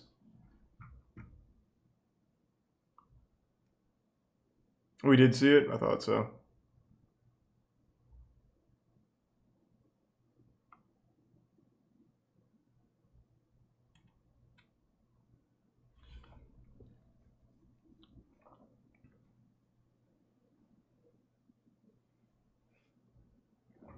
What do you plan to do this year?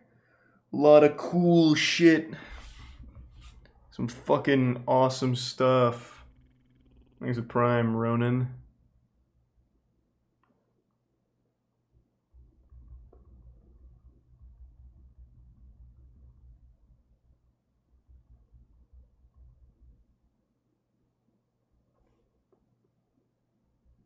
These are the resub Wasted Dionysus. The tier 1 kittens.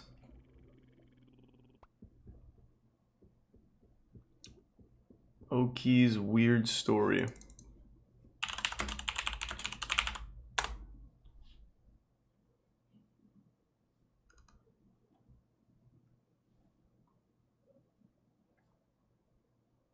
What am I looking for? Okay. My fellow humans, I am Benjamin Fulford, spokesperson for the White Dragon Society. With me here is MoistCr1tikal. He's the head of the world's martial arts societies, and if necessary, and in an emergency, he can summon up an army of 200 million people worldwide. This guy? This guy looks like a sex doll. Is there a human being here? Or, like, the quality's so bad I can't even tell. Is this flesh? He can summon up an army of 200 million people, and he's the head of the world's martial arts committee?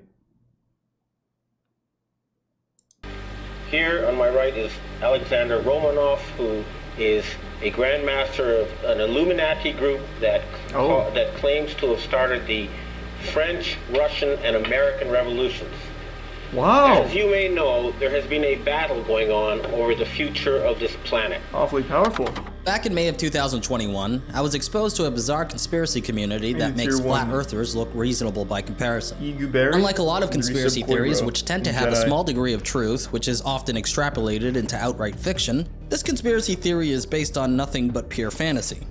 Imagine if someone told you they lived out the plot of the movie Total Recall. That they thought they were living a regular life until one day they recovered memories of being a secret agent fighting an evil organization on Mars. Now, what if they also said that they were a space marine who fought insectoid and reptilian extraterrestrials on different planets? And finally, what if they capped it all off by claiming to be G.I. Joe? I'd say that's a fucking good man. If you ever encounter someone like this, it's possible that they believe that they are part of the secret space program. The secret space program is a conspiracy theory which has grown in popularity within the past decade. There are YouTube channels, social media groups, and entire conferences dedicated to a shared belief that humanity has already traveled to the far reaches of space, and that a shadowy world government has been hiding this truth from the masses. A lot of the people who buy into this theory also believe that they were abducted and forced to serve in the secret space program against their will. This isn't a LARP, or an ARG, or a giant sci-fi influenced role-playing game. No.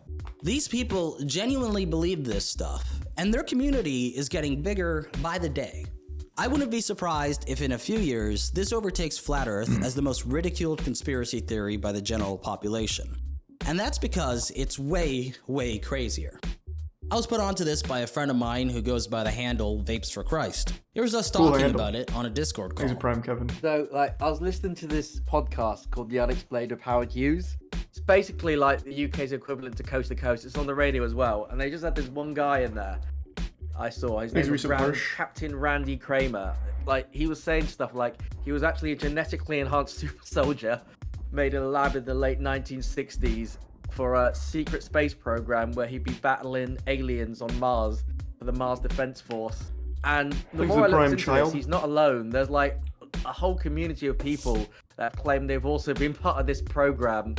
Randy lived on the planet Mars for 17 years, where he said there were approximately 6 to 7 million people living, including various ET races. So I was genetically engineered from the ground up. What a hero. Tinkered with some extraterrestrial hybridized DNA to, be smarter, faster, stronger for soldiering abilities. Where I spent a little over 17 years in the MDF, which is the Mars Defense Force. I was in the infantry there on the ground, mostly scuffling with indigenous reptoids and indigenous insectoids territorially. Mostly really to test military equipment. This guy's done it all. There are a lot of interesting characters in the SSP/Super Soldier world, such as Dwight Eisenhower's great-granddaughter, Laura Magdalene Eisenhower. What? James Casbolt, a self-proclaimed former MI6 agent who's now in prison for trying to blackmail 2 million euros out of his Super Center heiress ex-wife, Haley Major. And Mark Jesus Richards, Christ. who's also in prison, not for blackmail this time, but instead for robbery and murder in the mid-1980s. He was also bizarrely plotting a paramilitary takeover of his county in order to turn it into King Arthur's court with himself as a king. Yeah, that's a thing. This is amazing. Within the What? community, these people are known as whistleblowers.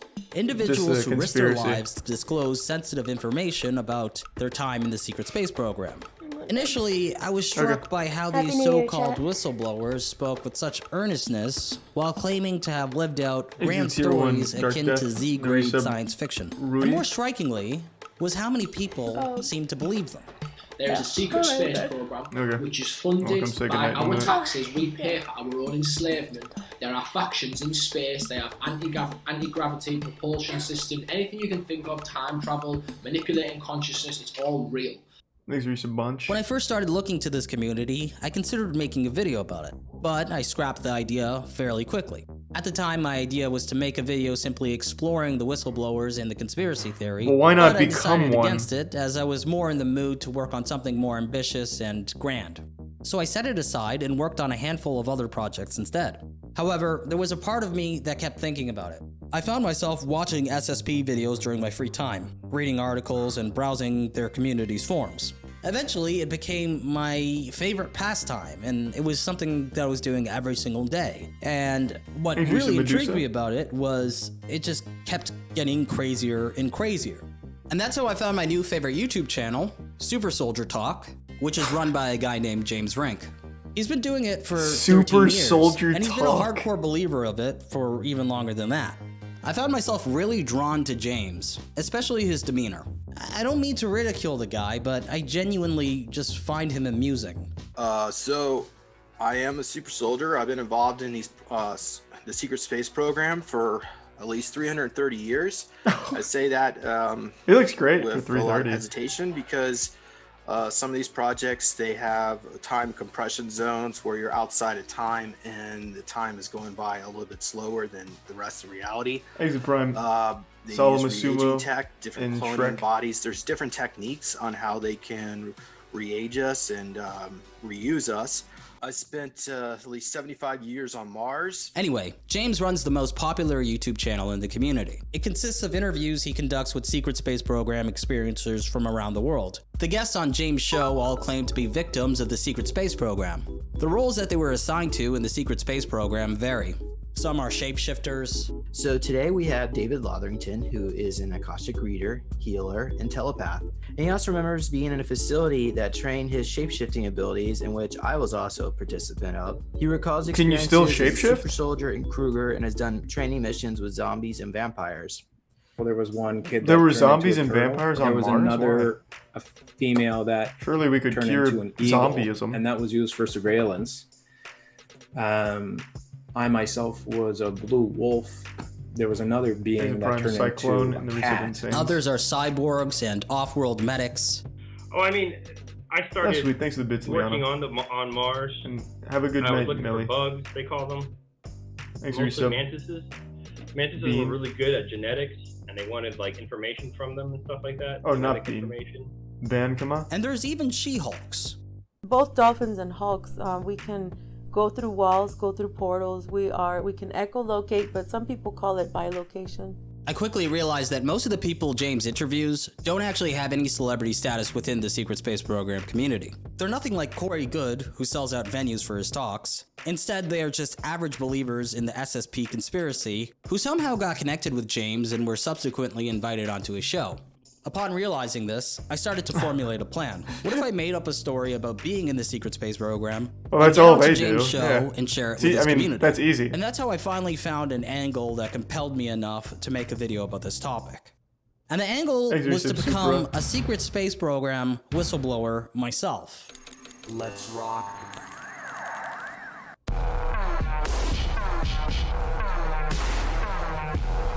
You don't join the SSP, swine.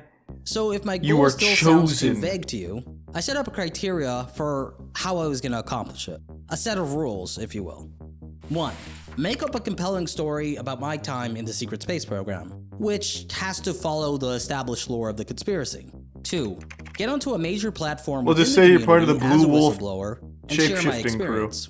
I developed Easy. this criteria after thinking what's required to become an SSP whistleblower. Obviously, evidence of being in the secret space program isn't necessary at all. All that's needed is a story which follows the lore, and, after that, I just have to appear on a major platform and share it. I decided that I would aim to appear on James's channel. 70K like I said, it's the most subs. popular YouTube channel in the community, and it's even had the illustrious Captain Randy Kramer on it twice. Unlike Captain Randy Kramer, or Corey Good, I was unlikely to get my own show on Gaia.com, so I settled for a more manageable, but still difficult task. To increase the difficulty, I chose not to use my own YouTube channel as a way to influence my way onto the show. Therefore, I needed to find a way to ingratiate myself with James, and hope that he decided to invite me on as a guest himself. Senpai? Before I did that, I needed to create a compelling story. In order to craft my narrative, I began to study the plethora of interviews available on Jay's channel, as well as the SSP lore extensively. Okay, open up your textbooks, It's time for me to start explaining the lore behind the secret space program. Now, I'm going to try and do this as fast as possible. Exit Tier 1 C96C. Okay, so it started right before World War II, when the Nazis were interested in mysticism. Before World War II, the Nazis, who were interested in mysticism and alternative views, searched the planet for fantastical powers. They found Maria Orsek, a medium and leader of the Vril Society, who channeled Nordic and Draco reptilians who offered the Nazis the schematics behind anti-gravity technology and UFOs. The Draco reptilians told the Nazis about ancient alien technology hidden in Antarctica, and in 1938, the Nazis traveled there. With this newfound tech, the Nazis created the Die Glocke, aka the Bell, which was capable of space and time travel. In 1942, the Nazis were already in space. There they built a base on the dark side of the moon.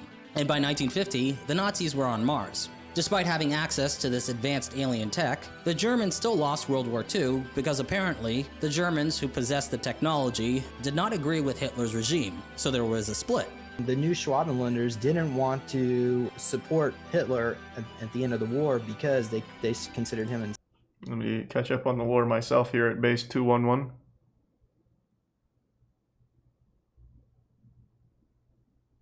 The new Schwabenlanders.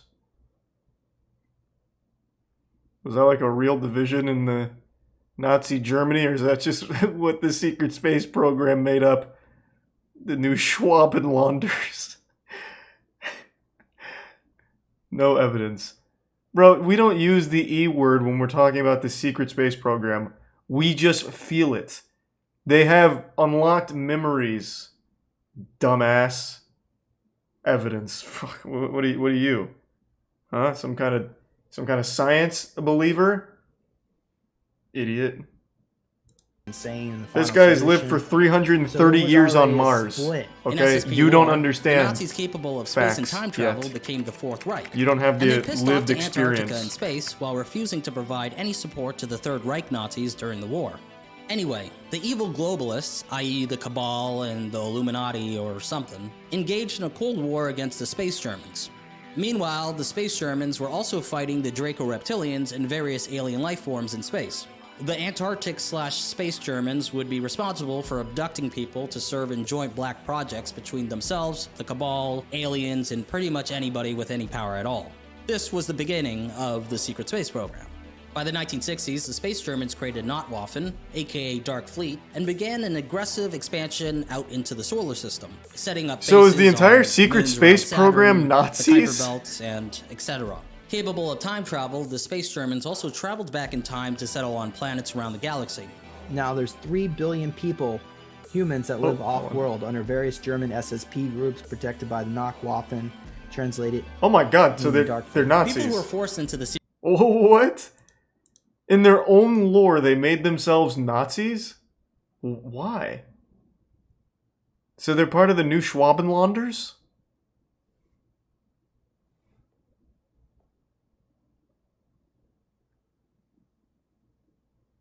Oh man, they're everywhere in the galaxy.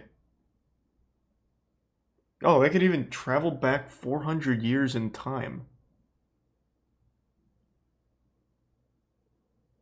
So they're protected by the Nachtwaffen. Okay. Interesting.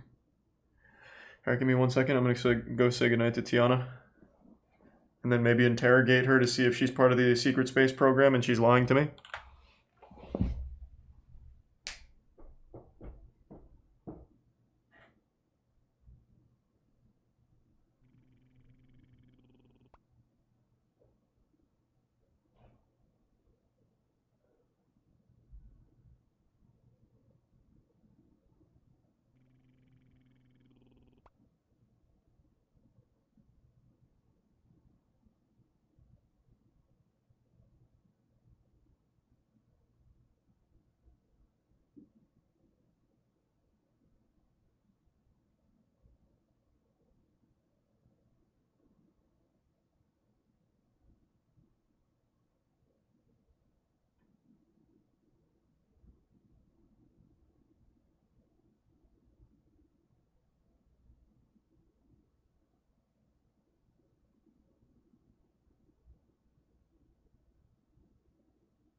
I'm back.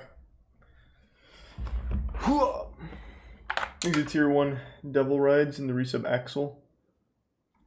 Now there's 3 billion people, humans that live off-world under various German SSP groups protected by the Nachtwaffen, translated meaning Dark Fleet. People who are forced into the secret space program are called MILABs, aka military abductees.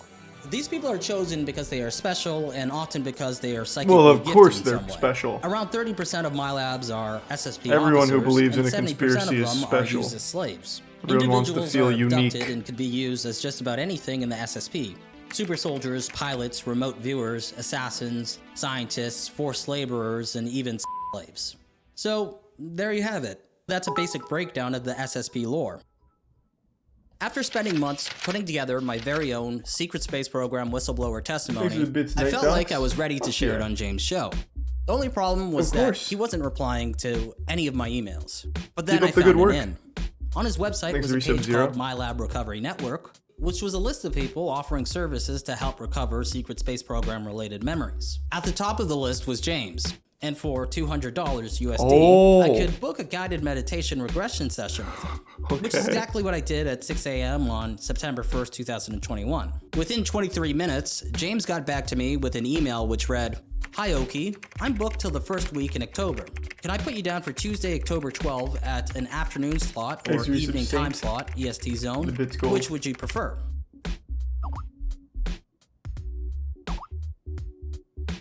By booking a hypnosis session with him, at least I had an in. It didn't mean that I would be invited onto his show, but it was a start.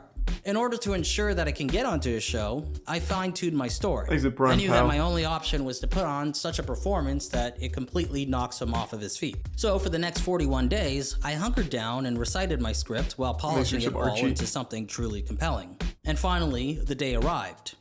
At 1 p.m. EST on October 12th, I got the Zoom call invite from James that I was waiting for. Our session lasted for 2 hours and 14 minutes. The results of the session exceeded my expectations. I would be curious. Buffy. What is your genetic background? Like what ET groups are you connected with? Draco reptilian humanoid hybrid, and then I think I also got like Anunnaki. Do you know who you might have been in a past life? Have you heard like the Black Samurai Yasuke? You were a samurai? Yeah. Dude, hold on. I'll show you something. Check this out. That's pretty dope. And I was a gladiator. Oh no, that's awesome. Oh wow. The goal here, I want us. He could learn a lot from James. Let's put a gold shield of light around us. So at this point, we call upon Oki's higher self to overwrite any kind of AI. Begin to relax your forehead and your cheeks. And you can breathe just fine, in and out, as the relaxation goes down into your legs. As you fly through the clouds, the puffy clouds, you may jump around a little bit. Your higher self already knows where to go, so go ahead. When you're ready, step on through the door, and without putting any kind of conscious thought into it, just imagine what do you think? Imagine Oki just becomes a real believer. So let's start with that, and tell me what you see. I see Kevin Spacey, or his clone. Paul Serene, he was on the governing council of the ICC. So his clone is Kevin Spacey. We're in a gymnasium. Wait, what? So wait, is that part of SSP lore? Kevin Spacey is like a figurehead in the secret space program? Oh, okay. So Monarch is responsible for human trafficking, sex, mind control, experiments, and chemtrailing. I knew it. Fucking Kevin Spacey was behind it all. That son of a bitch. Evil bastard. Thought he got away with it. Didn't expect us to be hot on his trail. Luckily, we broke away from Atlantis, though, so we cut the connection. Okay. But Kevin Spacey himself is a clone of Paul. We're in a gymnasium. It's me and at least 100 other. I think they're recruits. Do you see anyone else there that you Prime recognize? Scout and the Resub Hamster. I think I see. Oh, nice. Thanks for the rubber feet. Mr. Beast. Today we will be planting 20 million trees. Okay, so they're probably programming him. But he's the guy that doesn't even give away a bunch of free stuff on the videos. Yeah. They must have looked into his future and okay, so whatever trajectory, whatever plans they had for him was all programming stuff. Anyway, the session was a success. Such a success that I got what I wanted. James invited me onto his show. Then he mentioned that it would be a little while before he could have me on his show because he was going to attend a secret space program conference taking place in early November. Without a second thought, I said that I'd be there. Do you want to come on my show to share some of your experiences? Yeah, hell yeah. That'd be awesome. If you're coming out to Vegas, I could, maybe give you 45 minutes. So a few days later, I traveled to Las Vegas and landed at around 12 p.m. after a 4-hour plane ride. Man, he went all in for this video.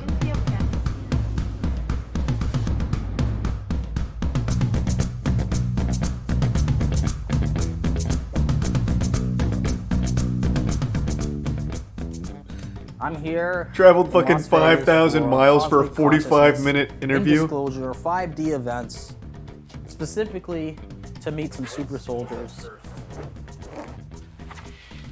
People who are part of this, who Tier believe 1 that they're part of the Juggalo. secret space program. This has been months in the making. Okay, this is gonna be fun, dude. I am so excited for this. Are you ready, Night Docs? I'm as ready as I am gonna be, man. This is gonna be an exercise in patience for me. No, this is going to be an eye-opening experience for everyone. We're all going to leave here thinking we're super soldiers from space. The Golden Nugget. Right here. Here we are. Hell So, yeah. I guess we're gonna go learn how to become stronger through genetics. And experienced this up on the starship. Is he the only one here? Times. I spoke with the commander, the Arcturian commander, who I am connected to. That's how we connect? Okay, hey. No, I understand it now. They flew us to a separate base. We left this base and we went to a separate one on the moon. And it was U.S. military personnel. And the next morning they gave us a set of clothes to wear and put us on a larger craft and flew us to Mars. Flew out, we got away from the moon and Exit Prime Wabbajack jumped to Mars. The bits yes, SSJ. I was talking about this concert, this Travis Scott concert, where 800 people were injected with these drone mosquitoes. You know, you see, wow, they can go around. So that's what happened. People. Jesus Christ! It is. Whoops. It is so hard to believe that people like that exist, man. Not only exist, but have other people that believe them. Like, they have influence over other people. That's fucking wild. Think about that for a second. I've said this a million times. No matter how stupid you are or how outrageous your beliefs, you will always have an audience thanks to the internet. You will always find people that agree with you, support you, worship you, or just at the very least provide camaraderie in a positive echo chamber because you are connected to everyone at all times through Twitter and Facebook. So that guy who thinks at the Travis Scott concert 800 people were injected with, what was it? Some super space mosquitoes or whatever. He's got 100 other people in his Facebook group that all think the same thing. Wild.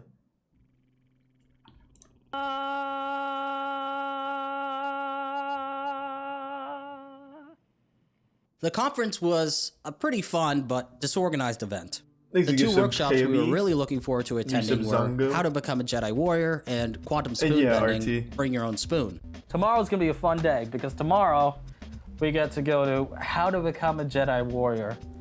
I'm excited about that one. That should be productive. Unfortunately, when we showed up to the How to Become a Jedi Warrior workshop, no one was there, not even the speaker, so it was canceled. We just got in here, we have no idea. Oh man, what the fuck? Well, they're too busy having sex, I bet. Just gave up. On Mars.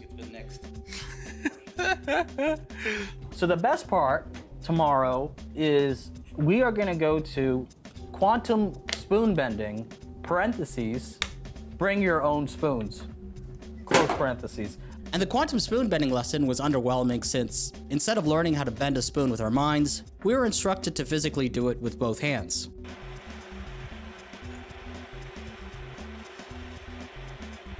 What the fuck? It's real! Oh my god. But the conference was secondary to my ultimate goal, which was to meet James so he can interview me for his channel. It was during a workshop called My Life in the Secret Space Program that I finally got to meet him. Honestly, I felt sort of starstruck. I asked him to sign my copy of his book, and we talked for a bit before the workshop started. While walking around the venue, I noticed that James had sent me a text inviting me to his hotel room for an interview. Suddenly, a wave of anticipation and euphoria washed over me. This was it. Finally, after several months, he ends up getting like Harvey Weinsteined by James. I ran back to the workshop room, found Night Docs, and alerted him of the new development. We scrambled to get all of his equipment ready to film the interview and to get to Jay's hotel room as soon as possible. Night Docs, go with him. Keep him safe. Therefore, being late oh was my not god. Night Docs, who was behind me, was still trying to attach the super his soldier's camera to unpredictable, gimbal, which would not fit. Watching the minutes go by was excruciating. Eventually, I told him to leave the camera unattached from the gimbal, and we raced towards the elevator, getting lost a couple times along the way. After an elevator ride that felt way longer than it should have, we rushed towards James' hotel room before realizing that we walked in the wrong direction once again. Then we beelined it in the opposite James direction, is gonna leave! And finally, found James' room. I knocked. The time had finally come. Oh! James. James had his camera equipment set up in the corner of the hotel room. He instructed me to take a seat in front of his camera and microphone. I asked him if it was okay if Night Docs filmed the interview, and he said it was fine. After a brief preliminary discussion, James started recording and we were underway. By then, any nervous anticipation I felt leading up to this face-to-face sit-down had completely dissipated. Yeah, you just get to come in here knowing that I was more than prepared make some to shit speak up. about my time in the Secret Have some Space fun. program in a convincing manner. The interview lasted 1 hour, and here's what happened. Okay, so my name is Oki. So it started from before I was even born, where they genetically enhanced my DNA. And by the time I was 6, I was put into a special program run by Monarch. I was under direct tutelage of Paul Serene, Kevin Spacey's clone. There was 12 children. Oh my god. Luckily, James didn't pick up on that. He just got the lore wrong. Paul Serene is not the clone of Kevin Spacey, Oki. Kevin Spacey is the clone of Paul Serene. Oh my god, the whole operation just went tits up.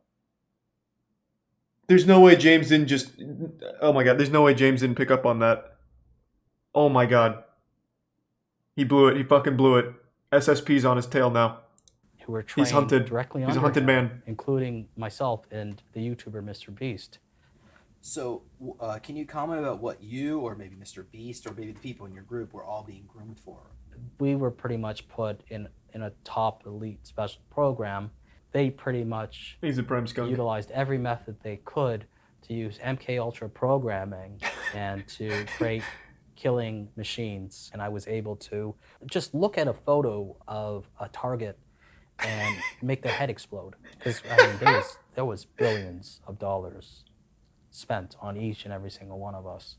I particularly liked that sounds like Kevin Spacey's research. I liked my my 2 daggers. I had a form of EMP that I could take out there. He's a Reddit assassin. In my past life, I was on Mars. Yasuke, the Black Samurai. Did any of your clones ever get changed into a zombie? I had a clone. I like how that's one of James' core questions. Have any of your clones been changed into a zombie? James makes it sound like he doesn't even know what the fuck a zombie is. He makes it sound like it's a state of mind. The clones would have to die first, James, and then Kevin Spacey and Paul Serene would have to do a fusion dance in order to bring out the proper necromancy on Mars at the Knockwaffen to revive them for them to be zombies, James. Jesus Christ. He's getting lost in his own sauce. He's not even following his own rules in the secret space program. That clone actually was fighting zombies and vampires. And there was also Yetis that they were fighting. What about vampires? Do you recall any scenarios fighting vampires? He just said that, James. This particular thing. He's killed 1,000 of them with his bare hands. Is that they can't help but count. From what I remember, most clearly is He that wanted I that do so have bad. many different clones of myself with parts of my consciousness uploaded into those clones. I was taken, I was cloned, and my clones with my consciousness inside of them were used pretty much as like kamikaze pilots. Typically, at least what I heard, black people require a different protocol of brainwashing.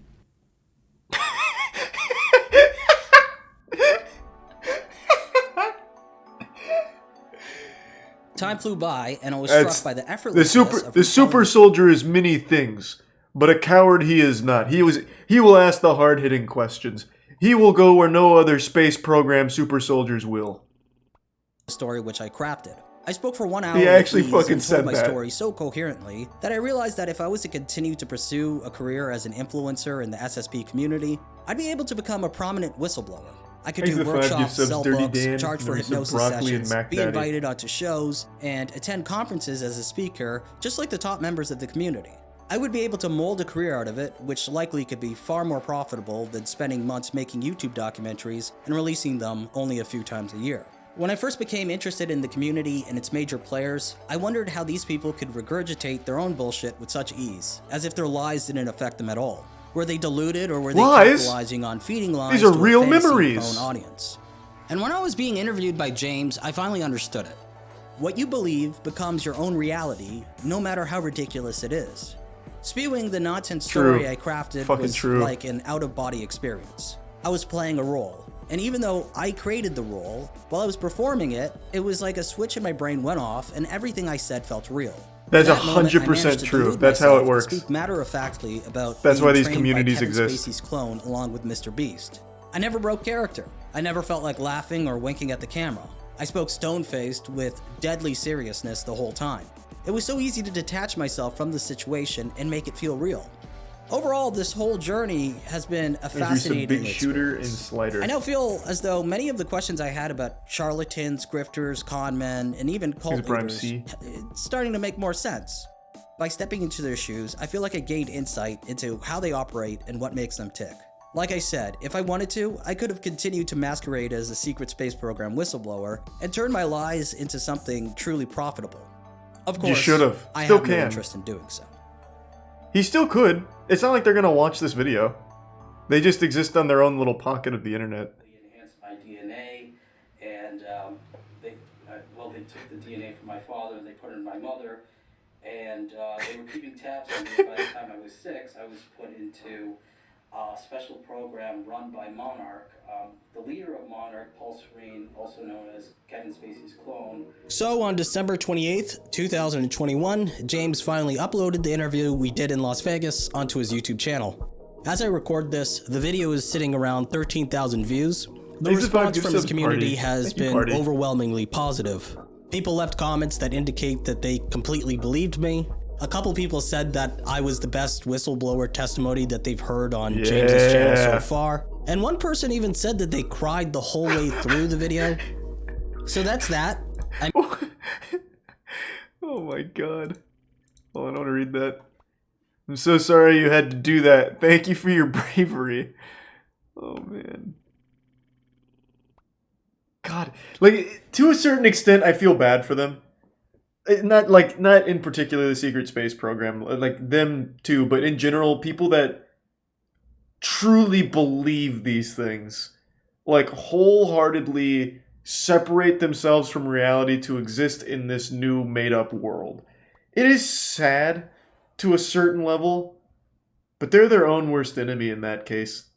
They at any point can just choose not to think that the Nazis created a secret space program that's been in the galaxy habitat, or what the fuck, now I'm lost. What was it? The Nazis split off from the world in order to exist in Mars, and they took over Cedarus, Uranus, Siblius for 400 years and started abducting people here for more forgot a lot of it now. It's been so much lore. Either way, you could leave that world where the Nazis control space and just go back to reality. Through the video. So that's that.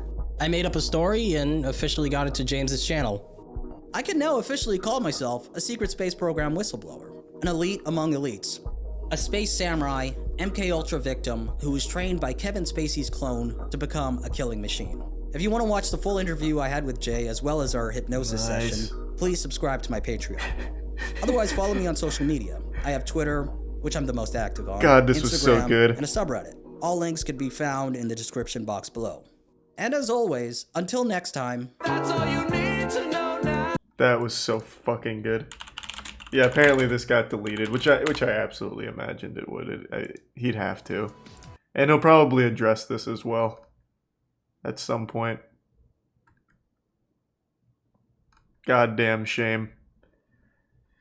They loved Oki.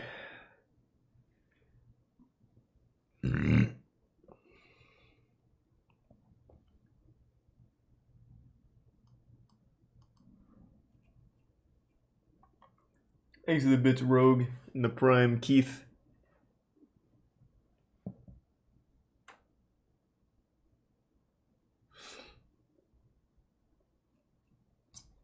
God, that was amazing.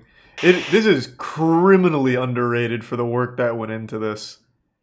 Dude flew out from Canada to Las Vegas to a secret space program meeting in order to have an interview with the #1 figure in secret space program super soldier lore.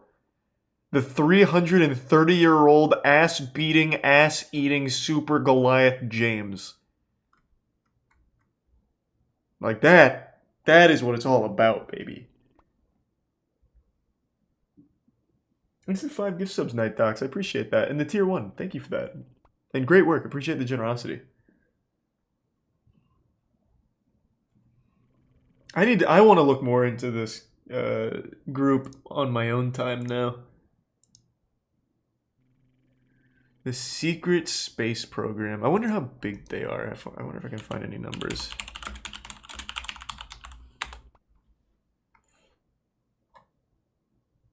They're definitely not that big. They don't even pop up when you look at Secret Space Program on Google. Usually you can type in any conspiracy group and immediately find something about them.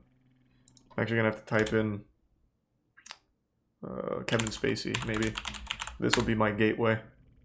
Nope. I just got movies. And then I got Oki's video. And then Kevin Spacey's sexual assault.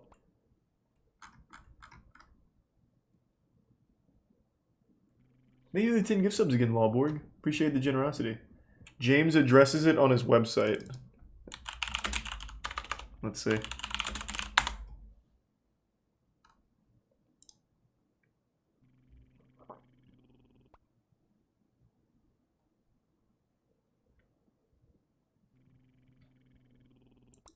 Okay.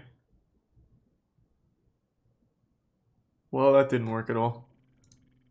I want to read this. Yeah, he just addressed this yesterday. YouTuber Okide lies about being in the SSP.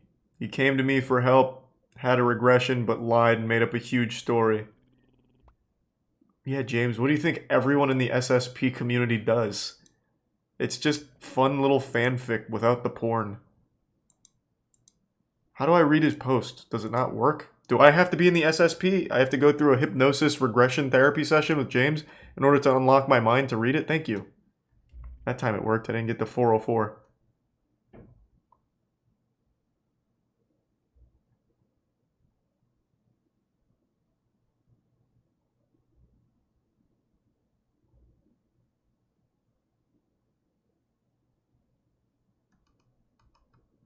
Well, that wasn't very insightful.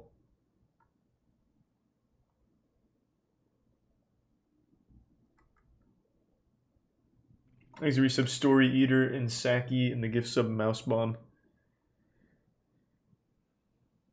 No, we're not doing like Cult Night or anything. I can't read it.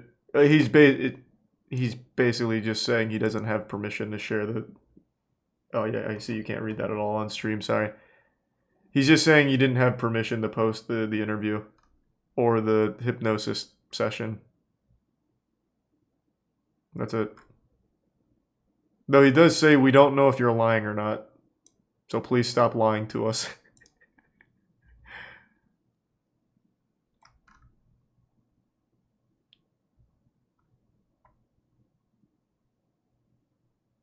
That's kind of sad. Yeah.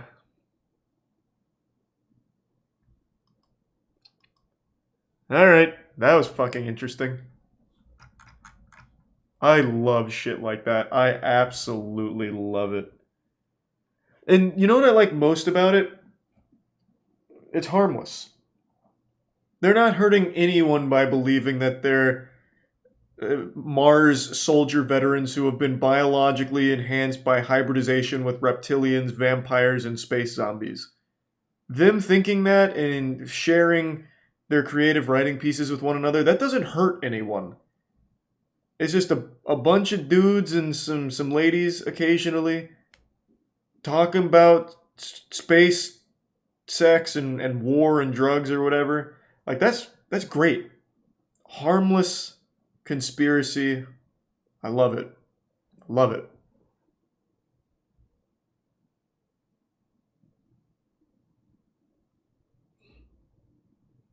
Have you seen the crazy story behind Low Tier God? Yeah, of course, I know all the LTG stuff. They do identify as space Nazis, though. Yeah, like I said, it's a little weird that they chose the Nazis to be the ones that they are a part of. That's concerning. I don't really know why they do that, but like excluding the whole Nazi angle of the secret space program lore, it's harmless. They made the plot for the next Wolfenstein game. Yeah, kinda. Thanks for the gift sub, CJ, and the gift sub, Buffalo. Hey, Buffalo. Someone recommended that before, Blue Soul. I'm not gonna watch it tonight, though. I'm actually getting tired. I think I'm just gonna call it a night. We're not gonna find something as interesting as that for the rest of the stream, so I'm just gonna go to bed. I'm getting tired anyway.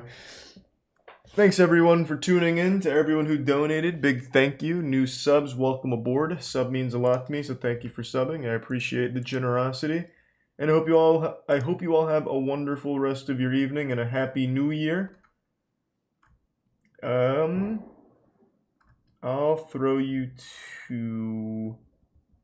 Who haven't I thrown you to in a while? Oh, here, I'll throw you to Edgar. He doesn't stream that much. So I'll toss you over to him. Thanks again, everyone. Have a great night. See you tomorrow. Thanks to the resub, B-Town and Tier 1 Tristan.